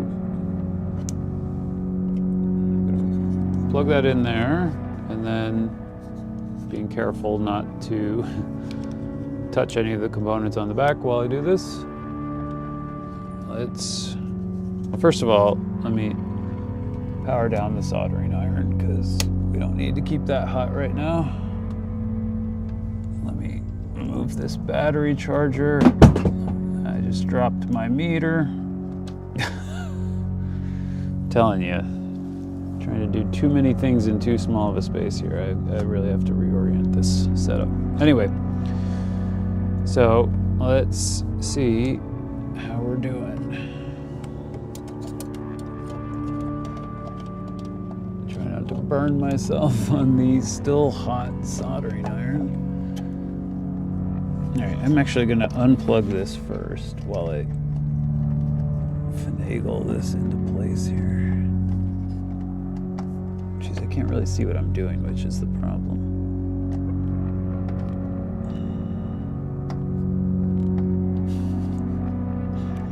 All right, hang on. I need to use my other arm. There we go. That's why I was off.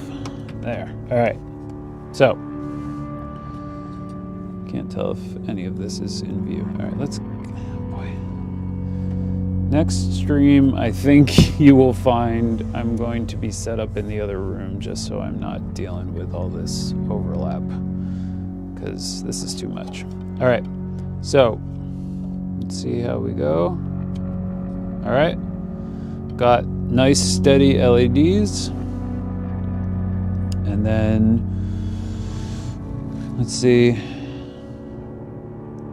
if all is well, both the 12 volt and negative 12 volt LEDs should turn on at a similar brightness. That is certainly the case. On the front panel, confirm the voltage is correct by reading the voltages using your multimeter in DC volt mode at J1 and J3. They should be labeled plus and negative 12 volt. All right, so J1 and J3. Cool, let's read that. I gotta get my meter, which I dropped on the ground.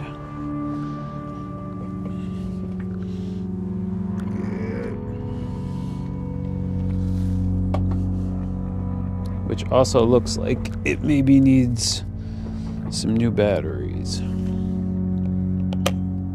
But should be okay for now. So, go in volt mode here.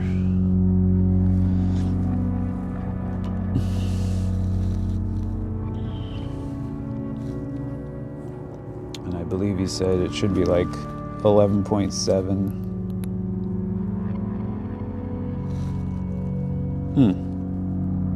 13.79. Well, that's a little high, although we don't have anything drawing at the moment, so yeah, well, 13.4, so it's a tiny bit above 12 volt.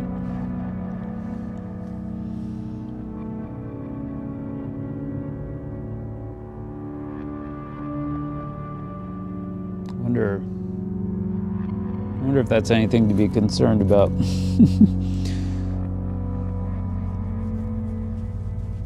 I mean, this is the power supply that came with the kit, and it's,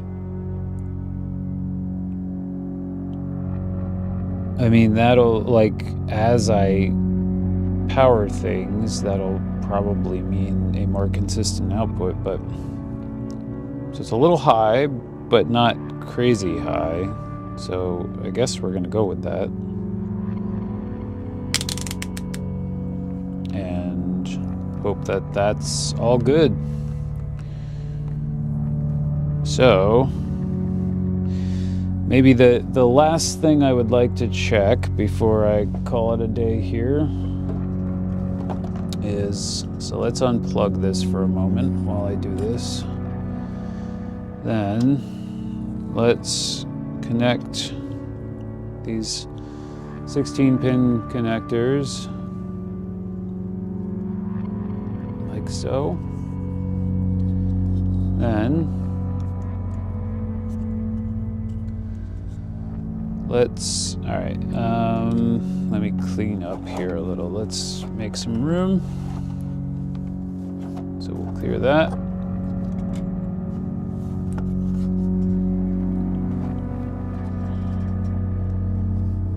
Under.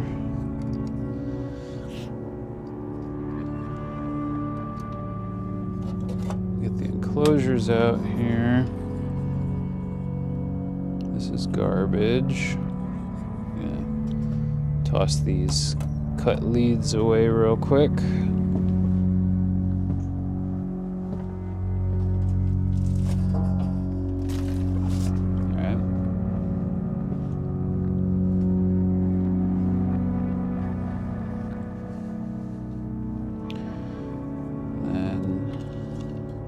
This stuff out of here.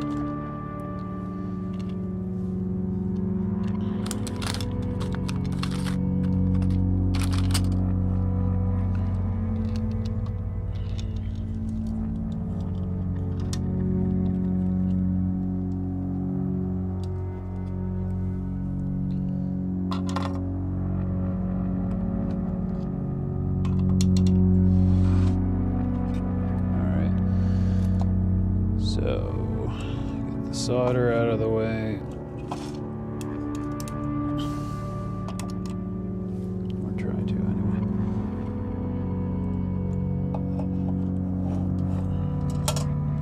there.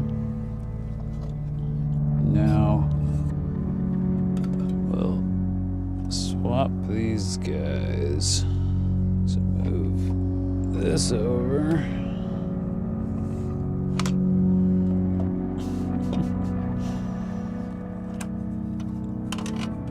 I need more space. Okay. Get that as far out of the way as I can. Turn it on to the side so that it's as out of the way as possible. So we can have these guys side by side. Or gals. Okay. There. So let's think about the most sensible way to power these. So I think what maybe makes the most sense is to have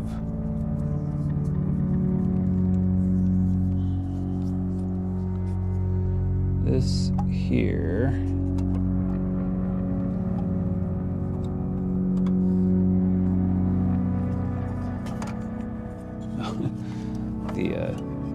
The little leg folded up.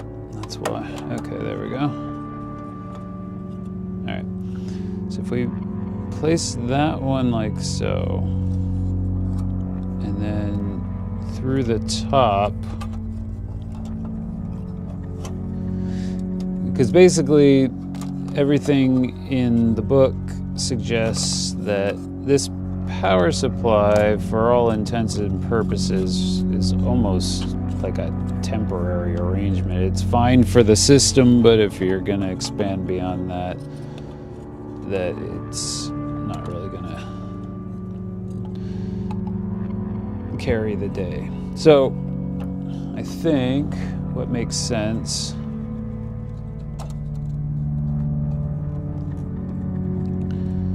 should fold this a little neater.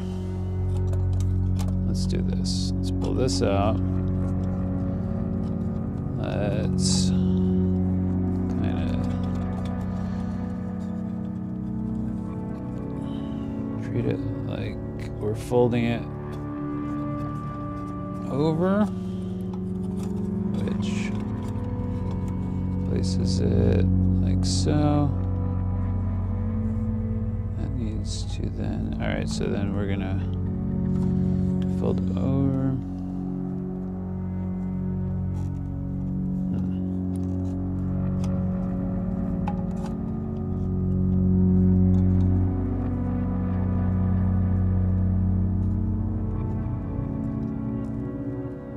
Oh, my AirPods are dying again. All right, I didn't do the greatest job of that, but it gets it cleanly out of the way.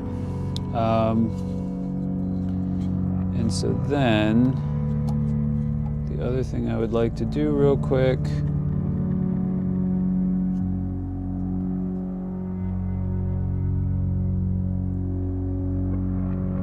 and I may end up rearranging this a bit, but I don't, unless I'm just gonna string the two bus boards together, I don't really see a different way to organize these. So I think this is going to have to be the arrangement, I think. All right, so let me just tap these real quick.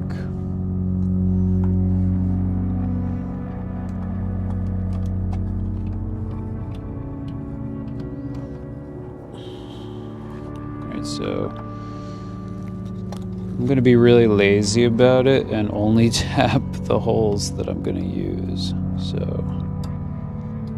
that's that one there.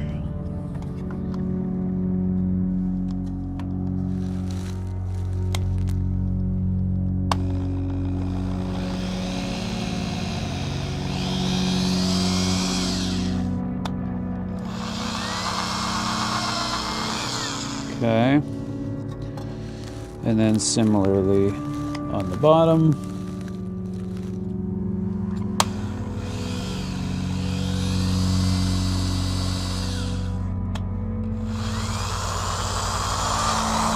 Okay. So now, in theory, we should have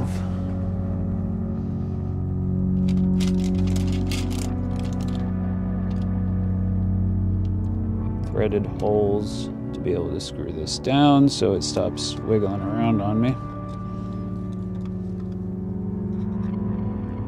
See how we did?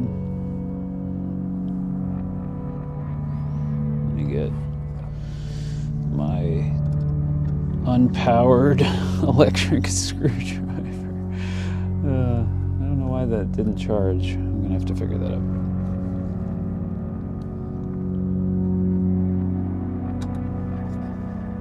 Okay.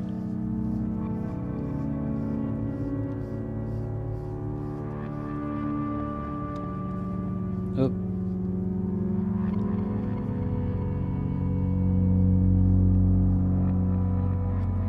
Okay.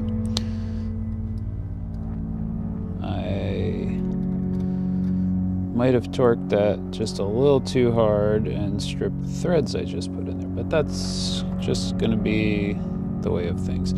Shouldn't fall out. It feels like it's secure enough.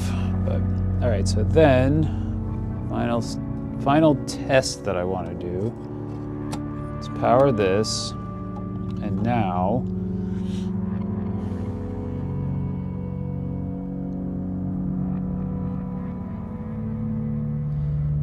what I want to do to verify, since that was reading a little high, I just want to double check. It should be fine, but okay. So let's just see if I check. I mean, I would imagine it's going to be the same, but right, okay. So there is a little bit of a voltage drop by the time you get through these bus boards. So it's possible, because now on the end here I'm reading positive 12.9 and negative 13.3. So there's a little bit of a voltage drop just by attaching the bus boards. And actually, now that I think about it, let me just check over here as well. So here we've got the same, negative 13.35. And, well, in this case, we have positive 13. That's interesting.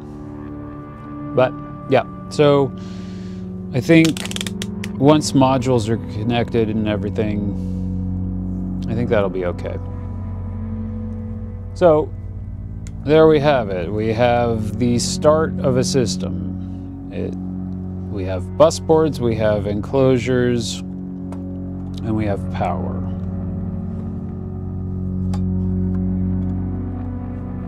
And next, we can start making some modules that will actually make some sound. So I ran about 45 minutes long. It took a little longer than I wanted to, but I appreciate everyone sticking with me, and hope you're doing well out there. I don't know, depending on what part of the world you're in, I hope you're not as cold as we are here. Looks like we got up to 28 today. Hooray. But yeah, I appreciate everyone dropping in, and I am going to go eat some food, because I've been at it since 9 a.m. and didn't really take a break on the stream, so actually, how about we do this? I will say goodbye to you this way. Thanks for watching. I have a music stream coming up on Wednesday if you're interested. That's over on my main truck channel. That'll be on YouTube and on Twitch. And then on Friday, I'll be doing my first painting stream, and that'll be also on YouTube and on Twitch. It's a different channel. It's drifting_lines. So drifting lines with an underscore separating them. All the links are in my like Instagram bio and stuff, basically on Linktree. And so you should be able to find all of it pretty easily. If you need to find me on Instagram, I don't think I linked those social links up on Twitch and YouTube yet, but I'm over it. My username on Instagram is truck, but with an underscore where the U should be. So it's _TR_CK. And yeah, so you can find me on Instagram there. And all the links for all of this stuff will be in the bio there under my Linktree. And I will have a new album. It's a short one. It's an EP, but it's interesting. Coming out it should be within the next month or two. I'm wrapping up all the final mixing things. There's some little or ornamental just overdubs and things that I'm doing, and then it's going to be off to mastering, and depending on how long that process takes, it could be out this month, it could be next. I mean, I'll probably set a date and then, you know, do some build up and launch it, but yeah, that's going to be coming out. And I'm going to be working on some new middle room material too, which is my vocal project. That's much more just like guitar, vocal kind of driven stuff. So that is going to be a little bit of a longer process because I'm starting from scratch in a lot of ways there. I have a bunch of half-written things, but they need to be finished and finalized. So and yeah, and I have some apps in the works. I'll be saying more about those soon, but there is, for any of you guitar, bass, string players out there, I have an app that will be coming out soon that basically takes scales and modes, and you can think of it like an engine. It's a configurable engine, so it will map to any string and fret configuration, up to 8 strings. I haven't supported more than that right now. I would consider, you know, wider support for, like, I don't know, maybe someone playing a Chapman stick or something, but yeah, so it's a configurable engine essentially. You choose your key and your scale, and it has a mode to support theoretical keys and stuff as well, in case that's useful to you. And yeah, you basically can change your whole configuration. You can be tuned to whatever, and the app can support that, basically. So more on that soon. And there's an ear training app in the works as well. And yeah, I'll be working on my graphic novel. That's what I'm going to be working on the stream on Friday. So Dream Stairs. So yeah, lots going on. Getting ready for a lot of different output. And yeah, thanks for watching. See you soon. Love y'all. Stay safe out there. And I'm not trying to exclude anyone when I say this. If you are a supporter, you're a supporter. I disagree. Sorry, hitting my mic. I happen to disagree on this front, but let's resist all the border patrol and ICE craziness. This is not the America I grew up with, and America has a lot of problems, but it really has a lot of problems right now, and there's so much I would like to see resolved in this country, and we're going backwards big time. So yeah, let's not do that. And for anyone who thinks this stuff is about process and things, I guarantee you it's ideology and not process. So yeah, happy to have a conversation over a drink on that topic, but not something for a feed so much. Just, if you disagree, don't stay silent. That would be my request to you. Okay. Meaning, if you disagree with what's happening here. If you disagree with me, feel free to stay silent. No, just, whatever. But, like, yeah, let's not harm any more people. Let's not do any more harm.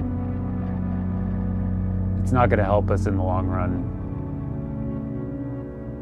We're gutting our country right now, and I don't think it's a good thing. So, love y'all. See you soon. Love y'all. Bye-bye.